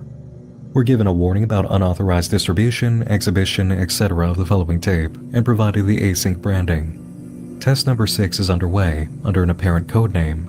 We're shown a series of and yes, I was tempted to just steal fucking Async's logo, but I thought that might just be a little too far. So That's fair. I threw the atheist day in it, and Well, this strikes me as something that would have like really fit in with like Liquid Television, back in the day. Like this oh, would have very been, much so. Like all yeah. the weird web series I watch are, and then there's the ARGs, which actually the creators embed codes and shit for you to solve while you're watching the shit. Yeah, they have done some crazy stuff with that. There's Like, still yeah, sometimes there's still some comes up. there'll be codes in there that you have to actually solve to get to the next video. And Nice. yeah, I'm absolutely addicted to them. I'm always waiting for another ARG to come out. cylindrical devices at work, then provided a modifications list. The majority of this information is above our understanding, but some redactions are presented in red. We've been around long enough to know that redacted information is the best kind, and we should get clues about what was censored soon enough. A screen flashes by, the information mirrored. BNCH/BY equals 8,000, and 3 counts of failure. At first glance, that code looks like the end of a YouTube URL, but its presence in the video would defy the logic presented so far in the series, and the sequence doesn't fit the requirement to finish a URL. Let's keep that info aside for now. There's a flash of a diagram, this one more sophisticated than the previous, and footage from the facility conducting operations.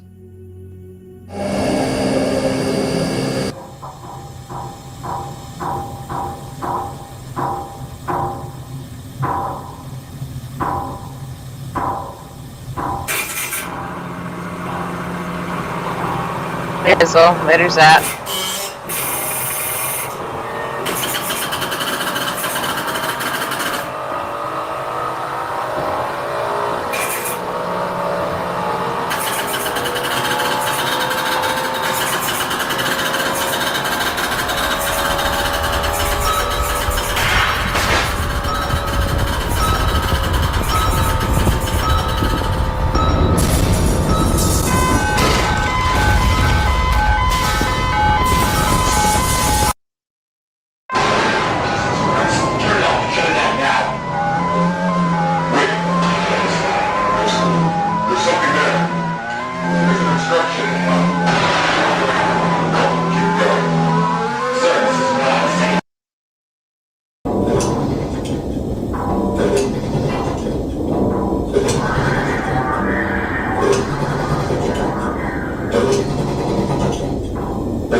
we have it. This is when the world of the backrooms met this reality, and the employees at Async knew something was wrong, an obstruction they weren't aware of. This obstruction may be a physical aspect of the liminal space, but it's more than likely our monster. As for that unlisted video attached to this one, it leads to an upload titled Collateral, showing a series of news reports on the same day, October 17th, known as the day of the Great San Francisco Earthquake of '89. It was a 6.9 magnitude quake that killed 67 people, knocked out power, started fires, and caused over $5 billion in damage. That system failure might have brought the backrooms to the Async facility, but the destruction that it wreaked on the state of California was historic. And, as we're about to witness, the aftershocks kept coming. The video Missing Persons was uploaded January 28, 2022, and the description provided the date of February 3, 1990. A series of missing posters are shown to us. Nicholas Bolton, Margaret Watson, a man whose name isn't given, Ellis White, and Janice Scott. A chart is shown representing the trend of missing person cases from 1987 to 1993, with the incident from October 17, 1989 marked in blue. After the incident at Async, the numbers skyrocketed, a bloody, horrifying uphill climb with a clear future prediction as more and more people slipped into the backrooms, all from different places. Video is presented from February 3, 1990 inside the facility as Async personnel in biohazard suits explore the backrooms, connected to the entrance by a tether. It's not long before they make a discovery.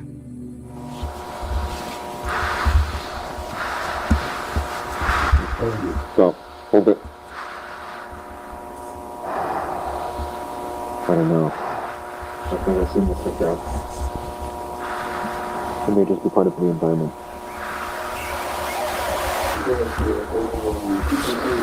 But it makes no sense. Why would they do it again completely?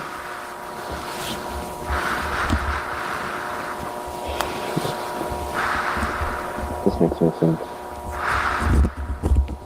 This wasn't in the last You're report. insane. No, this is definitely new.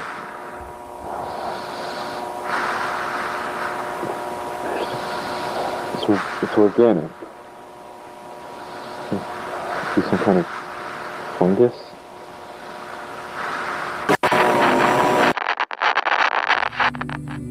The ending is certainly unexpected. A message in reverse that says, if anybody, blame him. The remarks of the Async personnel are worthy of note. Organic, some kind of fungus. And then we're given what look like microscope photos. The timing of the message after this might be significant. Who are we blaming and for what?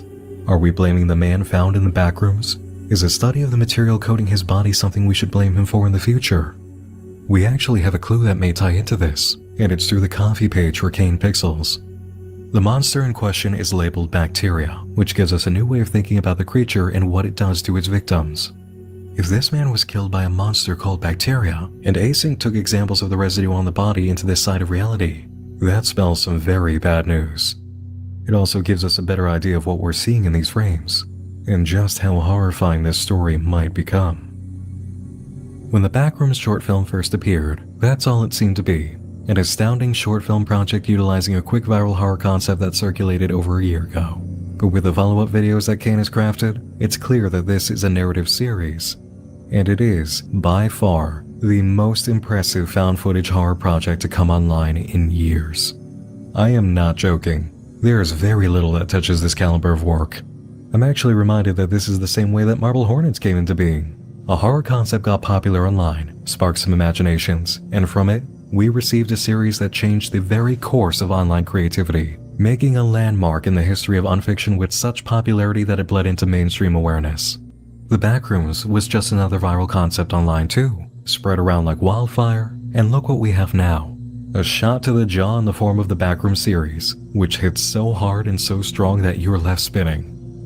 I'll say it right now, this is going to be remembered as one of the greats. It needs to continue telling its story, and it must stick the landing in the finale. But already, for what it's done, this is historic. This is an anomaly of quality and technical skill the likes of which we never see. This is an online project that, in all honesty, belongs in the VHS franchise of films, and if it had been there, VHS would have benefited from its inclusion. It's not a magic trick to figure out how this was all done either. The environments were crafted in Blender, the 3D modeling program, with what are clearly the best visual overlays that you could ever hope to find or make, rendering 3D environments realistic and making them look like they were recorded on tape. I can't even fathom what the specs on the PC used to make this look like, because I know how many hours of rendering had to be involved. And to pump out all of this in a short time, that's a lot of computer time baking. But making the camera look like there was actual human movement throughout, making composites with the sound, and especially composites for the latest video, which really does seem like live action incorporated into 3D, it's just astounding. I would really love to see a making of video after all this is done, just to let the world in and inform people what it took. I am thrilled that this exists, and I'm in awe that it exists. I am thoroughly impressed. On a technical level and a presentation level, this series stands alone. And the atmosphere and scares in the short film are so good. Do not cheat yourself. Subscribe to Kane Pixels, watch for new uploads, and stay on the ride. This is something truly special, and I want to come back when it's all over to examine the whole breadth of it. But until that finale, I'm following this with a passion, and I advise you to do the same. That's all for tonight, everyone. Okay, Was yeah, that bad, that's Ray? no. Like it's just reviewing a brilliant piece of artistic work. The liminal thing bothers me for other shit, but that's just really good storytelling. How old is that kid So again? you want to watch the second part then? Oh, yeah. Okay. 'Cause Gretchen, he does another one. He does how- another one where he wraps it up.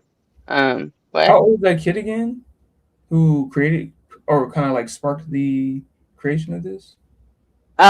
He was like 16 or 17 at the time this came out. Oh, okay. But he's also, I think he's, hold on a second. That's so impressive. Yeah. Yeah, he's not kidding about the.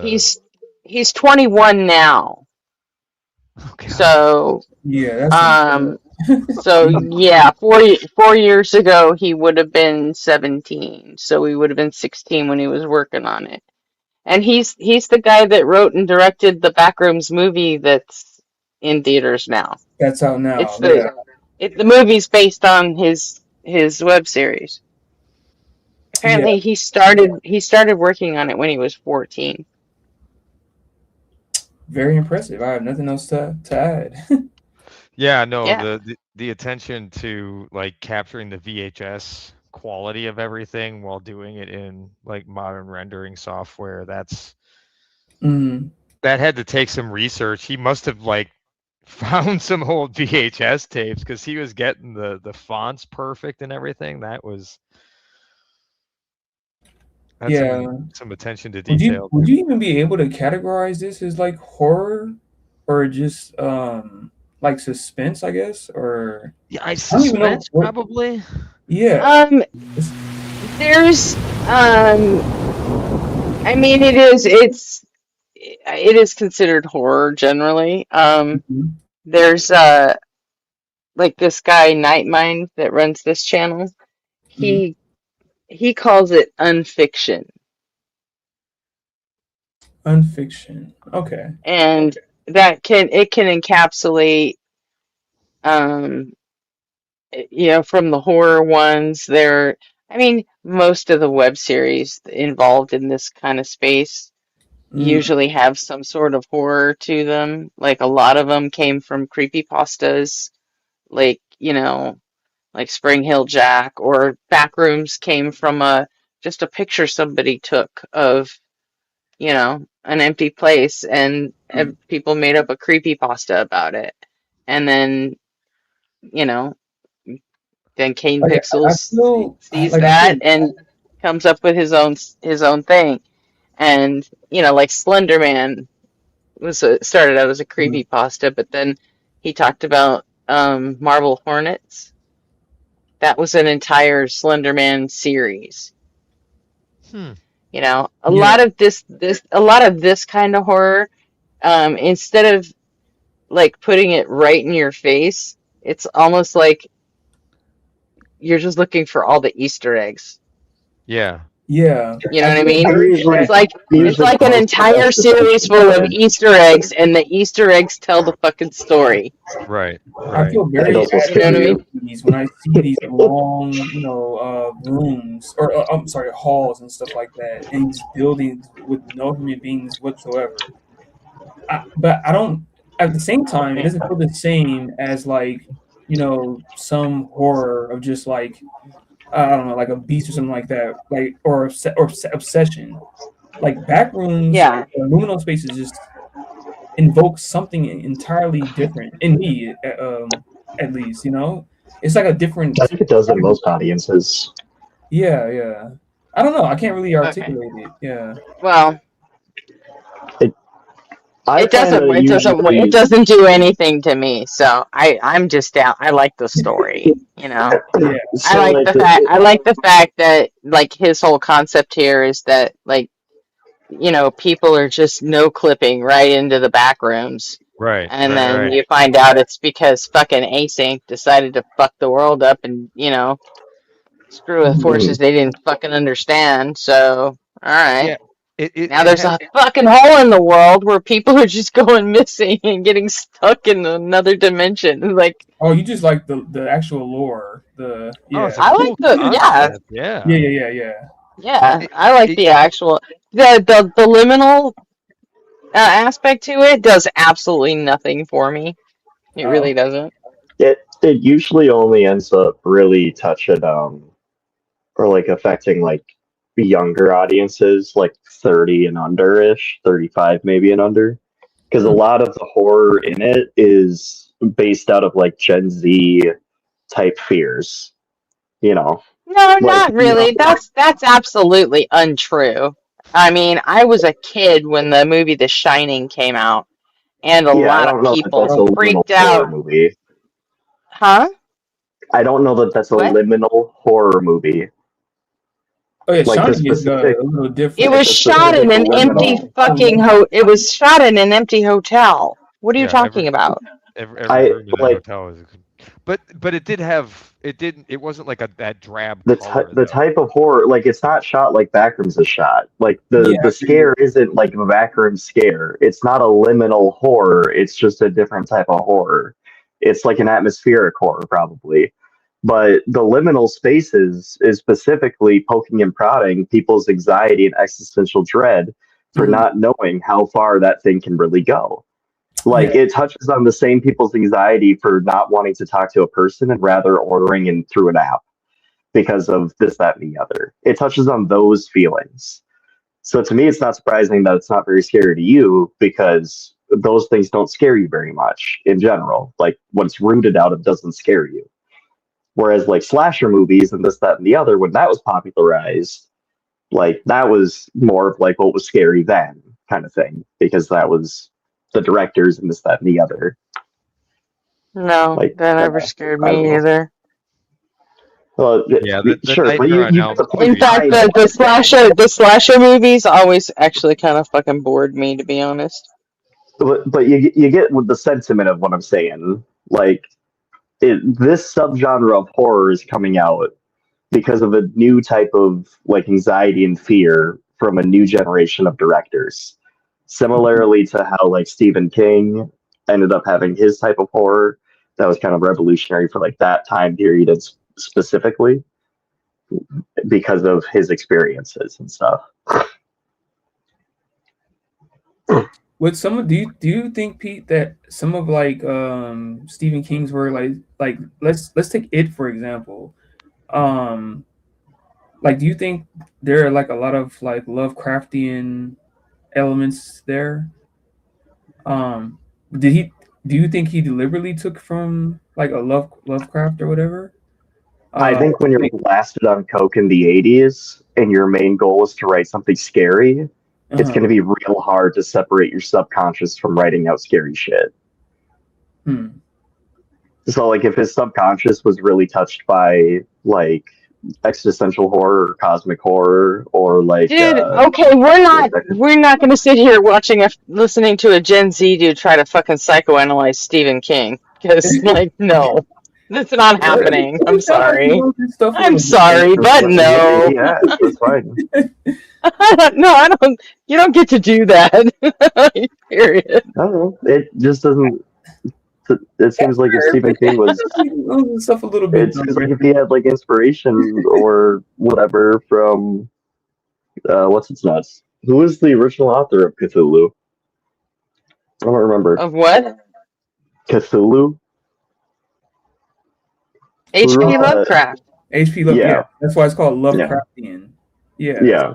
Yeah. These like mythical like beasts and stuff like that, which is very interesting. Yeah. Yeah. It's like the H.P. Lovecraft is like cosmic horror type stuff. And I think a lot of the It type stuff like borrows from cosmic horror. So with Stephen King being hopped up on coke in the 80s, writing horror books, it wouldn't surprise me. He was not. He wasn't.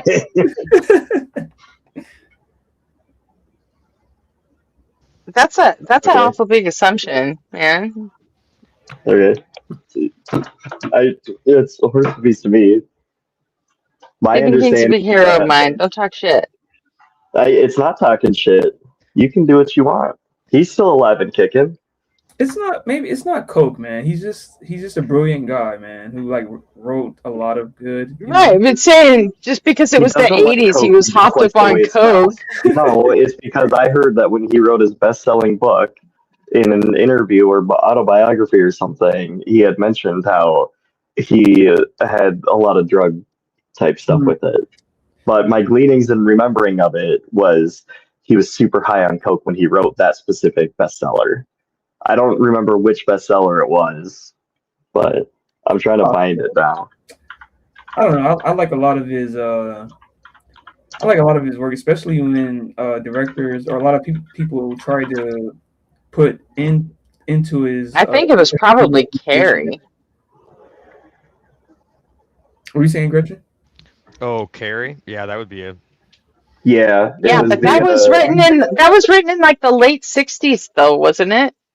Well, hold on. I don't know. I mean, the movie was in the 70s, so like. I'm still trying to find the thing.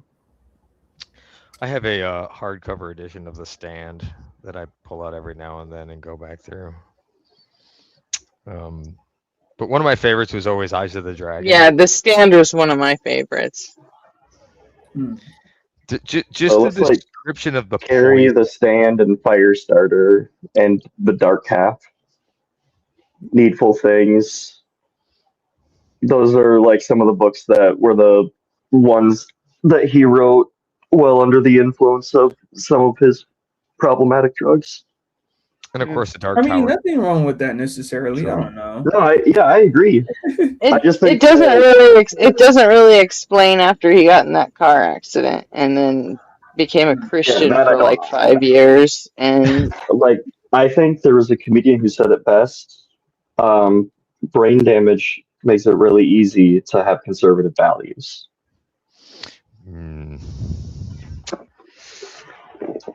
Okay, I don't know what the fuck that means, but all right. Well, it feels like a lot of Christians are more conservative. That's all. Yeah, there's a tendency there for sure. Yeah, but.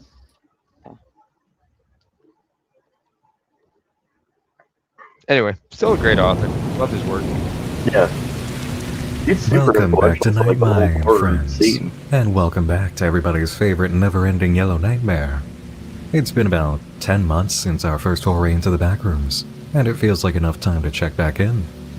We'll hear from them later on, but before we get into it, I just wanted to mention that tonight's trip is sponsored by our friends at Raycon, because it's tough exploring endless liminal spaces without music. Thanks in advance, Raycon.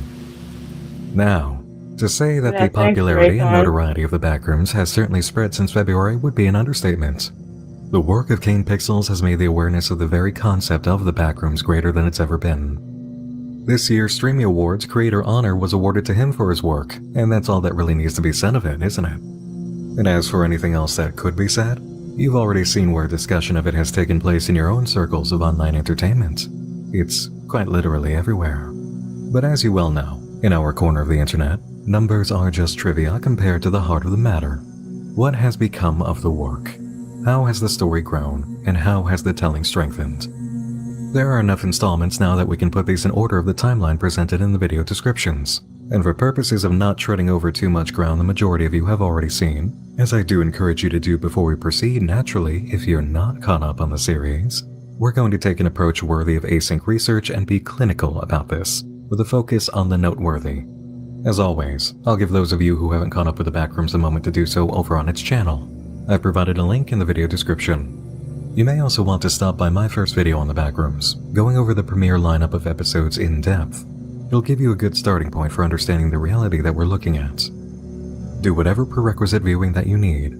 I'll be right here when you return.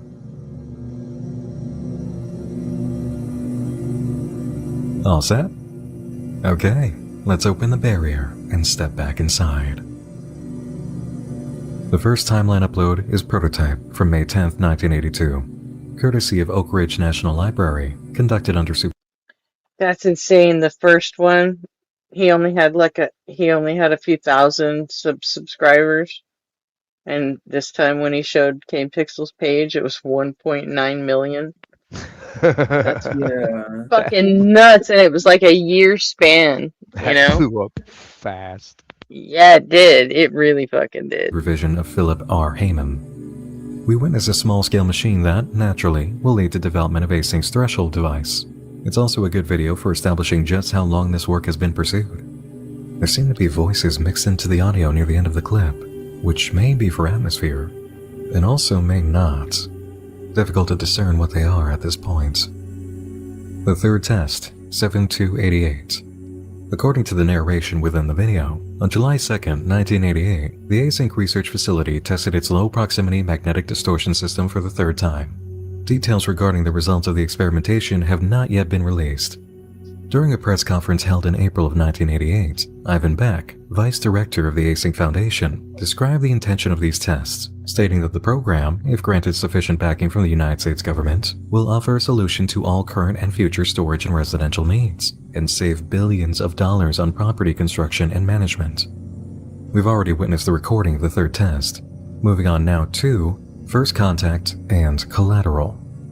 10/17/89. This is test number 6, resulting in the world of the Backrooms opening. Notes are given about detection of an obstruction during the testing process, giving us a hint that from the beginning of discovery, something went wrong. The unlisted video attached to this, Collateral, shows the day of the Great San Francisco earthquake of '89. It was a 6.9 magnitude quake that killed 67 people, knocked out power, started fires, and caused over $5 billion in damage. We can assume the success of Async generated the quake at the center of this disaster. It's pretty clear that their experiments are not without consequences. Missing persons, 2390. A chart is shown representing the trend of missing persons cases from 1987 to 1993, with the success of test number 6 from October 17, 1989 marked in blue. A previous spike on this chart may correlate to initial tests run with a system starting from test number 3, something we can theorize because we know the opening of the Backrooms created the infamous no-clip zones in reality that led to so many missing people. The graph's movement is very clear. After the incident at Async, the number skyrocketed, a bloody, horrifying uphill climb with a devastating future projected. Async personnel in biohazard suits are seen exploring the Backrooms, connected to the entrance by a tether. It's not long before they make a shocking discovery. The ending contains a message in reverse that says, "If anybody, blame him." The remarks of the Async personnel are interesting. Organic matter is covering the body recovered from the Backrooms, some kind of fungus. And then we're given what looks like a microscope photo. A clue from Kane's coffee page already alludes to a bacteria present in the Backrooms. Autopsy report, 2590. Description of the body found in the Backrooms is given. 18 to 21-year-old male, cause of death likely malnutrition. Somehow, decomposition process appears stunted, like portions of the body stopped decaying and were sustained. Other areas, however, were completely overtaken by culture. Material samples reveal a mutated strain of simple hay bacillus, a bacterium found in soil and gastrointestinal tracts of humans, marine sponges, and grazing animals like deer. The doctor's opinion that this should be completely benign is correct. This bacterium is more like an element of normal processes, not a threat to the body. A TV in an office relays several images in rapid succession, as if possessed, but focuses on one bit of text not fully revealed. To that point, the sentiment, all serious engagements in, this environment was never suited for mankind. To maintain, delusion would be to condemn.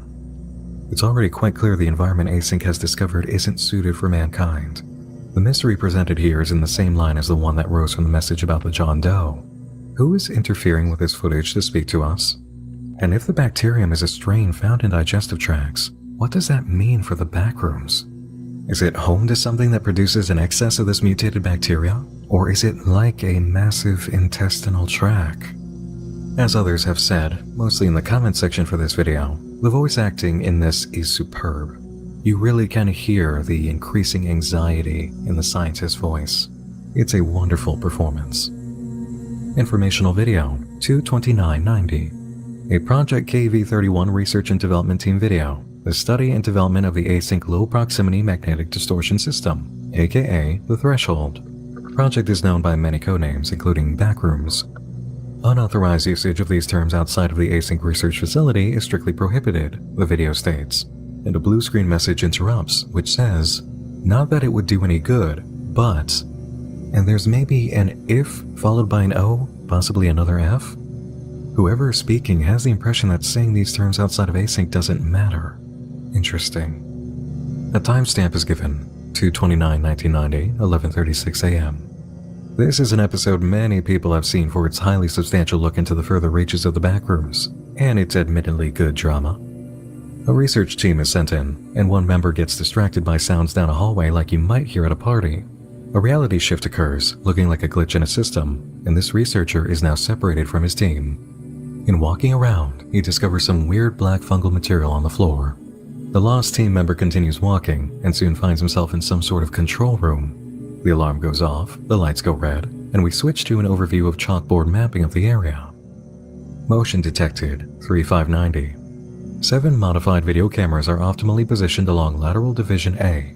Each camera has been modified to send out an alert and begin recording when motion or substantial noise is detected. Following is a compilation of all detected motion alerts received during night of Monday, March 5th. 19:39:43. Camera 3 picks up a research trio. One in lead, one with a briefcase, and another bringing up the rear. 20:26:43. Returning researchers pass Central Division D. Only 2 of them appear. 21:2:12. Supervisor passes camera 6. Unknown if this is the final member not seen earlier, but this one has a briefcase, and there was only one briefcase carrier. We saw them. 21:14:04. Noise detected. Threshold barrier closed. Sounds like the alarm system in the control area from the previous video, which must mean that sound indicates activity from control. 16:44. Noise detected to be determined. The sound is pretty alive, and we've seen the things that appear to be alive in this place. 2:13:35. Noise detected. Microphone failure. Whatever's creeping around may have taken out what's listening to it. 3:53:43. Motion detected, and a discovery is made of a creature in the line of sight. It seems healthier than the stringy ones we've seen so far. Pitfalls, 5690. Another widely seen installment, documented by Marvin E. Lay. We find the control area has been built immediately beyond the threshold device entrance, and the spot we saw framework in before is now the barrier. Marvin follows up 3 other researchers. A cable wheel is being installed at the start of a tape line. A consistent beeping is heard, a new mechanism in this place for leading people back to the control room. Researchers press on with the new rope installed and find the pitfall area. One researcher makes it ahead and requests that Marvin make it across quickly with a camera. He falls into the layer below, eventually hears a person yelling, finds the twisted hallway, and discovers the strange neighborhood, the outside mimicked on the inside. He's pulled along again by the voice, and Marvin asks, what if Miller's right about the null zones? This is a question related to material revealed in the first few uploads for the backrooms, suggesting that there may be strange fields either in the complex or the world that disturb reality. Marvin bringing this up now may suggest that he believes the null zones are allowing people through, which would explain why somebody is yelling for help. After all, the researchers are going to have the discovery of a body in mind. They know it wasn't one of their own, so they've all been thinking about how somebody could have slipped in. Down at the lit-up house, more yelling is heard. There's a room at the back with some chairs, cardboard, shoes, and a backpack. Marv thinks that somebody's been living down here. He proceeds and sees what's been yelling is not a person, then runs. There's a noticeable amount of coughing towards the end of the escape on camera. It could be nothing, but we also know that this place might get you sick. Is there a possibility for a break in the seals of Marvin's suit, especially after his fall? The video report picks up the same day from inside of the async building, with Marvin's message on comms discovering the monster. Then the async research team comes back through the barrier. It seems like Marvin is recovered. An async associate in a suit is waiting for them. Our first unobstructed view of a full human since the initial found footage tape. This is a glorious moment in the creativity of the series. A researcher in his lab coat walks through the building to make a call while another two watch Marvin's recording. A sequence of footage in the back rooms follows, showing the crossing point to that new exploration area where Marv met a monster being boarded off. A new sliding window is also installed. Knowing what we do as an audience, this is a pretty grim thing to see. Anybody else who winds up in the back rooms on this layer or manages to get up to this layer will not be able to get out. Not through the async side anyway. In the video description, there's a link to an unlisted video, which shows a car disappearing from the highway while driving. A crack in reality, or a null zone, seems like it can be a short event as well as a long one, since other cars aren't immediately swept in. Presentation 5890. An FBI warning comes up first, indicating this is an internal product of the Bureau. An async research presentation video follows, introducing their commercial project, the A-Space. A slide that has details of how the magnetic distortion system functions is heavily redacted and skipped over. As the presentation tape plays, we witness a tour in progress through the facility. The commercial appeal aspects and overall functionality of the A-Space continues to be demonstrated, and a blue screen message flashes by. Stretched out and mirrored, it says, "To deceive the Fed." At large, the message is probably created or designed to deceive the federal government. So, the commercial aspect of A-Space is a lie?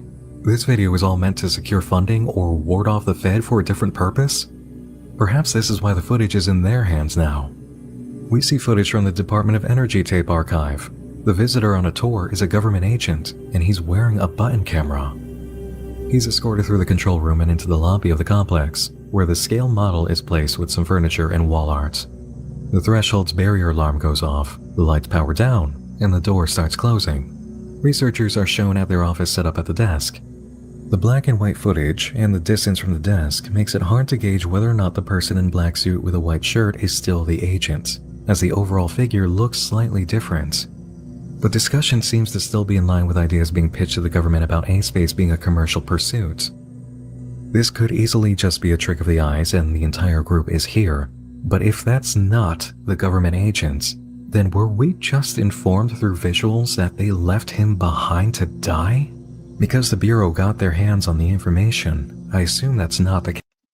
You know, Ray, I was thinking if the liminal space stuff really bothers you that much, you can always use something like Nightmind to actually to breeze through it all without actually having to sit in the scenes where they're doing the liminal uneasiness.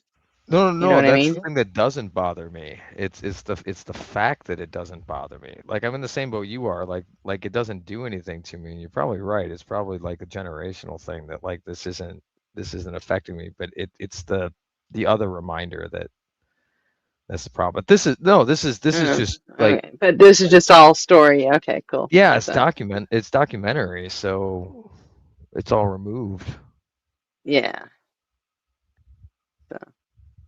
Thanks though. Well, if you like this kind of story, then I have got some analog horror for you, dude. Yeah, Yeah. It's like The White Vault is super good. it's like what What's M. Night that? like The White Vault. Yeah, I It's was a thinking of like audio the drama. Monument Mythos and like Mandela Oh, I haven't seen that catalogs. one. Oh, you I haven't? haven't heard of either. No, I haven't heard of either of those ones.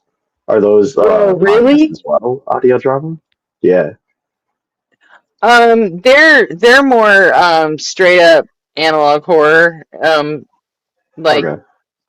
found slash Discord link. recovered footage. Although Monument Mythos has some like weird animation to it too. So, Perfect. oh, I got it's a whole rabbit hole. I got a bunch of stuff that'd be cool.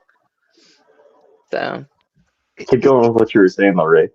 It remind like this is what M. Night Shyamalan Ding Dong movies could have been like if he wasn't such a shitty director. Want to be? Yeah. Yeah. Like he tried so hard to Like, make garbage. Yeah. Yeah. Like these are the feelings that he wants to invoke, and he just can't quite get them. Right. yeah. But the Easter egg portion of it gives me sort of like Portal flashbacks. If you remember playing Portal Yeah. for the first time, when Yeah. that game broke open and you started to realize what was really going on there, it was like, oh, this is cool as shit. Mm-hmm. Yeah. I think Portal is another really good example of like a liminal space, because you don't really. Well, maybe the second one a little bit better than the first one. The first one is a little bit more indoors, isn't it? Yeah. Okay. Yeah. Yeah, the first one was lightning in a bottle, though. That was. Yeah, it was. Was a well, game. Steam made it, so Exactly. or Valve or whatever. Valve. Unfortunately, they can't count to 3, so we're never going to get any, trilogies. No, Valve is just like where everyone would want to work if you could get a job somewhere, because they get to work on what they want to work on. Right? There's not a lot of companies that have that kind of mentality with their employees, and they're all really happy about it. So it's hard to hate on a company that does it like that, even though everyone wants them to do Half-Life. I get it. I'm in that boat. It's too late now for it. The best they could do is like give some young buck like, hey, here's some of the lore. You're not going to get all of it. Make a sweet series, like animated series or like short film or something. Like that's the best they could do, and then it would be like, hey, you know what, guys? It was based off our stuff, but it wasn't quite our stuff. If it goes poorly. And then if it goes great, it's like, hey, this was just the start. Yeah, to twist it off the intellectual property like that would probably not be the worst idea, but like to do another game with it would just be a Duke Nukem Forever situation. It would never live up to the expectations. So, oh well. What did you guys think about like? Yeah, there are some ARGs that are just they're not even just web series. They're like there's one called Welcome Home that's contained like on a website. Oh really? That's wild. Really? Yeah. Yeah, it's like Lost. The series. The meme? Oh. No, yeah, do you guys think it's like post-plane crash series? Yeah, did you like it? The beginning of it was cool. Okay, because I feel like there's like some. Yeah, the show did degrade over time, in my opinion. It did. It degraded, or the series. I'm sorry, degrade over time. But I the ending was fucking ridiculous. Yeah, I just love the mystery aspect behind it. I guess with the island or whatever. Yeah, that's the only reason why I bought it. The puzzle box aspect of that show is fantastic. Yeah, because it keeps you engaged in wanting to try to solve the mystery with the characters, but with different and or more information, and that's a fun feeling. Right. Okay, you guys have good takes. Okay. Yes. All right. Days. Otherwise, how would they have recovered the camera footage? Unless they shut the whole thing down later. I almost feel like we're going to need confirmation later about what happened here. Back to the current position, the alarm goes off. The camera shows the missing researcher from informational video standing there. He's been gone since 2/29. A time anomaly exists in this place, and this appears to be the first moment Async discovered that fact. Within the video description is a link to an unlisted clip from The Simpsons. Bart is laying in a hospital bed after being struck by Mr. Burns, with only superficial injuries. An ambulance-chasing lawyer appears, trying to convince Homer to sue. A Spanish ad for Dimacol interrupts the flow of the scene. It's not a standard commercial break. There are a few theories on this video's inclusion as addendum to the narrative. Everything ranging from the interrupting ad being a message about illness to come for the survivor of the backrooms, to a suggestion of time hopping because the ad was jumping in the middle of the episode out of turn from its designated ad spot. There's also a theory about the magnetic pulse of the threshold device creating interference on the tape recording. Ultimately, with what we've just seen with a returning researcher, I think it's more underlining how the flow of time is being We're now in the holiday season, and while it isn't always picture perfect, it can always be made of. Or if pre-con website I is do out like that the way gift he cover. did that. I think it's cool the way he did that. Yeah. Edited in the ad, just like in the background. .tar Good seamless edit. 691. A tar file represents an archive created by a Unix utility named tar, meant for packing files together for distribution. It came into use in 1979. The name means tape archive. We already covered this one. It was an early upload in the story, demonstrating the progress by async in exploring and documenting the various aspects of the complex. The main takeaway for us is here, the description of Null Zone 4. Null zones are theorized to be areas of disruption in the fields of either the backrooms or physical reality, creating small cracks that people and objects can slip through. Found footage number 2, 8/19/95. It makes sense that this one follows the video relaying information about null zones. A girl is recording what is likely a null zone in her garage, demonstrating its nature. In the process, she falls in, landing in the backrooms. It's a standard exploration video, showing off this layer of the backrooms until coming to a multi-level area with evidence of the fungus-like bacteria. Soon after, the girl discovers something very startling. The car that fell in during one of the addendum clips, with a distinct lack of occupants. A handprint is left on a door nearby, and evidence of blood on the floor as the crash survivor tried to find help. The girl follows the trail, finding a room overtaken by strands similar to the bacteria creature. A framed painting is seen on the wall, and the creature hibernating in the middle of the room awakens. It gives chase, and the girl runs to the room with a hole in the floor.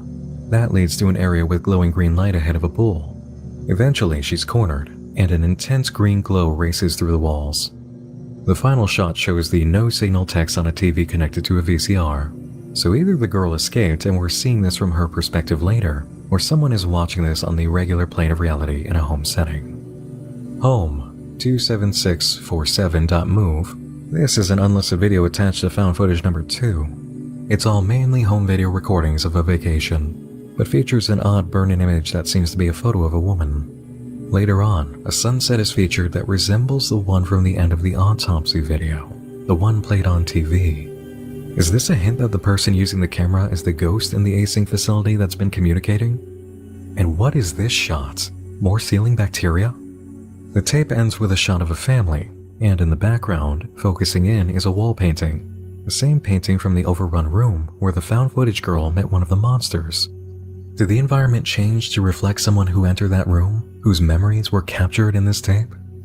And there's something mixed into this audio, all throughout the track. Some kind of speech. I've attempted to isolate it from the music, but to no avail. It's just too mixed in for what I know how to do in terms of audio cleanup. Found footage number 1, 9/23/96. We know this one very well, and in a timeline sense, this is technically found footage number 2 for now. Nothing truly new to gain from this, except to consider one theory that's been discussed. The don't move, stay still writing alludes to the idea that the bacteria monster within the complex actually fused with one of the motion detection cameras, enabling it to hunt down anything inside that it catches in its sight. While it would explain its alien metallic appearance and give some weight to a deeper meaning behind the warning, I'm not quite ready to lock in that theory. We've seen the bacteria in this place growing on non-organic surfaces, but it's the cases of organic beings meeting their demise that we see the most spread. The recovered body, and the room where the crash survivor bled out and died, according to the blood trail. You might even notice that the handprint left on the wall is black. It's not like dried blood. That would indicate that it's already been molded over by the bacteria. It does seem to seek out primarily organic matter. I remember. This is a very different video. Very different. With a voice describing a house that was taken by the sea, and how it joined all the other forgotten things on the seabed. But the voice remembers them. There's a very evident shot of the prototype and consistent editing showing mirroring of images, suggesting that what we're experiencing as the backrooms is just a distorted, elongated, and mixed up reflection of the existing world. This falls in line with a discovery made by Marvin during his experience getting lost inside the complex. The street signs within the house were mirrored, all of them. The messages we've been receiving too from the ghost inside the async facility, those messages are all backwards. And what's more, at the end, we're informed, you've always been here. Is it because it is a reflection? If we've always been here, then that means that yes, we've always been inside of the physical locations that the backrooms is made up of, because it's a reflection. Now, a question to consider. What even is this video? No, really, what is this video? We've already seen the perspective of async and found footage protagonist broken in favor of a more directorial position. But this? It doesn't even have a date in the video description. This kind of breaks the entire pattern that we've seen for the content. I want to try something. Listen. Not simply hear, but listen. Look at how fast this kid's fucking skill set grew. And he was still a fucking teenager. Yeah, I can't wait to see where Isn't that directed. fucking wild? Yeah, she's gonna be like the next John Carpenter or some shit. It's gonna be awesome. I would equate it to like a virtuoso type with like an instrument, sort of savant almost style with it. Yeah. Yeah. I mean, and so, and the movie, and the Backrooms movie, that, I mean, he wrote and directed it too, so, I mean, give a kid with all that fucking talent a fucking budget. Yeah. Right. It's gonna be nuts. And you say that's in theaters? I mean, now? Is it select theaters? Because it's been in theaters for a hot minute, so it wouldn't surprise me. yeah, I think it was released like a month ago.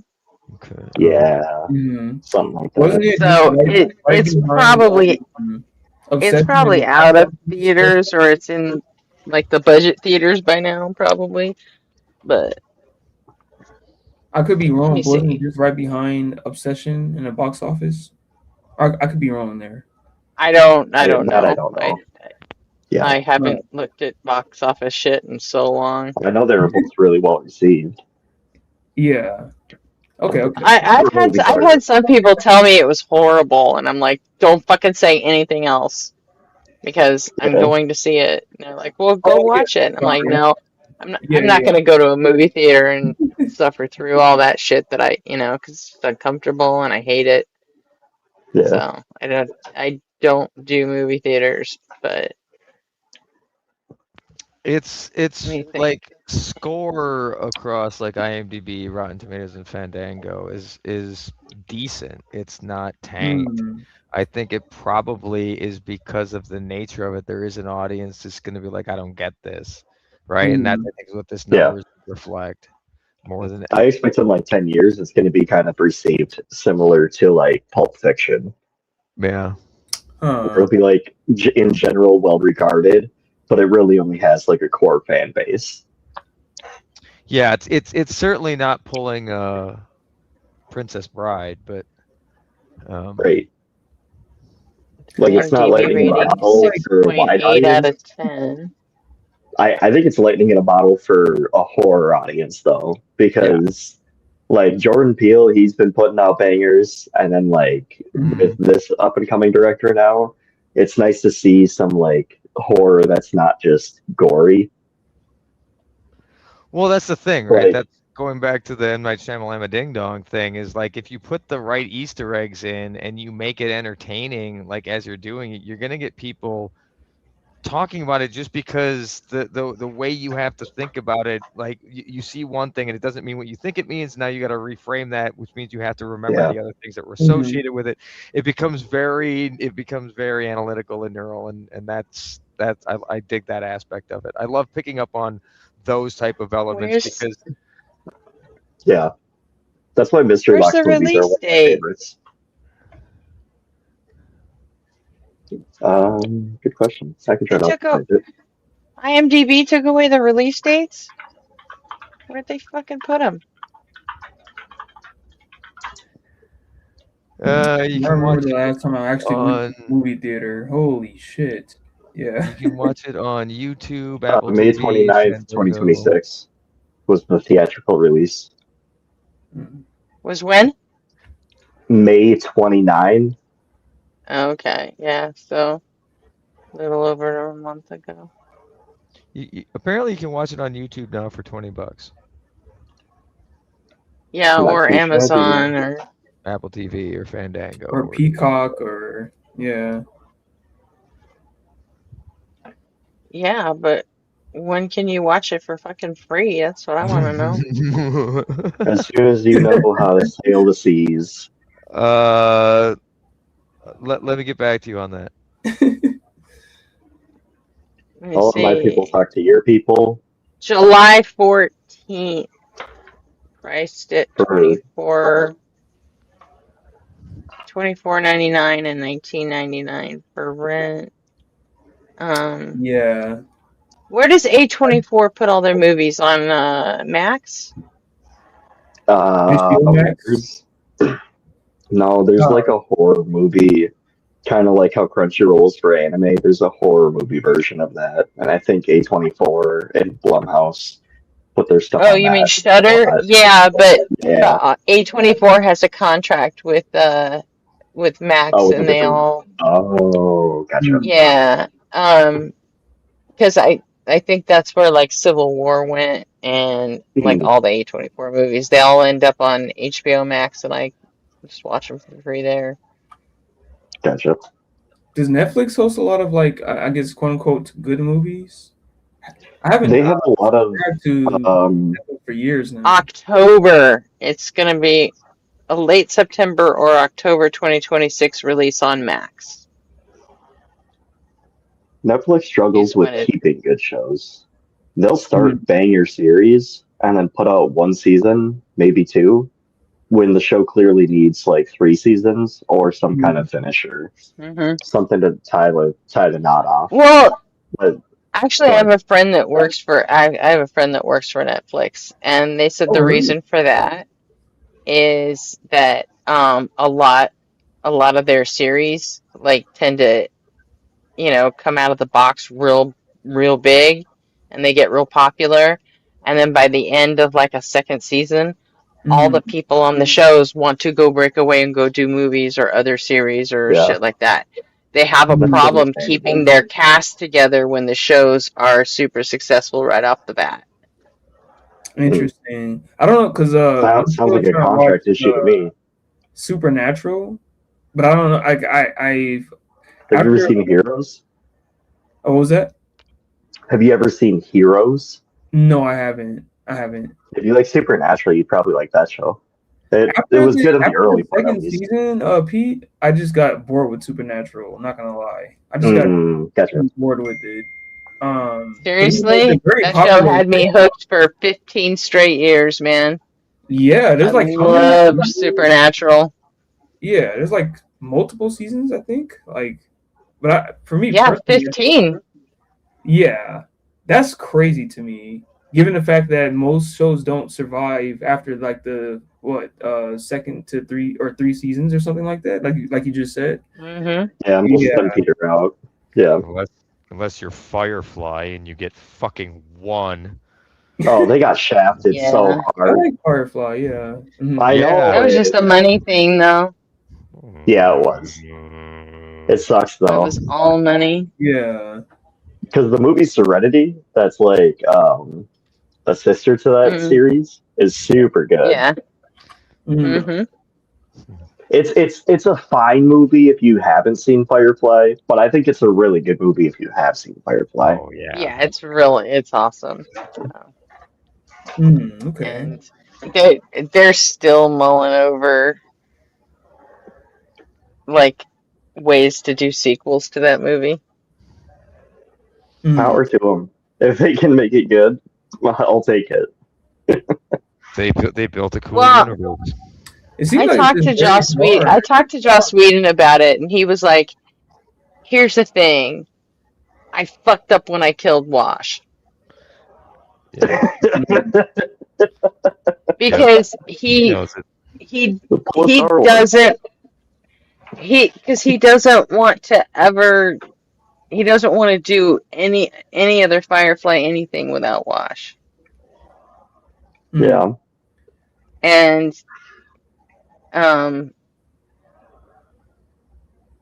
then by that time, this was in when did What'd you guys I think don't know, about? it was like the mid-teens or something, or like 2020 when I talked to him about it, Gotcha. and he's just like, no, he's like Summer's too old now. He goes, and I wouldn't do anything. I would never do a Firefly anything without her, and I can't do it without Alan. So, mm-mm. Brutal. It would never work. You can't do a No. prequel because Summer Glau's too old, Yeah, they're and all. you I don't even know if I can't want do a a prequel, sequel though. because That's you the killed thing. fucking Wash, You kill you know. Yeah. And but he's Gross, like, but but at the yeah. time, he's like, at the time, it was like really the whole point of that movie was to wrap up the series because we didn't get the chance to on Fox. Yeah. Yeah, killing So pivotal characters. That's one element of being a problem. Maybe because I was gonna ask you guys what you thought about The Walking Dead. I thought again for me, I thought the show on a holistic level degraded over time. So like I Yeah. would say the first two seasons for me were just fucking immaculate to me. oh, I have The absolutely no comic books idea. I are never apparently watched it. awesome. Oh, The Walking Dead. Yeah, I've the never graphic seen an novels or episode of it. comics. It's pretty good, but I'll just say for me, it degraded over time as the seasons went on. It's almost like a Yeah. law of seasons or something. I don't know. For me, all you have to do is say zombies, and I'm not going to watch it. Okay, that makes sense. Okay. I don't Just like like a zombie not shit. interest? Oh, gotcha. Huh? It Yeah, does, like, it doesn't interest you, or I don't. It doesn't like interest a me at all. controversy? Oh, gotcha. Like zombie shit. Yeah. Like World War Z was good because like those zombies could move and made them actual threats, you know. And Yeah. Shaun of the Dead, okay, because that was fucking hilarious. So Yeah, all it's a right, comedy. fine. Yeah. But other What's that than that, one? all the zombie shit, I'm just not into it. I don't. What's that I mean, other I've comedy? seen them It's before. Zombieland? Yeah, there's another zombie Oh comedy. yeah, I think it's Zombieland. Zombieland. Yeah, Yeah. I haven't that seen was that funny forever. too. That was funny too. And then Shaun of the there Dead. was a sci-fi series, Z Nation. Mm. It was kind of like a funny kind of version of Walking Dead, I believe. Oh. Awesome. Nice I don't sci-fi. know, Christian. I think you'd like Walking Dead because there is so much like deep lore there. You would probably like Last of In Us. terms of the characters, at least, right? In terms of the characters, that's the only thing I like about Walking Dead is like the character relationships. You know? Yeah, I did watch Last of Us, but I mean that was mostly just a fucking drama, you know. Yeah. I mean there wasn't a whole lot of zombie anything to it, you know. Yeah. Not really. Other than to just stay away, like hide. Yeah, it depends on how far you get into it, but yeah. Well, I got in a lot of trouble for that movie because I told my friend about it and she was like, okay, but if this main character dies, I'm fucking killing you. I was like, oh no. and then I'm watching the episode where I was like, oh shit, kill me. Oh, I'm gonna die. Oh no. I think you're the best real quick, and then you just ditch. She got into it. She loved Joel, and then Yeah. I love Pedro Pascal. That dude's awesome. You've seen The Walking Dead, Ray? Or you like The Walking Dead? I haven't. No, I should have because they actually live right near where all that was filmed. So I've been like a bunch of places where they shot it. I've supposedly seen like they have marks on the ground where they had cameras set up for stuff and shit, so you can like stand where the camera was. And you can like see shots from the show and stuff. Yeah, it's. I really like seeing the behind the scenes for it, but I don't think it aged very good. But at the time, I really enjoyed the first handful of seasons. Same here with that. Yeah, that's how I feel about The Walking Dead. The first I would say 3 seasons for me, it was just beautiful. Like I don't know, but that's just It feels like that horse drawing where it's like the back half of it or third of it or quarter or whatever starts off looking gorgeous. Yeah. And then as you draw the rest of the horse, it just gets gradually worse. Yes. Yeah, I agree with that. You can be long or you can be good, but it's really hard to pull off both. It's like wieners. And maybe it is just like in general very difficult to keep some consistency throughout shows in general, right? So that's why it's very rare to have several seasons of a show and it be very good, because it's very hard to have some kind of consistency within the plot, Yeah. But I don't Well, know. that's why I've always liked South Park, right? Is because they'll have shows that aren't great, but overall their work is consistently solid, right? They're Well, there's no You can run any season and know that if it's on the background over the average of like an hour or two, it's going to be a good time, even if some of the episodes suck. Yeah, South Park is a completely different thing, though. It's not like a storyline that's being consistent. It's just the theme of South Park. They actually started doing a consistent storyline, and they made a joke about the fact that why is everyone remembering everything we do now, right? Because they started doing that. They knew what they were doing. And they joked about it. They were like, "Wait a second, that was last week. How did they remember this shit?"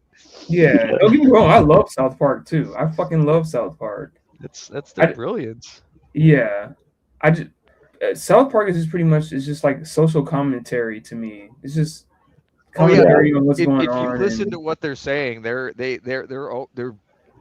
lot of the If time you go to any episode, you can figure out what was happening like that quarter of that year. Yep. That the week it came out, honestly, that's how they make them. Well, it's like a week delay, but yeah, because it takes them like a week to write it, animate it, and do this, that, and the other. So it's like if it's the first week of June, really, it's the news from last May. Oh, sure. Or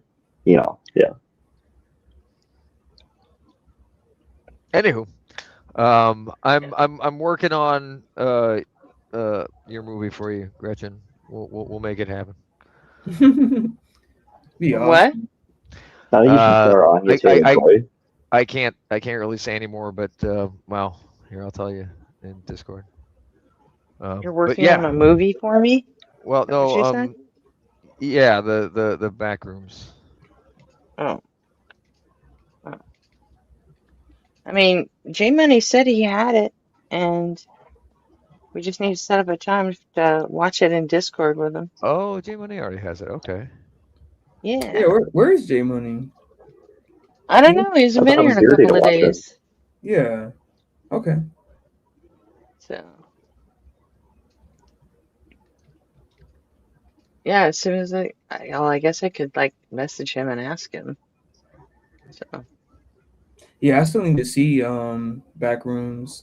I just really love the again, we already talked about it or whatever. I just really love the I don't know if I could just say anxiety or something when it comes to these environments or something, but yeah. Yeah, going back to this the suspense horror. Suspense. Right? Yeah. Oh, thanks, Ray. I think it's a dreadful feeling. Yeah. That dread never quite gets released with some of these horror movies, and I kind of like that for it. Yeah, like it's just so completely different from something like, for example, Pete, Insidious. Insidious is just a complete horror kind of film. You have a supernatural fucking thing, right? That's after you or whatever, right? Or some supernatural invocation with it, right? But with Backrooms, it's not. It could be a supernatural entity. That's the thing that gets me, and that's the difference from another film like Insidious or like Paranormal Activity or something. There's like similarities, but there's a major difference between the suspense, right? Or in the suspense of what the entity actually is, and maybe it's not supernatural. Does that make sense? I don't know. Maybe I'm just saying stupid shit. Yeah, it's like even though. Go ahead. Yeah, I was gonna say that's what makes this kind of a trippy thing, right? Because it deals with this like your reality, but then another dimension or another aspect of it where it's Yes. it's that level of scary where it's like what is on the other side of real when you get into the spot where like the street signs being opposite, but they're indoors, right? They're physically would be somewhere else on a street, but in this mirrored dimension, they've all aligned in this place instead, right? And what are the ramifications of that, and how weird does it get, right? Like you're in a place that isn't intuitive at all, and that is what's unsettling about it. Is like nothing, like anything that makes sense in here is probably not what you think it is, and you should Like stuff run. like stuff with the backrooms is like testing your fundamental understanding of what reality is just so different from other like I guess horror films like Insidious or like what is it? It doesn't even really, it doesn't matter. It doesn't matter. It's just a different kind of the cerebral nature of it, like the car disappearing, right? Like that car is like warped out of our space, right? Warped out of our reality, and it presumably goes into the back room somewhere. But then another car goes by and like nothing happens to it. Like so these portals are moving around and everything and pulling things in various places and then to various places. It's a fascinating concept because it really is, yeah. as far as keeping you on the edge of your seat and how do you because every monster has something that you can do to defeat it, right? If it bleeds, we can kill it, kind of thing, right? But this, how do you understand what the monster is? Right? That's what makes it more amazing. That like the mysteriousness. The existential dread is awesome for this. Like at least with other horror films, like and I'm sorry if I keep bringing up Insidious. Like and also with Backrooms, the monster they never. Well, never mind. I'll wait till it's over. Oh, what were you saying, Gretchen? Nothing. She was cutting herself off from spoilers. I'm sorry. It's just the concept that there's a monster in the place, right? That you don't know what it's coming from. Are you creating it? But there's also the monster of just the environment itself. The place itself, and it's your reality that's the scary thing in this scenario, right? And out of nowhere, right? It's like a bad acid trip. Right. Well, it's like that thing that you drop, right? Like everyone's had this happen to them where you've dropped something and it landed somewhere that is just so far away you think it like you don't know where it went. You're looking everywhere and you can't find the thing, and at some point you're like, did it just fall through into another reality? Like why can't I find this thing? Like socks in the dryer. Yeah. Where is it? It clearly found a portal somewhere. This is playing on that, and that's the brilliance I love of it so much is that. Yeah, I agree. Yep. Yeah. Like at least you have like with generic horror films, you have some understanding of what the entity is or what the threat is. But with a theme like this, right, or films like Backrooms, you don't have that same understanding. Like you don't know what the entity is or entities or what the reality actually is. That's what makes it so much more stultifying, when you're trying to like understand what the fear and anxiety is. To me, I don't know if that makes sense, but because you just don't have the information of what. Have you seen Backrooms before? Not the movie, but the series. Oh yeah, sorry. Oh no, not the series. No, I haven't. You've never seen any of this, then? Okay. No. That's why it's so fucking interesting to me. A little bit. I haven't read the original like short story. I don't think I've ever actually seen all of the video series for it. Just I know. I came to it just straight because I never read creepypastas and stuff. So, like, Gretchen, I found out a little bit about it too through Reddit, and maybe that's some stupid shit, but Yeah.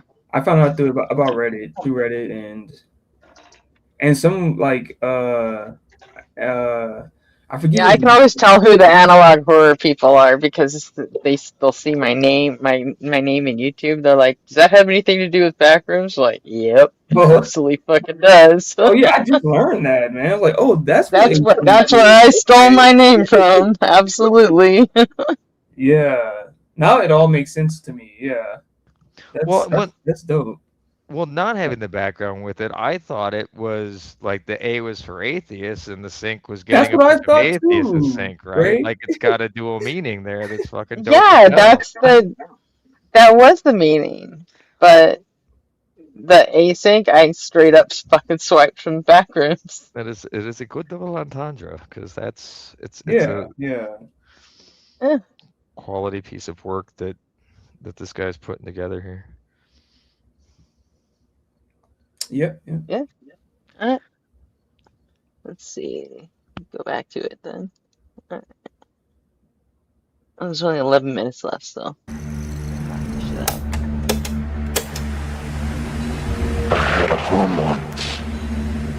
This was a tape recording being played. The sounds at the beginning are distinct. This is not some live narration. The tapping of the tape player keys, it indicates this is in-universe, and the warping on the voice, that's familiar too.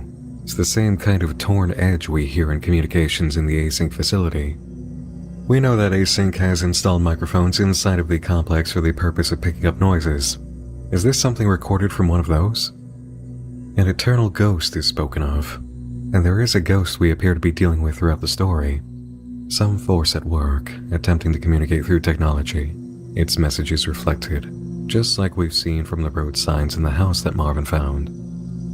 It's fascinating, isn't it? Seeing something so different, breaking up the pattern. And then, just when you think you're done with the surprises, And then every time I watch an ARG or a series like this, I always come and watch the Nightbind breakdown because something about his voice works so well with this whole genre.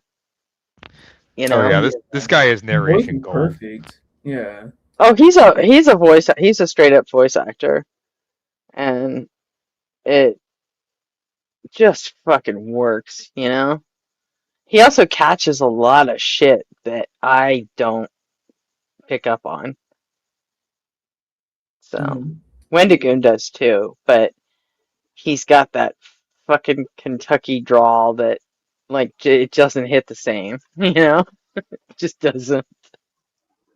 new pattern break. Guess it wasn't enough to just talk about time jumps, was it?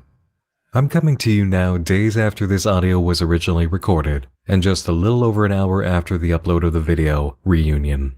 And while it cost me time I did not have in my workflow to speak about it, we need to, because, well, if you've seen it, you already know why. If you haven't, then get over to the channel and watch it, then come back to me. If you're on desktop or phone, check the video description and watch the unlisted video from the link there too. Did you see it? Okay, good. Let's do this fast. I am running on fumes here now. This video's been in workflow for days and I did not see an upload coming when it did. I'm just fortunate enough to have the moment to actually include this segment. Let's address the unlisted video first, recording 14. The date listed is 5/8/90, the very same day as presentation. That's easy enough to understand just from listening to the conversation about the government agent, and apparently, he was there to sign a deal with Async, which did occur. He was not left behind in the back rooms, so we can confirm the events that took place now. Furthermore, this is confirmation that the researcher who was separated in February did in fact appear in the control room, but he didn't recognize anyone, and they didn't recognize him. He said his name was Peter Tench, and the man this current researcher is talking to, Ivan Beck, vice director of Async, doesn't seem to take that information well. The researcher we can hear says, hold on, this isn't him, is it? He may be realizing already that this is their missing guy. Meanwhile, we go from shots of a mirrored newspaper to a black and white photograph. So what does the news say? fiery wreck beside vineyard leaves one dead. The photo that follows seems to show a burnt field. Now, on to the reunion video. It takes place May 25th, 1990, putting it after the events of presentation. The researcher at the start of the video is familiar, but the mug we see on a desk after he shows up isn't. MLML, over a globe image surrounded by coordinates. The coordinates lead to the exact place known by these initials, Moss Landing Marine Labs, in Moss Landing, California. Their website says they're funded and administered by the College of Science at San Jose State University, and the mission of MLML is to provision the marine scientists of the future. Marine labs, huh? We've got a bacterium inside the complex that's found in sea sponges. Speech from an unknown narrator talking about losing a house to the sea, the shells on the ocean floor. Lots of talk about the ocean here. The content of the reunion video is very straightforward for the majority. The researchers break down the panels they used to board off the zone where Marvin discovered a monster, and have brought plenty of equipment to explore it. There's a small rover with a camera sent in to make sure the way is clear, and once it's confirmed, the team moves in to build a floor over the pitfall area to safely reach the other side. We're then presented with a slide that says, while Team A assembles a walkway across room 14D, Mark Bloom, Randall Tashi, and Marvin Lay, camera, conduct an initial layout analysis of room 14C. So Marvin is definitely okay, definitely recovered from his experience, and is once again behind the camera. Now we get to see what was on the other side of this area, the place he was summoned to record during that first trip, and this time, the group is going in armed. The area they discover is like one you might see in a mall. Lots of tiled floor, white square pillars, and drop ceiling.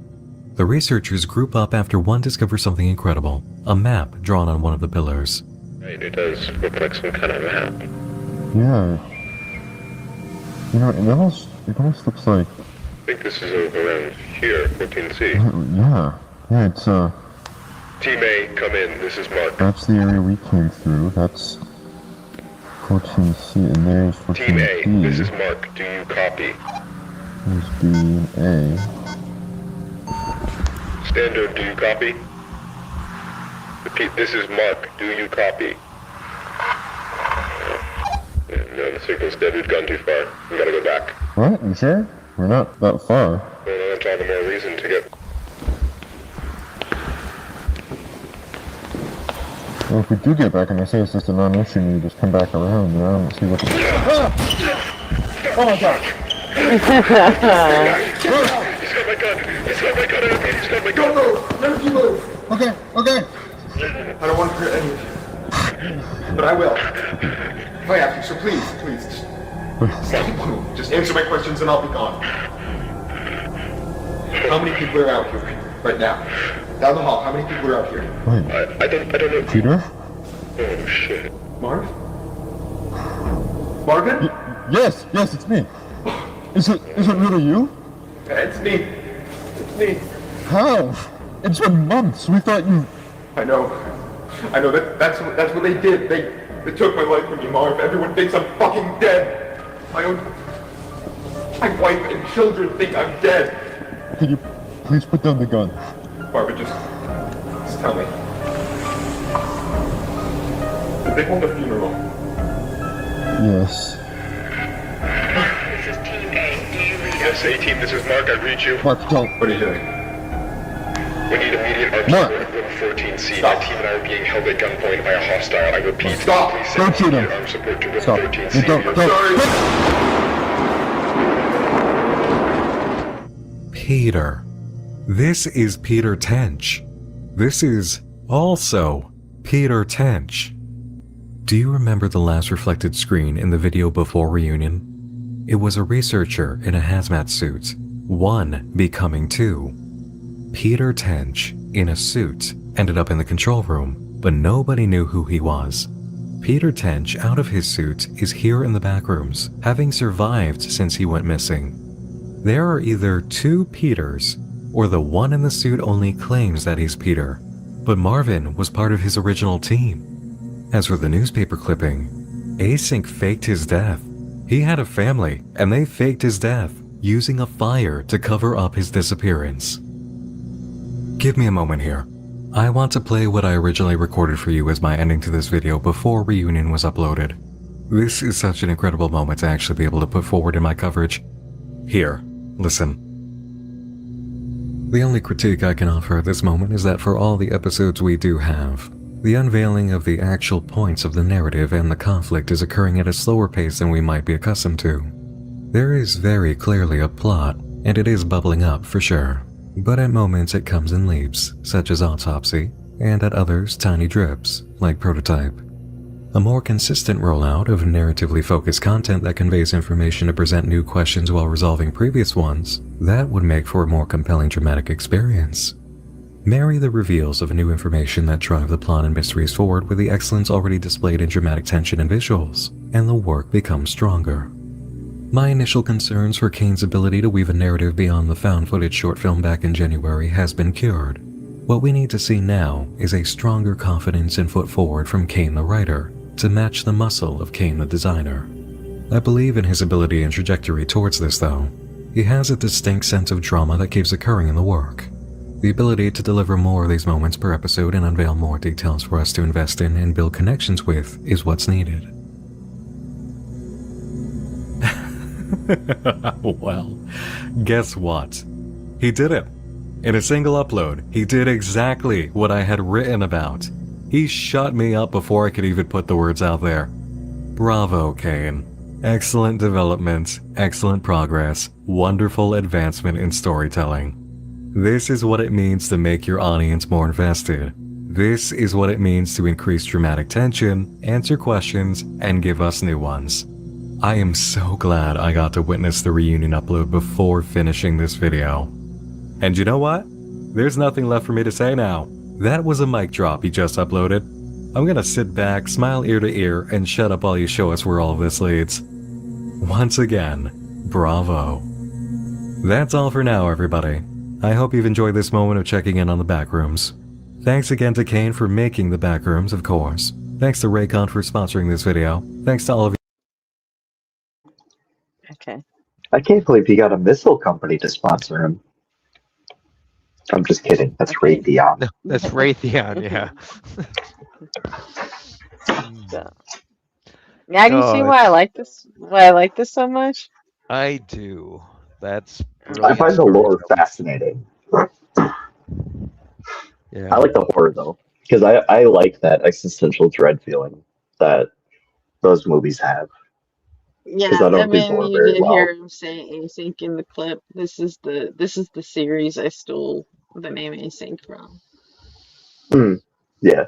So Yeah, I didn't even, because I didn't really see the YouTube series, and I had only seen like the original stories.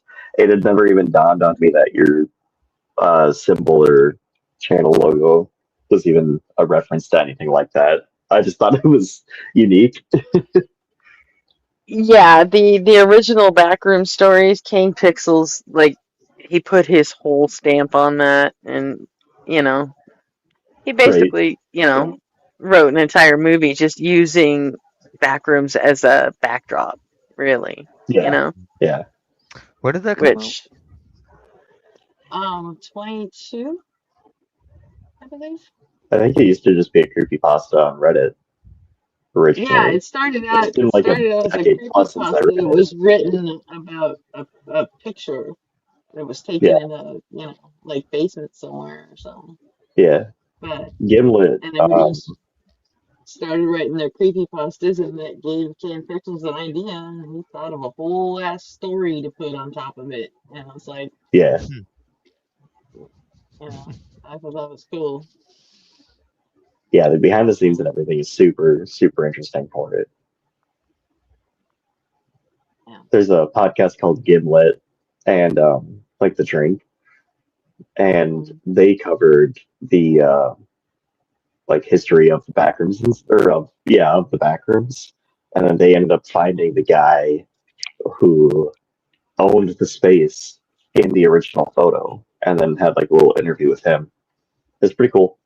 Oh yeah, someone on Reddit found that, like, found the actual place like 2 years ago. Of course they did. Yeah. Because nothing is safe anymore. Oh boy. They tracked down they tracked down where the original picture was taken. Yeah. You could have probably just asked Rainbolt to find it. He probably would have honed in Oh on it shit! almost immediately too. Yeah, Can you pull that up real quick? Rainbot does a lot of the same kind of horror stuff that like Nightmind and Nexpo and shit do. No, Rainbolt. Oh, yeah, Rainbot is a girl. Yeah, Sorry. Rainbolt's a guy who plays the that geo guessing game. Where they just give you a picture of something and you have to like figure out where that picture was taken. Yeah, I And mean like airlines or something crazy. He's disturbingly good at it. Like he can look at like the dirt in a picture and tell you, oh no, this is South American dirt. This is like, and he'll know exactly what country it is. There's some crazy This is clips of him. southwestern Tasmanian weed crumpling thing. You can tell because of the way it is. It's really impressive how he can pick up just little details of the environment and know what country or what part of the world it's in. It's he's got a knack for it. If you ever want to look up a guy with a creepy talent, or it's not even creepy, it's just it's uncanny. It is. It's pretty cool.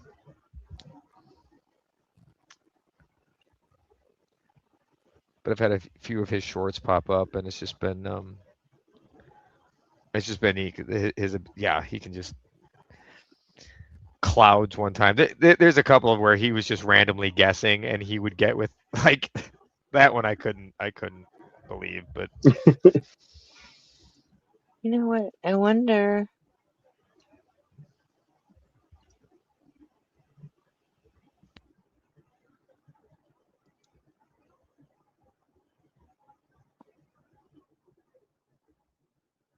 All right, I'm gonna start winding down for the night. Well, I guess for my night, your guys' day, everyone else's. Anyway, I'll catch you guys around. All right, later, Pete. So, I wonder how long the original playlist is for the Mandela catalog. Like, I wonder if I should do a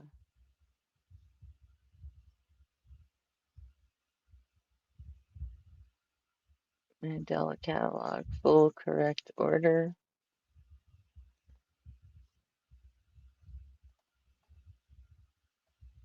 Because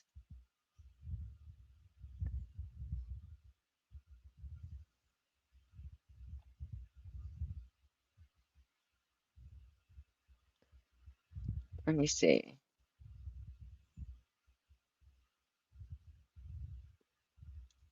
Oh shit, that one's only 4 minutes?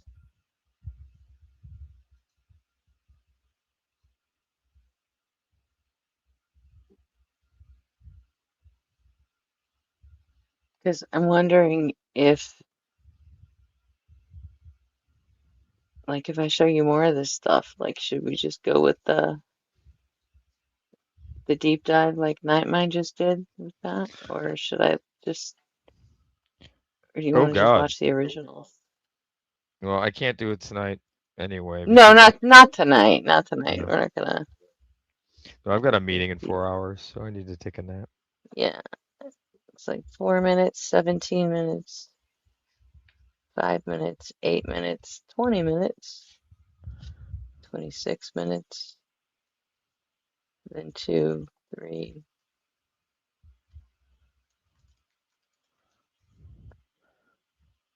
It actually works pretty well for me if I'm just sleeping like 4-hour increments.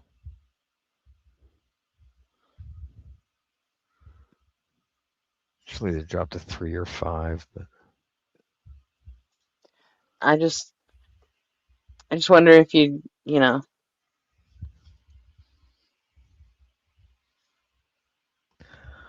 I don't know. I've had some friends say that they would rather just watch the Night Mind deep dives into these things, and some friends that are like, no, I like actually seeing it in chunks and picking out all the stuff and making the connections myself.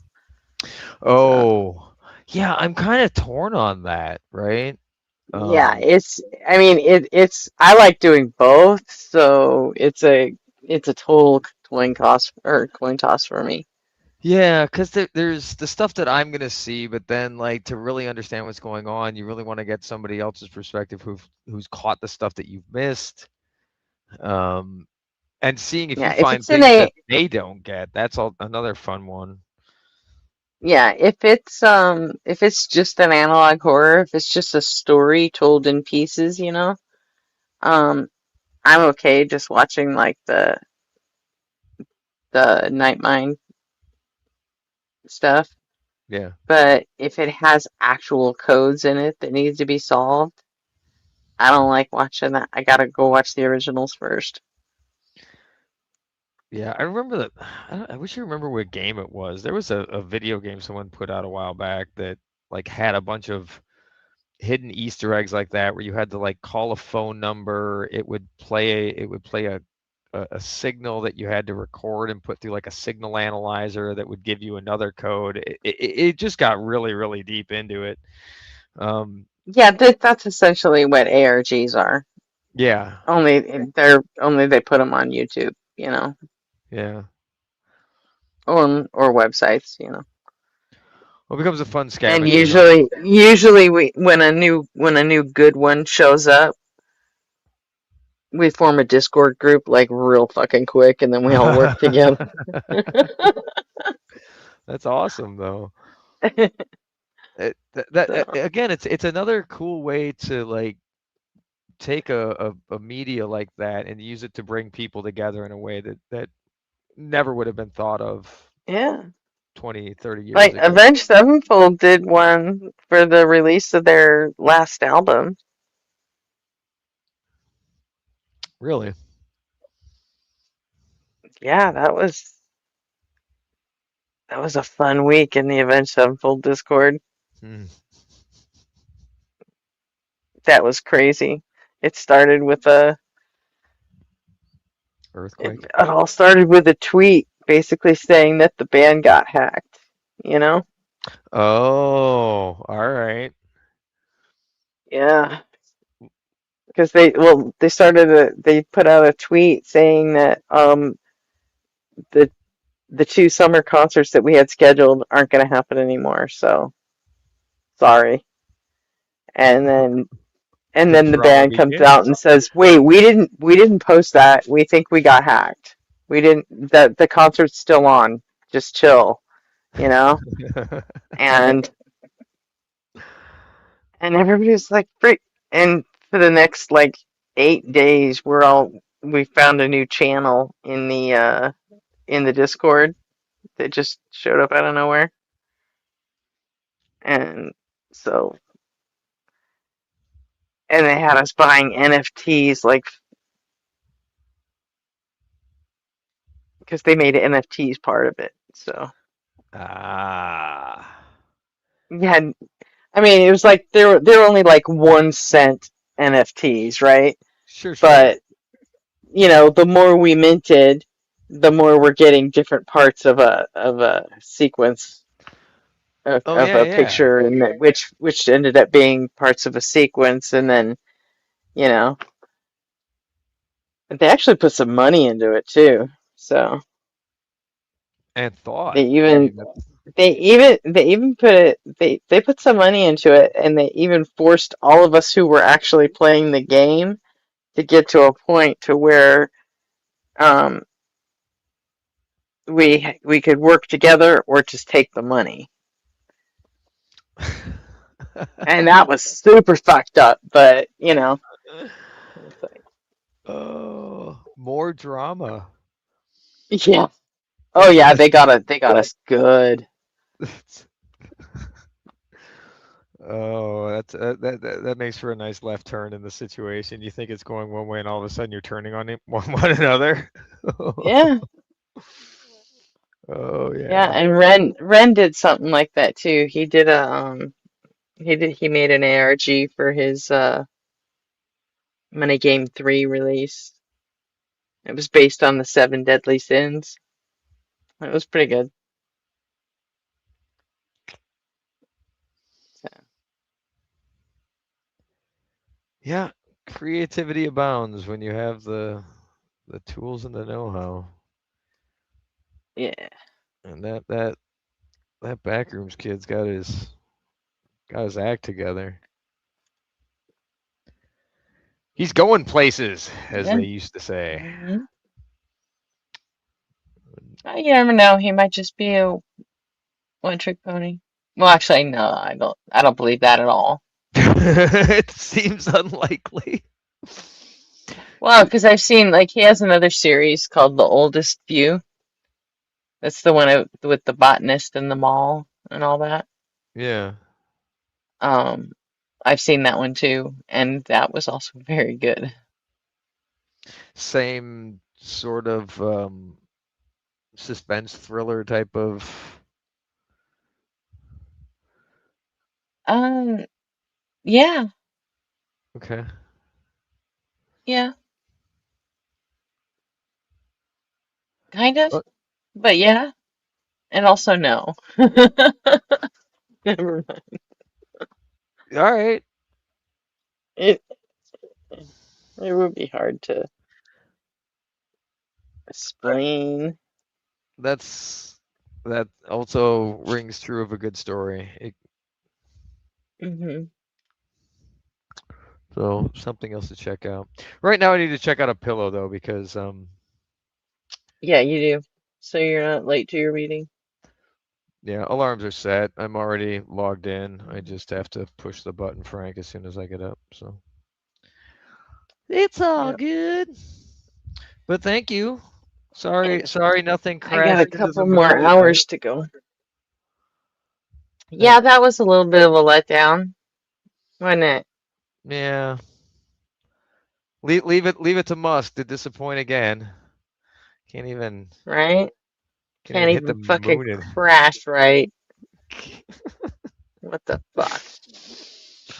Oh, that guy's a joke. But yeah, thanks for showing me that. And yeah, I'm intrigued to see where that goes. I'm probably gonna start watching that. Yeah, let me know if your friend sets you Yeah. up with. He's good for that. So I'll talk to him tomorrow. I think We'll come up with a time to watch it in the Discord. he's actually going to be with me in that meeting tomorrow, so I'll talk to him then. Cool. Or in a few hours. But thanks everyone. Have a great night. Oh wait, here's one. Oh, they probably just made the fucking image. Oh, I just came back. Oh, Ray just left? Huh? Yeah, he had to. Oh, where did Peak? Oh, God, everyone left. Oh, I'm sorry. Damn, man. Well, I didn't leave. Yeah, not you. Okay. Well, don't I count? I'm part of No, everyone. you definitely do. I'm sorry. I was going through some family stuff, Gretchen. Oh. Yeah, it's. Sorry. No, it's not your fault. I just didn't want to like be the avatar here, just and without speaking and stuff like that. Oh. Yeah, I'm sorry. Yeah, okay. No worries. And I know it's no RP tonight. No RP tonight. Tomorrow's his anniversary, and he's going to go hiking on a mountain with his partner. Okay. Because that's what she's into. Okay, nice. Pretty much. So he's sleeping. Well, he was supposed to be sleeping. He was in chat a couple hours ago. Because he's a liar. Yeah, I love RP. No, I'm just kidding. RP and Nobody on Fire. Yeah, both really smart people. Yeah, I think I'm keeping them. They're good. They're keepers.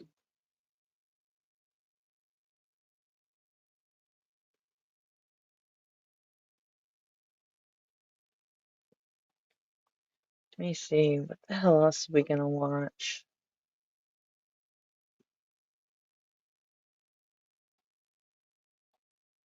Hmm.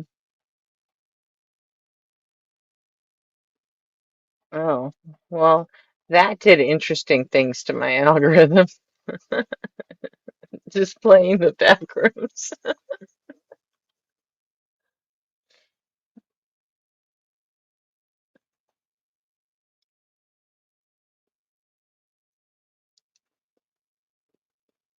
That's funny. You guys want to do some politics? Sure. I mean, as much as I don't know. Yeah, you know what? Yes. Go ahead, Gretchen. Yes, Beard. I gotta agree with her. What, you don't want to? We don't have to. Oh no, definitely no. We definitely can. It's just so much bullshit that's coming from the Absolutely, Beard. You opposite nailed it. party or whatever, or MAGA. It's just yeah.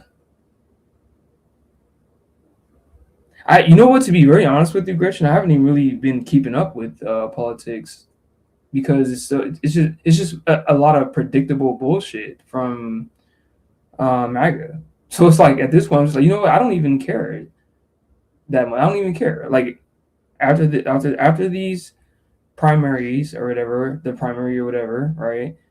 Like Mhm. I'm just gonna accept it how it is. The last time I kept up on anything related to politics is like Hassan and the DCA or something like that, right? That's it. And I stopped. I turn my brain off because it's almost like it's politics is just a clown show now. You have like a Okay, oh no, go ahead. but it doesn't have to be, but it will continue to be if people don't care. Yeah, I know. You know what I mean? Yeah. I like why are people fucking or at least seemingly right so preoccupied with the Israel Palestine thing when that's not even the biggest fucking issue what's going on in our country, you know? Like shit like that. Well, I mean, it. Does that make I sense? mean, it does and it doesn't. I mean, Mm-hmm. it does in the way that yeah, we have a lot of shit going on in our country right now that this is like this is not normal. None of this is fucking normal. Yeah. And we've been doing it so wrong, so fucked up for so long that now people are starting to think it's normal and just like checking out. That's one of the biggest Um, fears that I have because I don't even consider myself politically informed. And mhm. the fact, given that fact, that's what's scary, right? Because I think a democracy, the only way that a democracy can work is if you have informed, politically informed residents or individuals. Mhm. Doesn't matter if it's going to be But local or federal. It doesn't really matter, right? Everybody needs to be or has to have some kind of yeah, but we left that behind a long time ago. And yeah. we did it for the same reason that you asked, you know, is it important to, like, why do we care about what's going on in Israel and Palestine when we have bigger problems here, right? Mm-hmm. And I said, there's a reason and there is, okay. Anyway, whatever I said. The point is I gave you the political already, but then we're also people. We're humans with Mm-hmm. human brains and human emotions. And Mm-hmm. what bigger than a genocide is people going to get fucking worked up about, Can Yeah. you think of anything? Like what's going on over there, as far as I understand, it's complicated and it's not as simple as uh Netanyahu. I can't say his name, or the IDF, or the Israel government just completely murdering Palestinians like it's nothing or whatever. I just think it's much more nuanced than that kind of story, right? That now I'm not a fucking. Why do you think that? Why do you think that? Well, because you have like Hamas, right? You have like the Hamas is the government in Palestine, from my understanding, and they do a lot of fucking they do a lot of things in terms of carrying or characterizing the story as to what's going on. So, for instance, they'll literally have like Hamas will literally put their put like children right in front on the front line, and then say, look what the IDF is doing. You know, that's my like my surface level understanding. Now, but that no one is talking about it in that kind of context. Have you ever done the research to see if that was true? I did just a little bit, to be honest with you, Gretchen. That's it. That's my marginal again. I'm someone who's not politically informed on that level, and I'll be honest with that. You know, my whole shit is philosophy, and I love that. But when it comes to the politics in Israel and Palestine on that level, I only know just very, very little. You know, so you know. Well, I would suggest that, like, you know, if you were to learn some more about what's going on over there, did you watch the Professor Day video? Yeah. It's a long video, and we talked about this. Do you think he was making shit up and being hyperbolic? Yeah. I would say to a large degree. I think so. With the I don't think he was. In fact, I don't think Dave went far enough because, I mean, not only do we have the situation going on over there, but it's been going on for 75 fucking years. That's why we're all so goddamn desensitized and immune to it. And not only that, we're paying for it. Yeah. You know, all of Israel's bombs, where the fuck do you think they get them? The U.S. Yeah. Yeah, and what money do you think they use to buy them from us? The foreign aid that we give them every year. Yes. The billions of dollars that we give them every year, they give right back to us to buy our bombs. So they'll stay, they'll stay an ally, so we have a foothold in the Middle East. Yeah, I don't disagree at all. And I think and I'm pretty much just going off of like I'm going off of other people who are way more politically informed than I am when I'm talking about these issues, all right? So when it comes to like Netanyahu or whatever and Trump, and you and I both know that Trump is just a dumb fuck, right? Like he'll just acquiesce to anything in the administration or Netanyahu or anything like that, right? And so he's going to be one of the fucking figures who's going to continue to supply Israel for whatever or however long or whatever, right? Okay, all right, but what about when Biden was supplying them? What about when Obama was supplying them? What about when George W. Bush was supplying them? What about when Bill Clinton was supplying them? What about when George Bush was supplying them? What about when Reagan was? All of our presidents have done it. Both parties. That has never changed ever since 1948. We have been their big brother. Period. Do you think that at least with the Trump administration, though, right, that they like the Trump administration was supplying Israel like blindly as opposed to the prior administrations, or do you think I'm wrong there? Do I Like in think terms what of the like Trump giving them money and administration? stuff.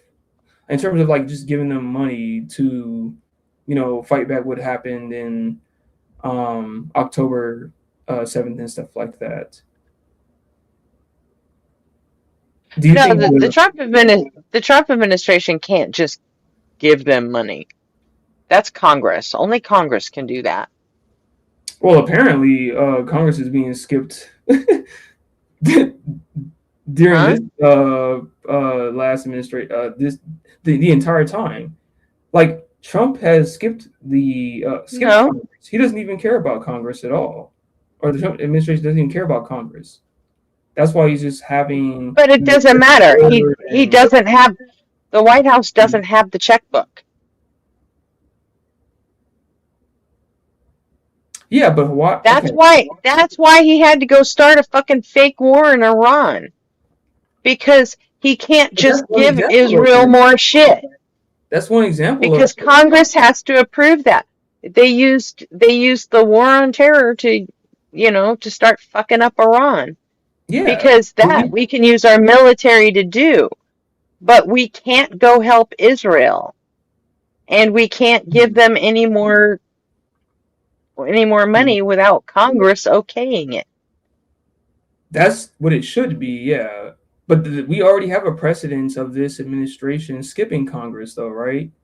We already have not for shit like that. You know when the last time that a president tried to defy Congress by withholding the money that Congress said to pay someone, got the motherfucker impeached. Yeah. Remember when Congress said, "Yep, we're going to give Ukraine this much stuff," and Trump tried to fucking hold it over Zelensky's head, and that one fucking phone call got him impeached?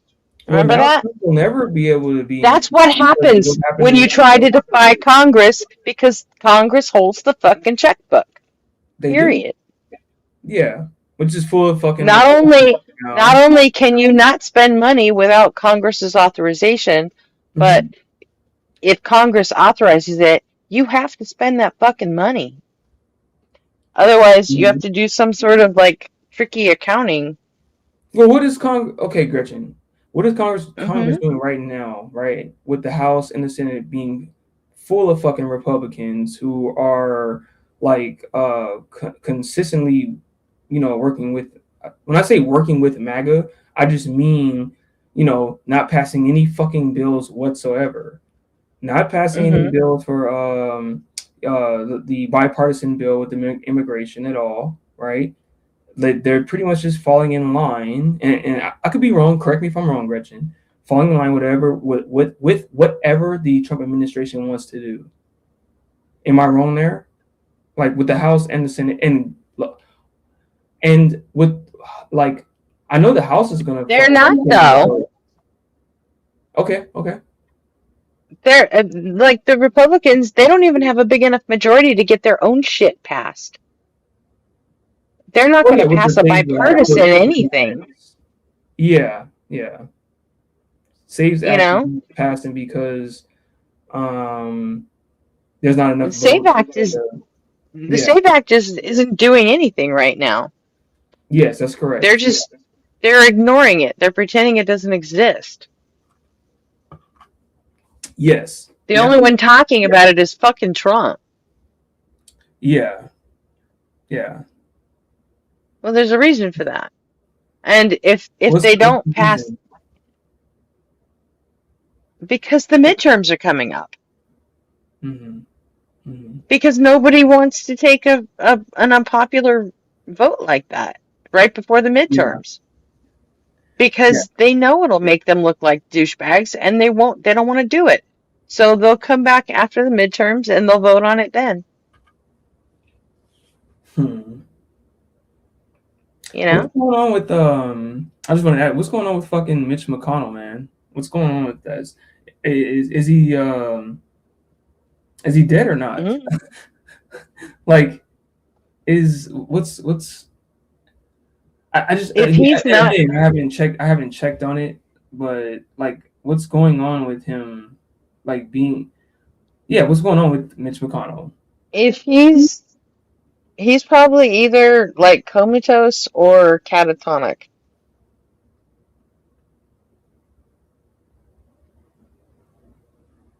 More than Yeah. likely. Or I guess okay. A better question is why aren't major news networks, kind of updating on what his status is? Even because he's like the majority leader, right? At least right now, I think. No, he's not anymore. John Thune from South Dakota is the majority leader now. Oh, okay. Yeah. Again, Gretchen, I'm very he's no, go ahead. Yeah, he started having these like spells last 2 years ago, I guess, where he just turns. Am I still that loud? You sound good. You sound good to me here. I don't know. Shovel Dead says volume down, Gretchen up, get. Damn. Everybody earlier was saying that I was way too loud. And I like. You sound good on my end, at least. I don't know. I'm at like 25%, man. Like I can't go that much more down. Evan says it sounds fine. Okay. Anyway, yeah, he started having these like spells. Let me see if I can get up. Hold on. Or I should probably move closer to my microphone whenever I speak. I can turn you up a little bit, but now you're maxed. So yeah, let me sorry about that. There. Does that help? So but yeah, he started like in the middle of press conferences, he would just like stop talking and stare into space. And yeah, I've seen one video of him like falling over, and I think he had like a couple of security guards like help him up, and that's the last video that I've seen of Mitch McConnell. He's been doing it, and I mean he's probably like full blown catatonic now. If not dead and just being kept alive by life support. But the press they can't update us on anything because they don't fucking know. They're hiding this shit. They've got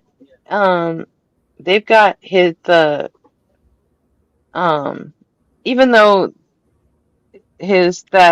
that proof of life thing said he was being released from the hospital, he was being released to acute physical therapy, which is just another ward in the same hospital. And there have been, Capitol Police surrounding the whole ward forever, or the whole time he's been there.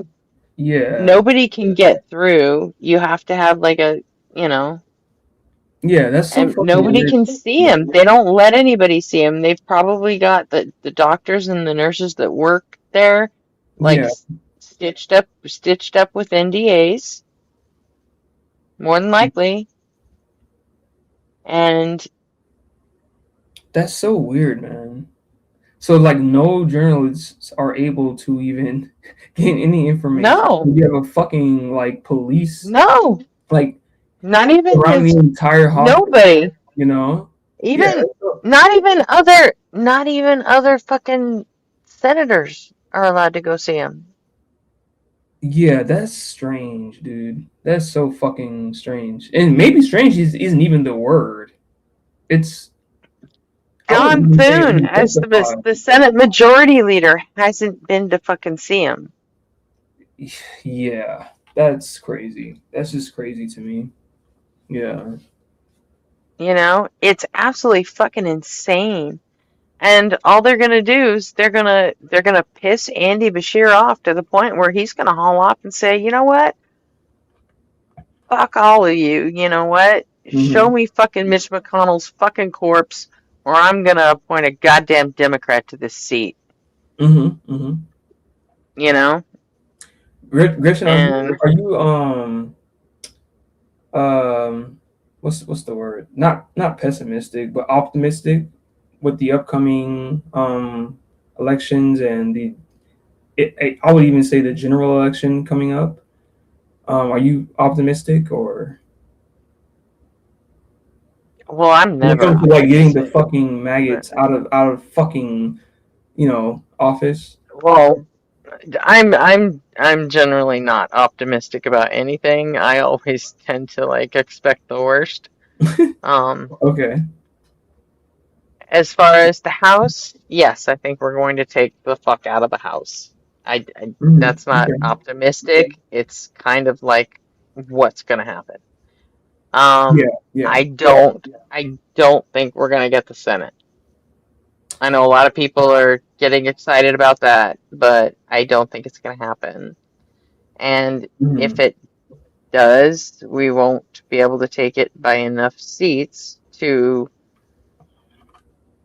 really make it, important, even Yeah. really. So, like, okay. And then even when we do take the house, I like to try to warn people that, it's going to feel good for a minute that, yep, we got the house and now we can be a check on, on the Republicans. But what we're really going to be doing is causing a lot of gridlock for 2 years. And we're going to have to own that, Yeah. Do you think that I mean just want to ask you, by the way. Do you think is it the and sorry everybody for my lack of knowledge on this. Is it the DCA, I think, or like the Socialist Party, I think, that's trying to in my opinion sabotage the Democratic Party? DCA, or am I wrong there? Okay, it's DSA. DSA, I'm sorry. It's DSA, the yeah. Democratic Socialists of America. Now, okay. What are your feelings on? First of all, okay. They are not a real party. They're not. I mean, there aren't any like leftists around right now, but unless there's some in the chat that want to come up and talk about it. Oh yeah, please. But if not, you're just gonna have to listen to this old fucking liberal dumbass. So well, you know more than I do about this, so that's why I'm asking you questions. Well, yeah, I worked in it for 10 years, so yeah, I do. Yeah. But here's the thing: is the DSA is not a real party. They just aren't. What they are is a super PAC. That's why you don't see anyone, with DSA next to their fucking name, whereas you do see libertarian next to someone's name or Green Party next to someone. Do you buy into the narrative? Independent. Do you buy into the narrative that like the DSA is trying to hijack the Democratic Party in terms of like trying to like when candidates are pretty much No, I don't. They're just doing what they're just doing what parties do. I mean, okay. They're watching, because the Republicans went through this where they had, they were all unified, and then then the Tea Party showed up, and the Tea Party started causing a bunch of trouble, and then it became MAGA, and then they fucking ate the rest of the fucking Republicans. Yeah. The Republican Party doesn't even exist anymore, in my opinion. Like Republicans have a way of just like accepting everything a lot easier than Yeah, the left does. The there's no right, cohesiveness with yeah. the Democrats. The right, they don't do stupid purity test bullshit like they do on the left. Yeah, so You true. know? Oh my gosh. Yeah, so fucking true. So true. Purity tests happen You all know, the time on when I started working in politics, man, I asked somebody if they were actually when they were going to file the papers because I knew they were running, but and he was like Gretchen, I'm not in any hurry to start this fucking race because Democrats eat our own. Yeah. And I'm like, oh yeah, that's a good point, and it stands even truer today than it ever did. Democrats Yeah, will eat themselves. You Republicans know, do not have everyone on the left will eat everyone on the left. I mean, it's like right now, I mean, things have gotten so, like, pitched, you know, like with the leftists coming at the liberals, because you know what? It's the only thing they can do right now. Republicans It don't have happened any during of like purity testing that you know the left does. Like the left constantly have purity tests all the fucking time, constantly. Hey, do not Well, they do. They do in a way. Their purity test is the Bible, really. You know? It kind of, I mean, it kind of is, you know, like they're all trying to fucking out Christian each other, you know? That's just their version of it. Whereas Sure. ours is all fucking woke diversity, inclusion, and, you know. Yeah. I mean, which is good in my mind, but not good at the same time because like Exactly. there's a lack of consistency, right? When it comes Exactly. And now to you've got a far left that's, you know, getting anxious that we aren't, and they want to fight, you know, but Republicans just have much more uniformity. they can't fight Trump and the Republicans because they don't have any fucking power. So they can't do anything. So all they can do is take some scalps of some, you know, more moderate liberals, you know? Yeah, that makes sense. Because that they can do, and I'm sure it makes them feel like they're doing something and getting somewhere, but what they don't realize is they're only taking scalps from their own fucking party because they say they're DSA, but DSA is just a fucking super PAC. It's just like, you know, like 8 years ago, it's like Justice Democrats or, you know, swing left. It's just because you're Gretchen, you're it's like not a real party. I mean, they might have like local chapters at local parties, but on a federal election, you have to have enough statewide politicians in that party to even qualify to get on a federal ballot. You know, it's like the Green Party didn't just show up, you know, 10 years ago on a fucking ballot. They started the Green Party back in the fucking 80s. You know, and it took them that long to get on like federal, like national ballots. At least with the Green Party, though, at least they still wanted to operate within, you know, capitalism. With the DSA. Yeah, but you know what? But still, even with the Green Party, you know what? So what? They get a presidential fucking candidate. You know how many Green Party senators or congressmen we've ever had? Not like total? I would say 0. Fucking 0. Yeah. We've never had anyone win a seat in the House or the Senate that was from the Green Party.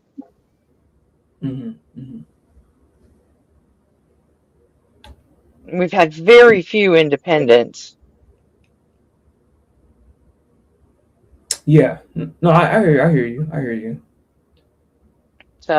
And the big problem with all the movements like the DSA and all that, the big problem is they depend a lot on the youth vote to take them through. Because they're the ones that are angry. They're the ones that are feeling the pressure that they're not going to be able to have families. They're not going to be able to have a place to live. They're not going to be able to blah, blah, blah, blah, blah. And they're the ones that get angry about it. But guess what? That's the age group that just doesn't vote. So fucking yeah, man. Well, I mean, like, look at all the fucking hubbub. Bernie Sanders he straight up fucking owned the whole generation, you know? Yeah. I mean, he had them coming for miles, and then when it came to fucking election days, they didn't show up for him. Yeah. I mean, I remember 2016 and the That's the problem with depending on the youth, is that the youth never fucking turns out. They just don't. They don't. Like, yeah. Even today, when I was like the primaries this year, we're not even hitting record levels of primary election involvement. Yeah. Because even when I was younger, in my early 20s or whatever, I had a stupid attitude of like, voting doesn't matter, it's not going to be effective, and have some kind of, cringe perspective on economic systems like socialism or communism and stuff like that, or being more sympathetic towards communism or socialism. I don't know what it is about, being very young and just not, I don't know, being okay with the establishment. And when I say establishment, I just mean a capitalistic system in a liberal democracy. I just don't see a problem with it now that I'm older and I'm knowing, or I'm learning a little bit more how our political structure works. But I guess there's something that's very weird about being young, and not believing in the liberal democracy, and then wanting to have a lot of radical changes, economic changes, because most people. Well, it's easy to be idealistic when you're young and you don't know how shit works yet. Yeah, most people, for instance, Gretchen, who watch Hassan, right, are just fucking. These are babies. They're like babies who watch Hassan, and they're like sympathetic. Yeah, I communism. fucking hate Hassan. I can't stand his ass. Me too. But that's yeah, yeah. A lot of that's for personal reasons, though. But him and his fucking uncle, fuck them both. Oh yeah, I don't like Cenk. Yeah. It's fucking Anna conspiracy. Yeah, I oh my god, don't get me started. But yeah, yeah. I don't know shit about Anna Kasparian because I have never watched that show enough to even register her. My big thing is Cenk fucked up an election in my fucking district one year, and I will never forgive him, not ever, no matter what. He cost us that fucking seat for another 5 years after that. Drove me fucking crazy. Just because he had to fucking come and run in our district. Fucked up. Mm-hmm. Yeah. But yeah, I mean, it's really easy to be idealistic when you're young and you don't realize how shit works. I mean, yeah, we have a big, complex, fucked up bureaucratic system. We absolutely do. But guess what? We have a big, complex, fucked up population. And we have a lot of fucking dirt under our feet that we have to maintain. Yeah, And education system too, right? Like, and all the people on the on the far left that just want to fucking take scalps and make change, that's great. But you realize that everything you change is gonna hurt someone. mhm. So stop and think. What's the best way to do it? Just like fuck everything up and then fuck whoever gets hurt. It's worth it for what? We need to make small changes. We need to actually fine tune this shit instead of, complete fucking overhauls. Yeah, yeah. And people like And Hassan, right? They don't believe in liberal democracy. They don't, and when I say they, I just mean a lot of people who follow him, right? no, they don't. There's a lot of them. There are people far left that, I mean, some of them, like Javon Bradley, he straight up says, "I'm a proud communist." But guess what? Mhm. You know what? We've never seen an example of a communist government actually working, or a Well, no, communist society then actually they would working say, though, without an authoritarian government.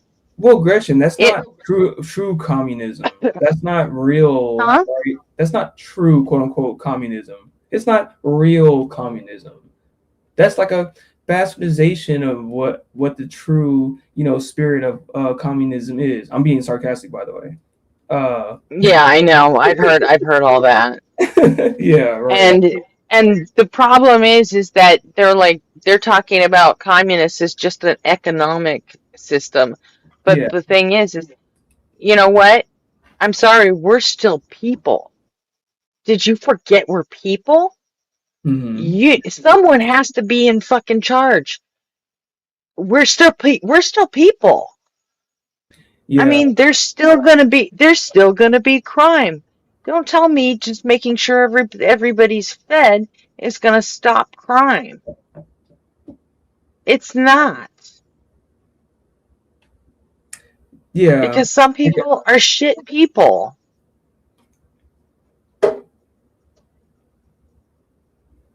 Like, Not everybody's gonna want the same fucking thing, People, like, even fucking cults that, I mean, Yes. there are some cults that are run like a total communist system, Yes. But Yeah. guess what? They have someone still in charge and profiting off of that shit. Yeah, I can't imagine. I just can't imagine. And maybe this is like an argument from incredulity, right? But I can't imagine 4 or 5 human beings dictating what other human beings should do when it comes to the mode of production or whatever, right? And throughout history, there's just never been a really good example of that kind of system working in any kind of capacity. Like, I just never, I don't know. It just, to me, I think capitalism has flaws, right? Of course it has fucking flaws. And the markets could be fucking, helped or by the government. That's why we need a government or whatever. But having a communistic or socialistic system to dictate how people should produce goods or whatever, to me that just seems, I don't want to say stupid, but just unlikely to work for a society. I don't know. Maybe I could be proven wrong, but I don't think these systems work. I have no idea why we don't take the best parts of capitalism, socialism, communism, and just fucking mash it all together and just throw out the shit that we don't want. Yeah. I mean, have some sort of weird hybrid, I don't know, call it a new fucking name. I don't care. Yeah. But I think that's probably best, but I just don't think anyone's like stumbled upon it yet. Yeah. But then, and I don't think the US is the one that's going to figure it out. because we're so busy, you know, we're on this constantly swinging pendulum from left to right all the fucking time, you Yeah. know, that I don't know that there's any room for us to figure that shit out. Because, like, as it is, it's going to take, you know, probably a good 20 years to unfuck all the damage that Trump has done just in the last 2 years. Oh, yeah. Very unfortunate, yeah. With all the fucking stupid ass tariffs and all the ruining. You know, he's talking like the Iran talks are back on and like that's going to work, but we already fucking know. Yeah. You know, our own intelligence officials have said it doesn't matter what kind of deal you come up with Iran, Netanyahu doesn't want to play. He doesn't give a fuck about your agreements, and he's not going to stop fucking up Lebanon. Yeah. So, you know. Well, so because any agreement we come to with Iran has to include Israel stopping everything that it's doing right now. Like, Netanyahu, we need you to stop fucking everybody up. And then we can all have peace. See, Netanyahu isn't interested in fucking peace. Because as soon as Netanyahu goes back to fucking business as normal, like peace time, he goes to fucking prison. Yeah. I don't want to be you know, not a lot of people remember, but before this all started, before October 7th, they were getting ready to bring him up on charges. Remember that?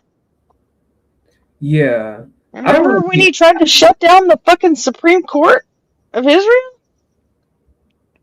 And like half the country went outside to protest it? It was fucking nuts. And now, boom, October 7th happened, and now he's a big fucking hero. It's insanity. Yeah. I mean, we had that ceasefire. What, I think we had like one ceasefire every month since this war started.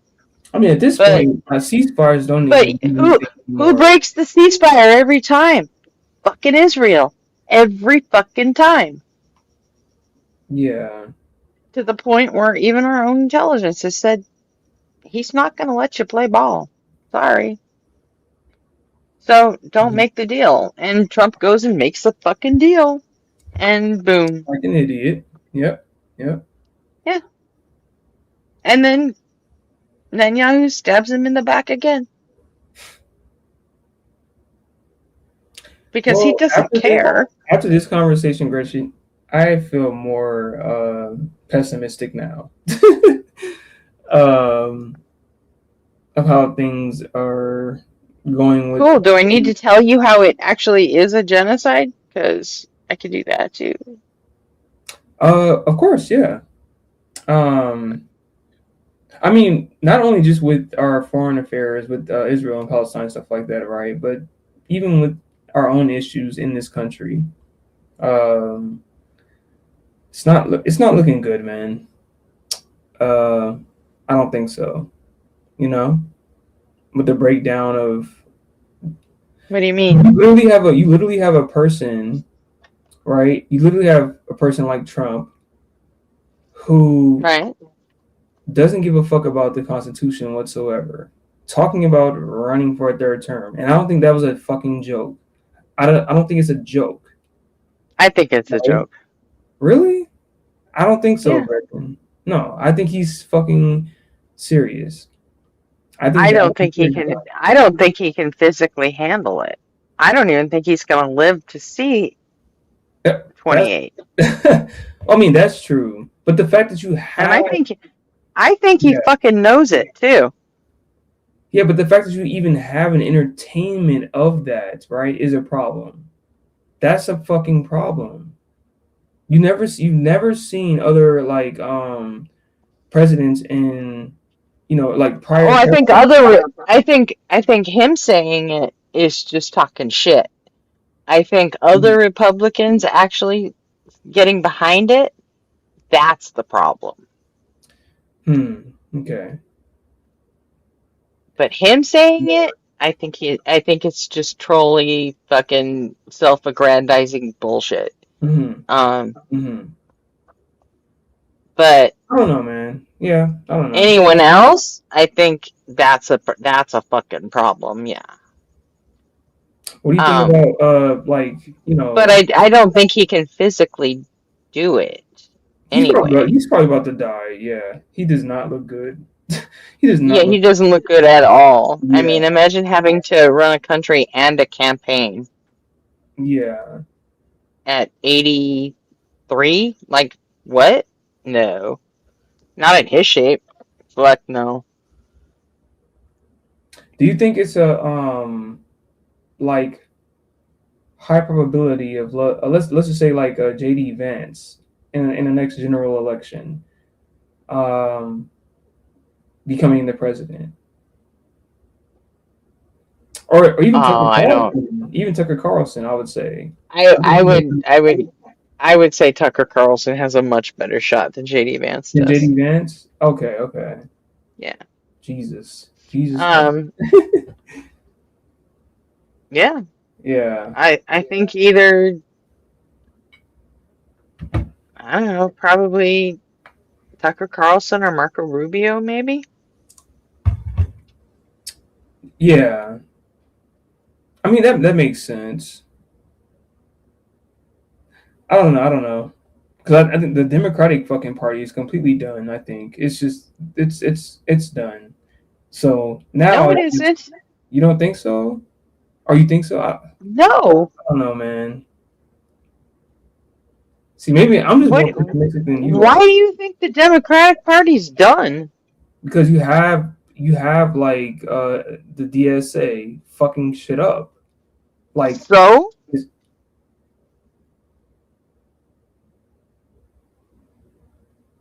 So you don't. There's always. Like, but the DSA there's always been that element. I think, and maybe I'm wrong. But the DSA is too fucking radical with all the, with the socialism and communism shit. In my opinion. Well, MAGA's too fucking radical with all the Christian nationalism shit. True.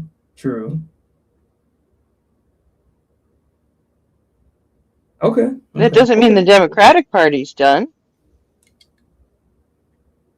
I mean, it might mean that we're getting so far polarized that we might be heading for a civil war, sure. Oh, but yeah. You can't blame that on the Democrats. It's not like the Democratic Party isn't going to fold because, because everybody hates each other too much, and it's... No, I'm hearing you. You'll see that, like when Biden was, like, you saw the divide open up in the Democratic Party when Bernie was running against Hillary, right? Yeah. And then when Bernie, that's actually a good example. When Bernie and Beto and Pete Buttigieg were running against Biden, and I love Pete Buttigieg, man. You started to see it open up again, and then what happened? They all dropped out. Yeah. And kowtowed to Biden, and then while Biden was president, you didn't hear so much from the DSA people anymore. The Our Revolution people anymore. So do you think that some fear of the DSA completely trying to, overhaul the Democratic Party is unwarranted? Like, yeah, Pete is great, Baird. I love Pete. Oh, I want to see a Newsom Buttigieg ticket so bad. Yeah, I love Pete. That's how I know. That's how I know it's never gonna fucking happen. Is because I would love it so much. Yeah, Pete is so fucking intelligent. Yeah, but so you're saying that it's unwarranted to have that fear, right, of some kind of like radical, variation of the Democrat. Well, it's not the Democratic Party. I'm sorry, the DSA, right, trying to hijack the Democratic Party, and you're like, and this is evidenced by what you were talking about with the Bernie, right, and that election prior, right. So I'm understanding. I think I understand what you're saying. So it's not. Yeah, I mean, this isn't the first time this has happened. It's happened before. Yeah. And the Democrats survived, and they made. It's like you don't hear about this kind of division when your party's in power. You just don't. I mean, we tend to come together at that point. So okay, cool. I mean, shit. When when AOC first got elected, everyone was so afraid of how fucking how far left she was. Yeah. And oh my god, it's gonna be the worst thing ever. Now she's too far. She's so fucking moderate that the fucking DSA won't even fucking touch her. Okay, that actually makes a lot. They think she's a fucking sellout, and she hasn't fucking changed. She's the same fucking person, and she hasn't changed. Right. But I still hear people calling her a sellout all the fucking time. Yeah. It's like, it's insane. No, but that makes sense. You're making me rethink my justification for the fear, I guess, of like some radical part of progressivism trying to hijack the Democratic Party. So you're making me reevaluate that position for sure, and I really appreciate that. Yeah. Well, I mean, I have the benefit of experience, like. I mean, I lived through a lot of this shit, so. Yeah. And that's just not. It's not something I know. A lot of younger people think, well, I can read it in a book, and I can see documentaries, and I can. It's not the same as fucking living through the whole thing. It's like, 20 years from now, kids can read a fucking book and see documentaries and look at old news footage of what it was like during the pandemic, but they're never gonna know. Yeah. Yep. And what it's never really gonna stick with them. You know what I mean? Like,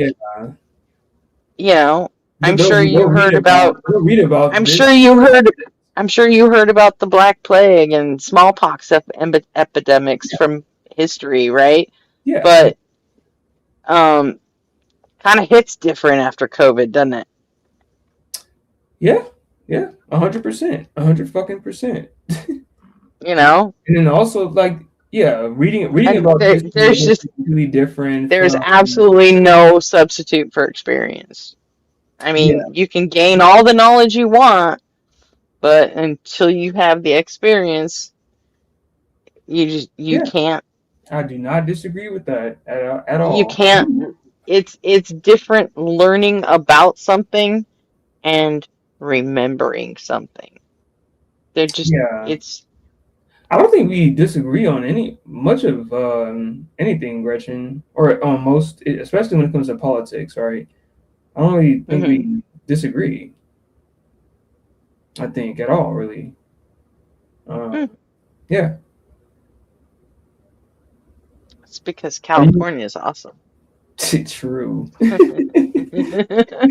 True. I love California. And everybody else hates us. Oh yeah, the blue state, full of LGBTQRS. What they say. Yeah. Yeah. So But I know I was born and raised, man. So just like you, man. Me too. Yeah.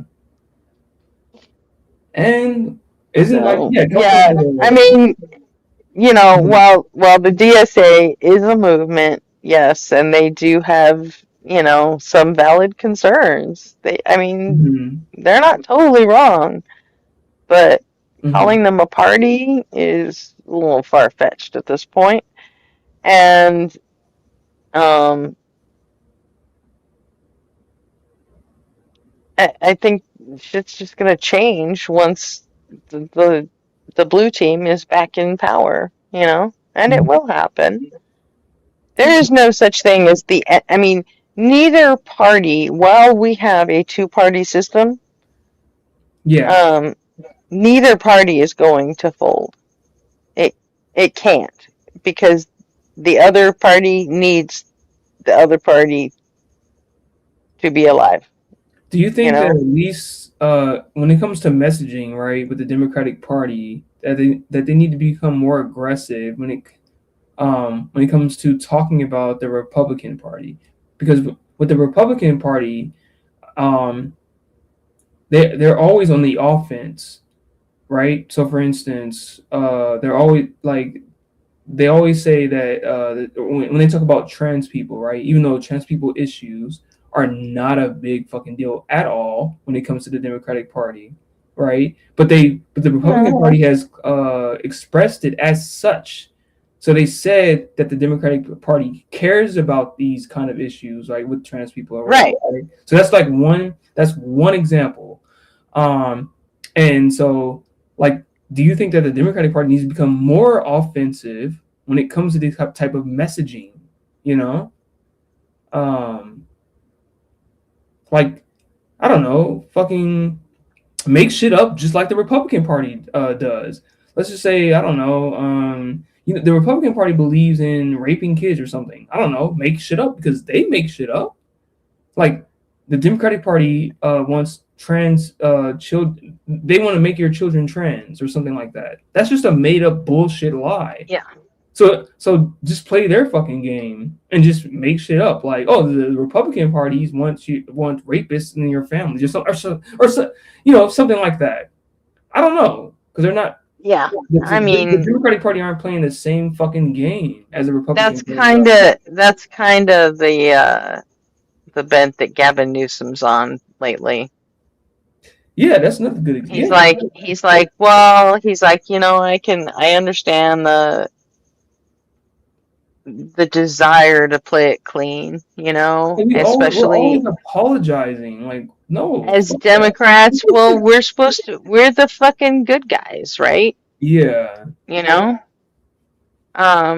We're the ones that are supposed to care about people. We're the ones that are supposed to, go out of our way to make things better for everyone, not just for ourselves. Yeah. But if we're never in power again, how are we going to make things better for anyone? Right. So, and yeah, I've been saying for years, you're absolutely out of your fucking mind if you want to pretend that we're living in the same political world we were in just 10 years ago. It's not. It's completely different now. It's a whole new world, and if you want to keep playing by 10-year-old rules, then you're going to keep losing. No one, like the political discourse, Gretchen, like it isn't consisting of actual policy. It's now it's just all fucking culture bullshit, and it's all like pinning the opposite party. No, there's actual policy too. It's the culture bullshit is what they use to distract you from the actual policy. But you don't agree that like most of the time, because the policy part is fucking boring. But that's okay. I would say a few decades ago, we changed politics to where nobody fucking cares about the policy anymore because we figured out it's easier to just tap them emotionally and get them involved emotionally, and then they'll just do any fucking thing you tell them. We're susceptible to that on both the left and the right. It's not just one side, you know. And okay, you know, yeah, no, I'll think about that. I'll think about that. the policy takes a lot to get your head around it, you know. Well, yeah, because I think there's very few people that actually know all of the policies, you know. Yeah, like no, very don't get me few wrong. people. It's actually complicated when it comes to like enacting policy and stuff like that. I just think it was so different a few decades ago as opposed to now, where the political discourse is so much less sophisticated and it's all like slop fucking culture bullshit, you know?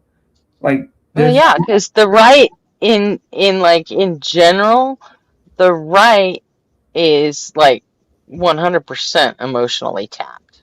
I mean, that's all they know. And I mean, just go look at a fucking Parker debate, you know, like, you know, or and all of a sudden it's just like Parker's like, you know, oh, policy, and the MAGA person's like, fucking nerd, you know, and then that's it. It's like, you fucking nerd, we fucking beat you, we won. Yeah, and it's like that, and like that's a good summation you know, of what happens in a average right. Yeah, Parker, I mean, and that's. And it's not Parker's fault, by the way. It's also a good summation of what happened in the last fucking election. You know what I mean? Yeah. It's like everyone on the left was like, policy, change policy, and the Republicans went, fucking nerds, let's party.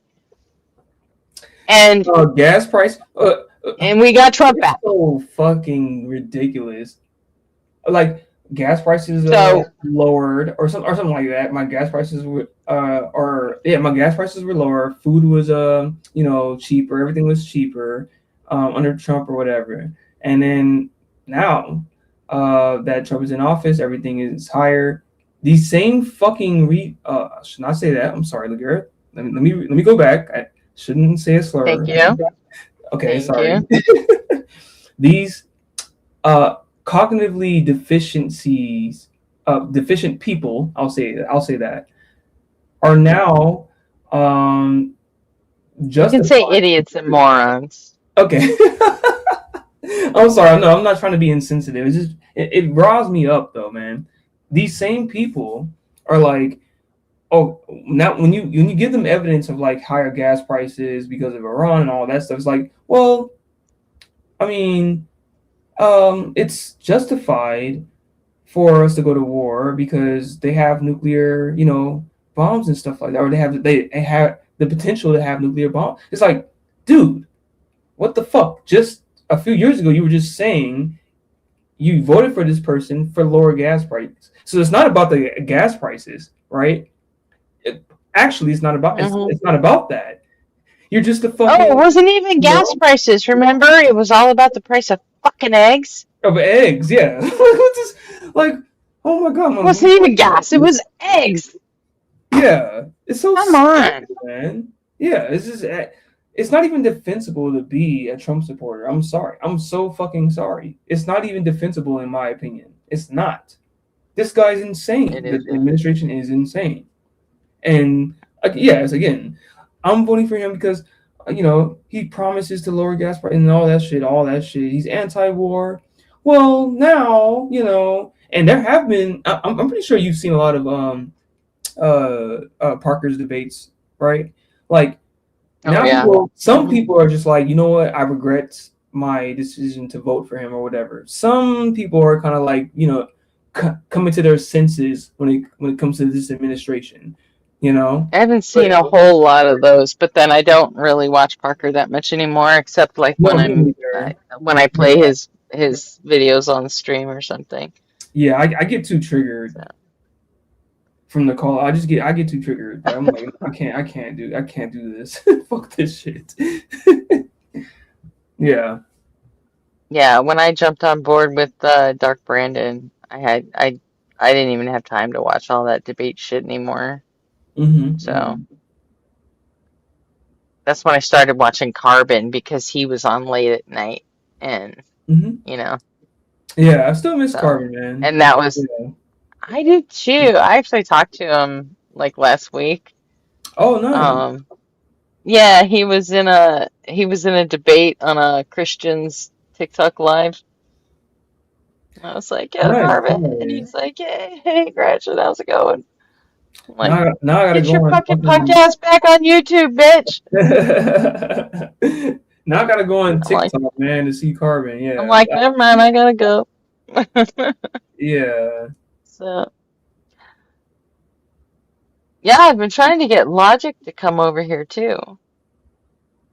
Oh yeah. You know, Daddy C. Been shouting out Yeah. your channel in other because well, yeah, you've seen me in other lives and stuff like that. That I talk into and stuff like that, or chat, not talk, but chat. Like, hey, yeah, you know. Oh, okay. Are you familiar? You're familiar with Lance Independent, right? He's like a moral philosopher. No. Okay, so I mentioned your chat. Not trying to I don't like stuff too. I don't like philosophy, so I don't Yeah, go my into any bad. of those. Yeah, my bad. I'm not trying to make your channel like or contribute to a channel that's dealt with philosophy or whatever. But I did mention your channel. That's fine. I mean, we've got Arpy and Nobody on Fire here to, Yeah. Okay. to hold it up for the philosophy dipshits. Sorry. No. You're good. But yeah, I'm just not about to go there. That's all. Okay. All right. But no, I mean, yeah. Tell people to go check it out. That's totally cool. That works. But No, good calls as always, Gretchen. Yeah. yeah, most of the other ones don't like it when I do the politics stuff, but that's my lane. You know.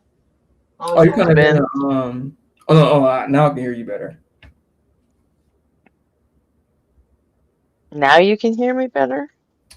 No, for like a few seconds, it sounded like you were talking into a fishbowl. Oh shit! That's why. No, you sound good now, though. Somehow my mic got. Oh, now it's the fishbowl right now. Now it's a fishbowl again. Yeah. It's like a low volume, at least on my end. It's a low volume now. Yeah. How weird! Because I just turned my mic was off,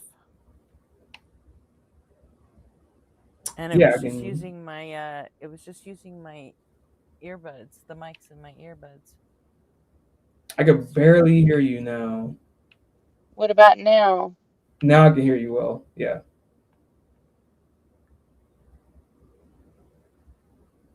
Really? It looks like. Yeah. Now I can hear you. I don't know why it occurred. And Evan, it sounds better like this.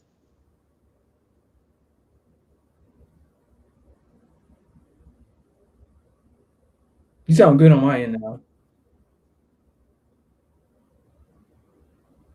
Yeah, but it sounds different on YouTube for some reason. Oh, it sounds better like this. Really? So my mic is like doing no fucking good at all? Sounds good right now. I can just use my I just took my fucking mic off and put it back in its case. I'm just running off of the mics in my earbuds right now. I don't know, this whole fucking stream has been wonky. It started off with a bunch of fucking buffering and I don't know, nothing seems to fucking work right.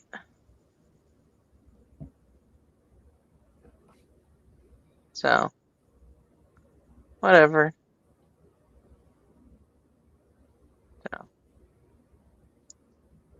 Yeah, your channel, Gretchen, you've been very consistent, man. It's almost like every day, right, or every night. You have you and Arpy, you know.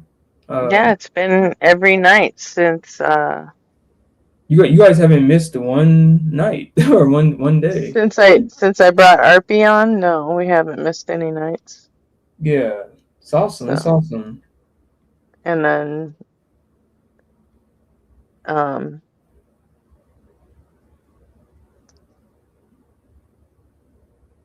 don't know, this StreamYard is weird because like I only get 2 people.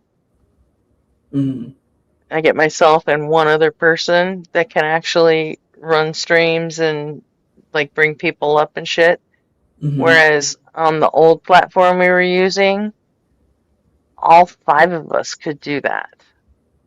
You know? And now it's like Ray and Nectu and nobody. They're just guests now.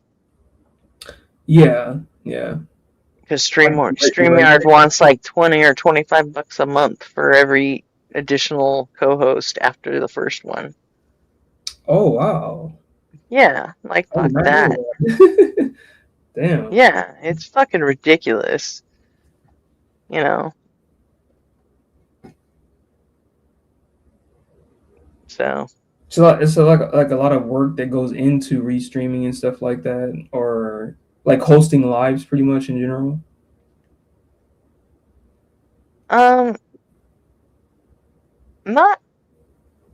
Not really. As far as the streams, there is some stuff like I've had to like grind on TikTok to get the access to integrate that, and then and now I can't figure out how to merge the two. I probably need to fucking break down and call Justin. Oh, to where you have like Yeah. an open pool of potential callers from TikTok Yeah. and also YouTube. And the problem is getting the TikTok guests and to be able to hear and speak to the panel on YouTube. Yeah. You know? So and I'm not having a lot of luck figuring it out. So, but I mean, Justin fucking cracked it a long time ago, so I'm probably just gonna ask for help. Yeah, because Monkey Boy, because I watch a lot of Monkey Boy, but he does the same. He has like a lot of TikTok people, and it has the YouTube stream, open simultaneously. I don't understand exactly how he does it, but does he take guests from YouTube at the same time? He has Discord like open with people from YouTube. So like right, but can the people on TikTok hear him or hear the person on Discord? No, I don't think so. No. Yeah, because that's Yeah. Okay. I know. It's that's what you're trying to do. Yeah, that's what I'm trying to do. Okay, I got you. I mean, I know it's possible. Fucking Justin does it. Yeah. You know? No, Justin knows his tech shit. Yeah. Yeah, he does. Justin's good. So, but yeah. So it's like it'll happen over time, man. I think this channel is great, man. Just having these kind of conversations, and then having conversations against like anti-scientific people and Trump, maggots, I would call them. I think it's good, man. So. And the Phil Bros and the And the Phil Bros. I like that. I like that there's a group of us, and Yeah. I tune in. we've got a few of us that can, go to bat with the Bible stuff. Then there's a few of us that will take on the philosophy shit. I mean, RP doesn't love the politics stuff, but he can do it. He's not bad, And that's just more my jam. That's all. I mean, Yeah, that's what's so cool though. There's like everybody who's on the main channel, right? Has their specialty. So you know a lot about politics. RP and Nobody on Fire know about politics, and then I've seen Chase come up the past few days, and he knows about physics, and you have Austin who's a fucking biologist. Everybody has their own their expertise, which is super cool. Yeah. Yeah. And that was what Async was always supposed to be. It's, Mm-hmm. a place where, you got something you want to say, get the fuck up here and say it. Let's go. Right. And you're not adverse either. It's like, hey, if you want to debate or argue, just, come up on the fucking panel, come up on the stage and say whatever you want to say. Or if we're doing reactions and you're thinking about having a reaction channel or commentary or something, you just want to see if you're good at it, come up and do reactions with us. Come up and just have a discussion and talk. I mean, and you know what? It's really just a clubhouse for atheists to just work their shit out, Yeah. As much as I talk to theists, or not just theists, or people I disagree with in chat, it is a completely different experience to have a debate or talk with them like verbally. You know what I mean? Yeah. It's a completely different thing. I'm like, oh shit, I'm not as good as I thought I was. And actually talking to people on the mic as opposed to just chatting with them. It's a completely different thing, Yep. Like, yeah. So I really respect people who have that ability, to actually debate. Because debating it's a skill, in my opinion.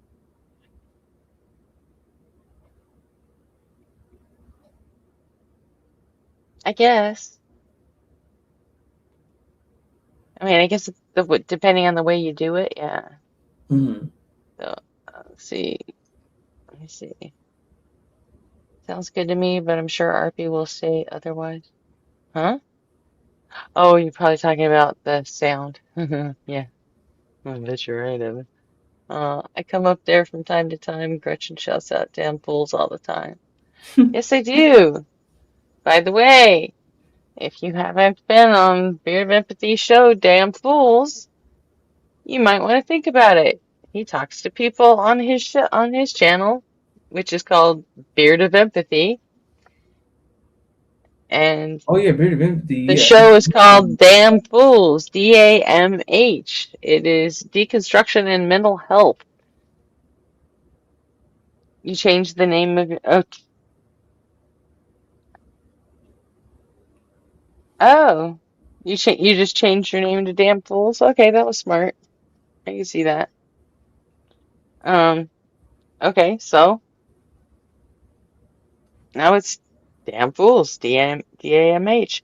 If anybody's interested, go to the Async Discord. There is a channel called Damn Fools, and you can talk to Beard yourself and talk to him about getting on his show, about him interviewing you for his show. He's always looking for new people. Always. Every week, in fact. Follow. For sure. So.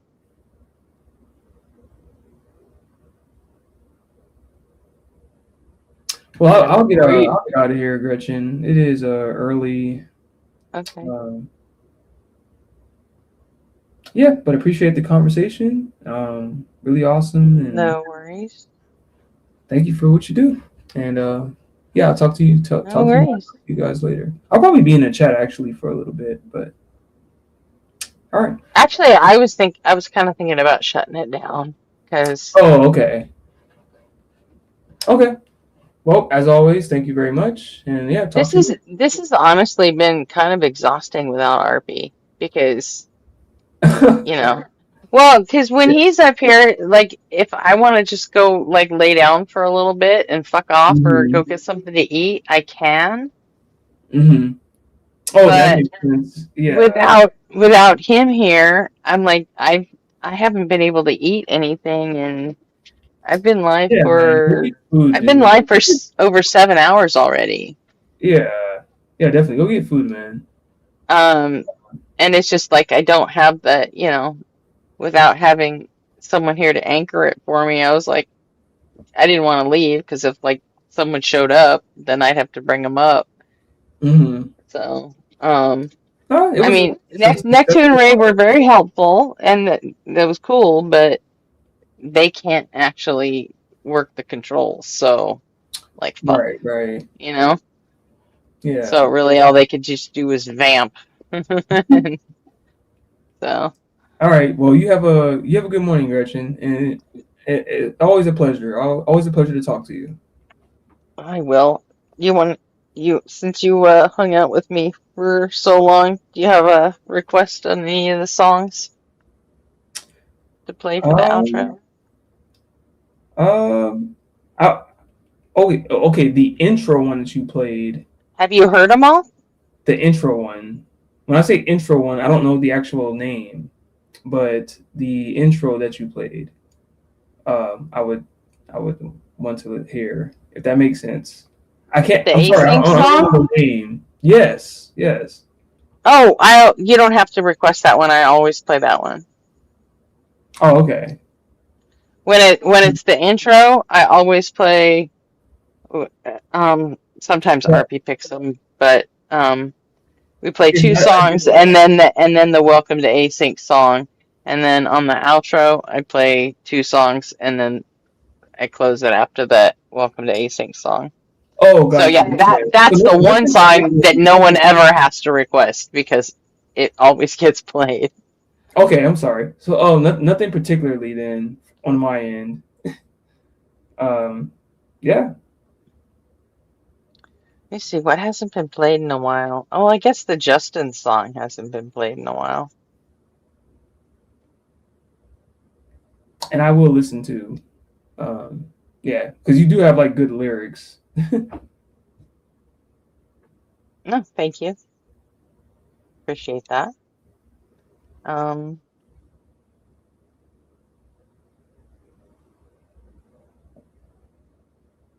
Okay. How about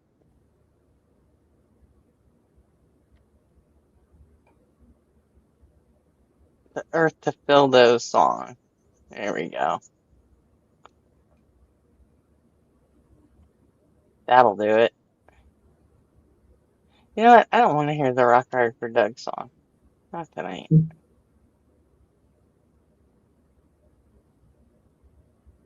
What about you, Beard? Or Mrs.? Anybody got a Tiff? Anyone got a song? Evan? I know Evan's all down for the Welcome to Async song. But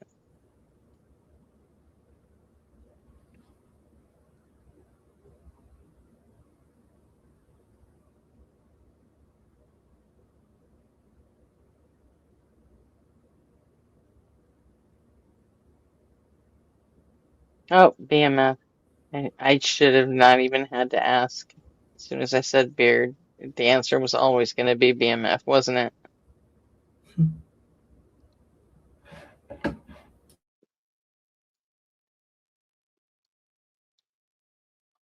Okay.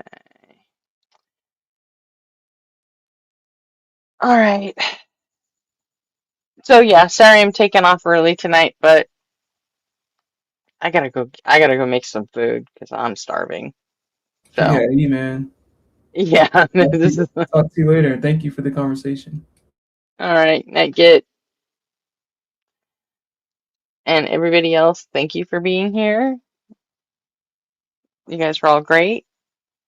We had a great backrooms time. It was awesome. And now Ray knows what backrooms is, which is cool. So, let me switch to this tab instead.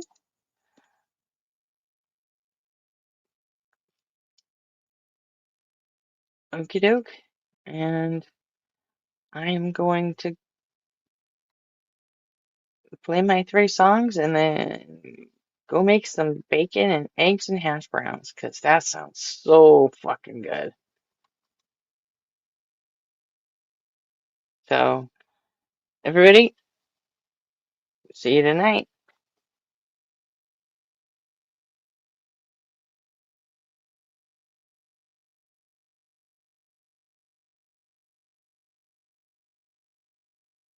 Dum dum dum dum.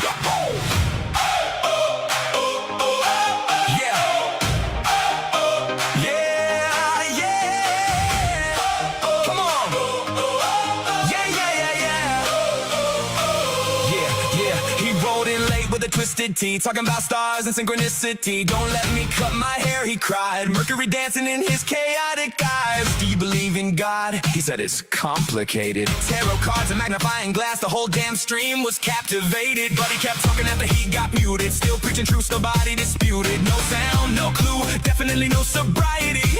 Just jazz hands flying with no propriety. No one could hear him, but no one looked away. A silent prophet crashing out, and history was made. He has risen, BMF. Silence screaming to the cosmic depths. Twisting tea communion in his hand. Talking to dimensions we don't understand.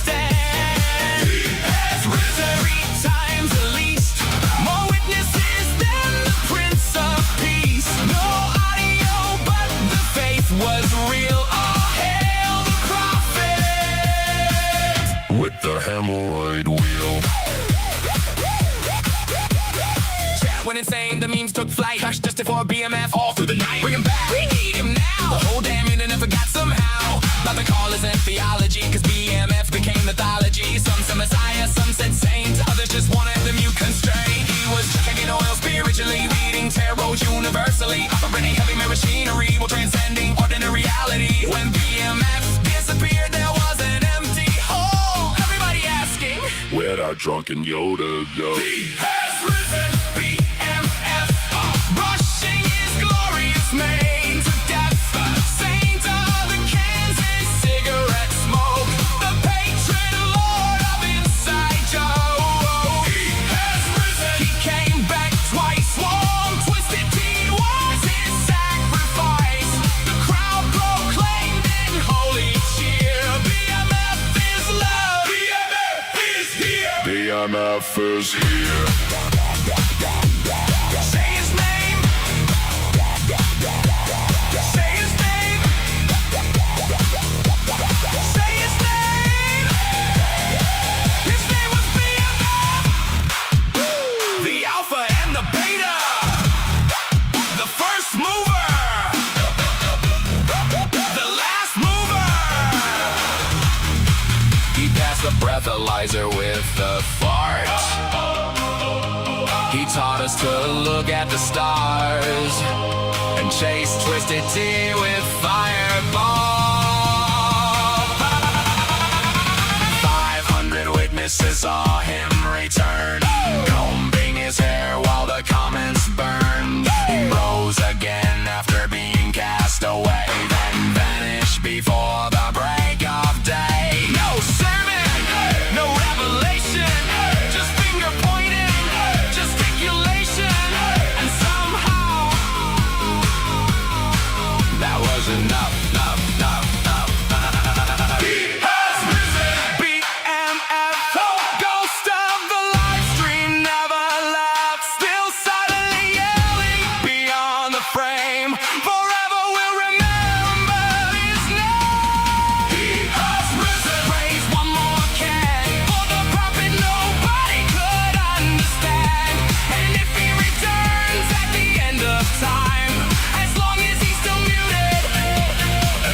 everything will be fine. May all your twisted teeth be warm. And remember, PMF is going to rock you.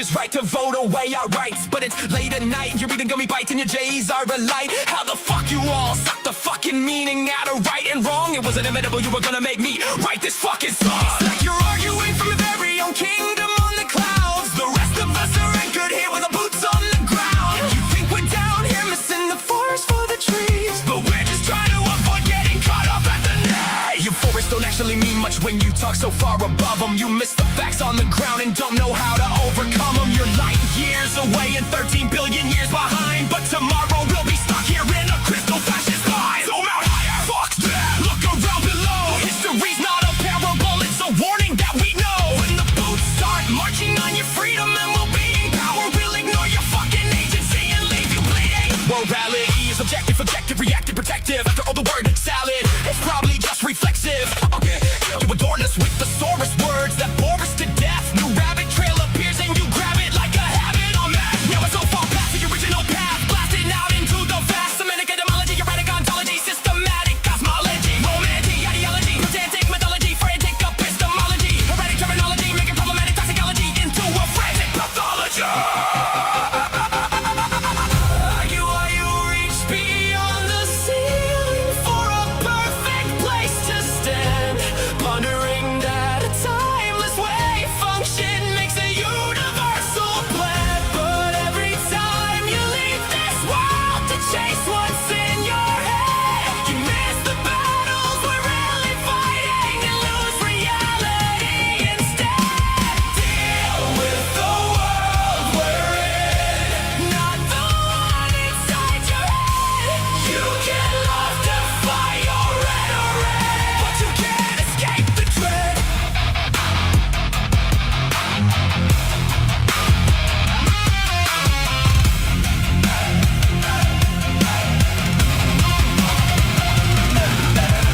Every conversation spirals into lexical gymnastics, twisting every honest question with metaphysical mechanics. Consequence ain't coming from light years away, it'll come from the choices that we make every single day.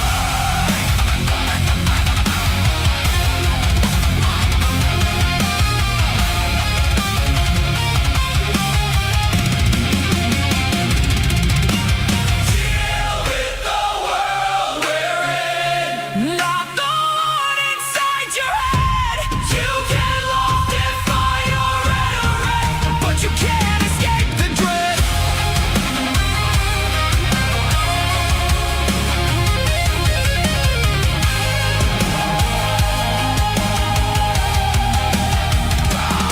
We do our best to hang with you when you go off field, a nerd. Least you can do is try to hang with us here on Earth.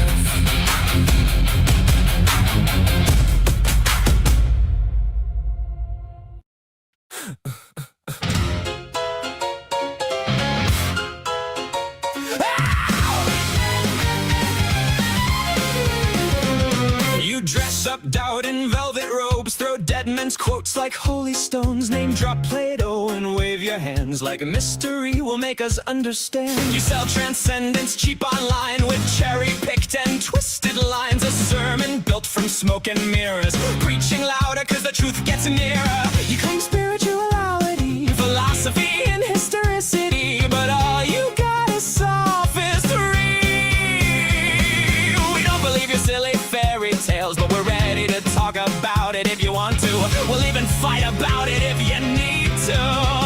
So light the match, strike up the choir, turn your doubt into wildfire. We're dancing on the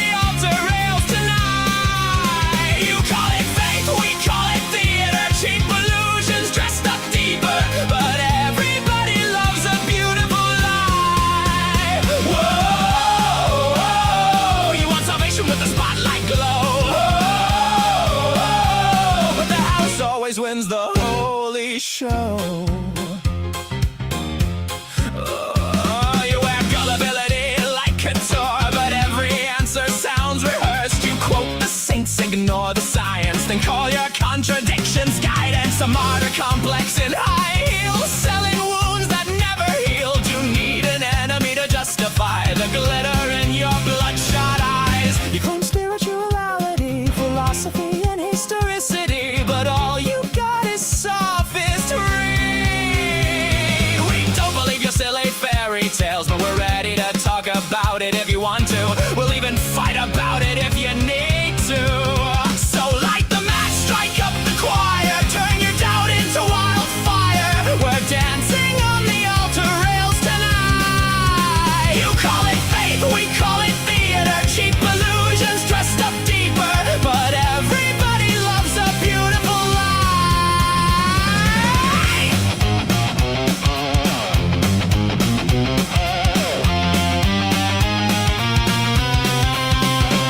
And if heaven's just a green room backstage, then who's been writing all your lines? You pray in public for the applause, then curse the crowd when they don't buy.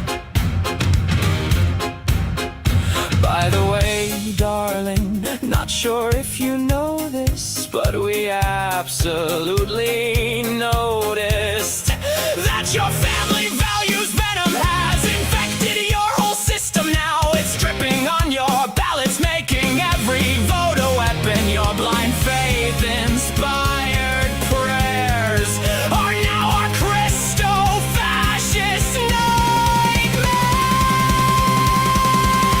Light the match, strike up the choir, watch the city drown in fire, while angels smoke outside the venue doors. You wanted prophets, you got performers, broken hearts and false informers, singing hallelujah like it's war. Well, now welcome to Async.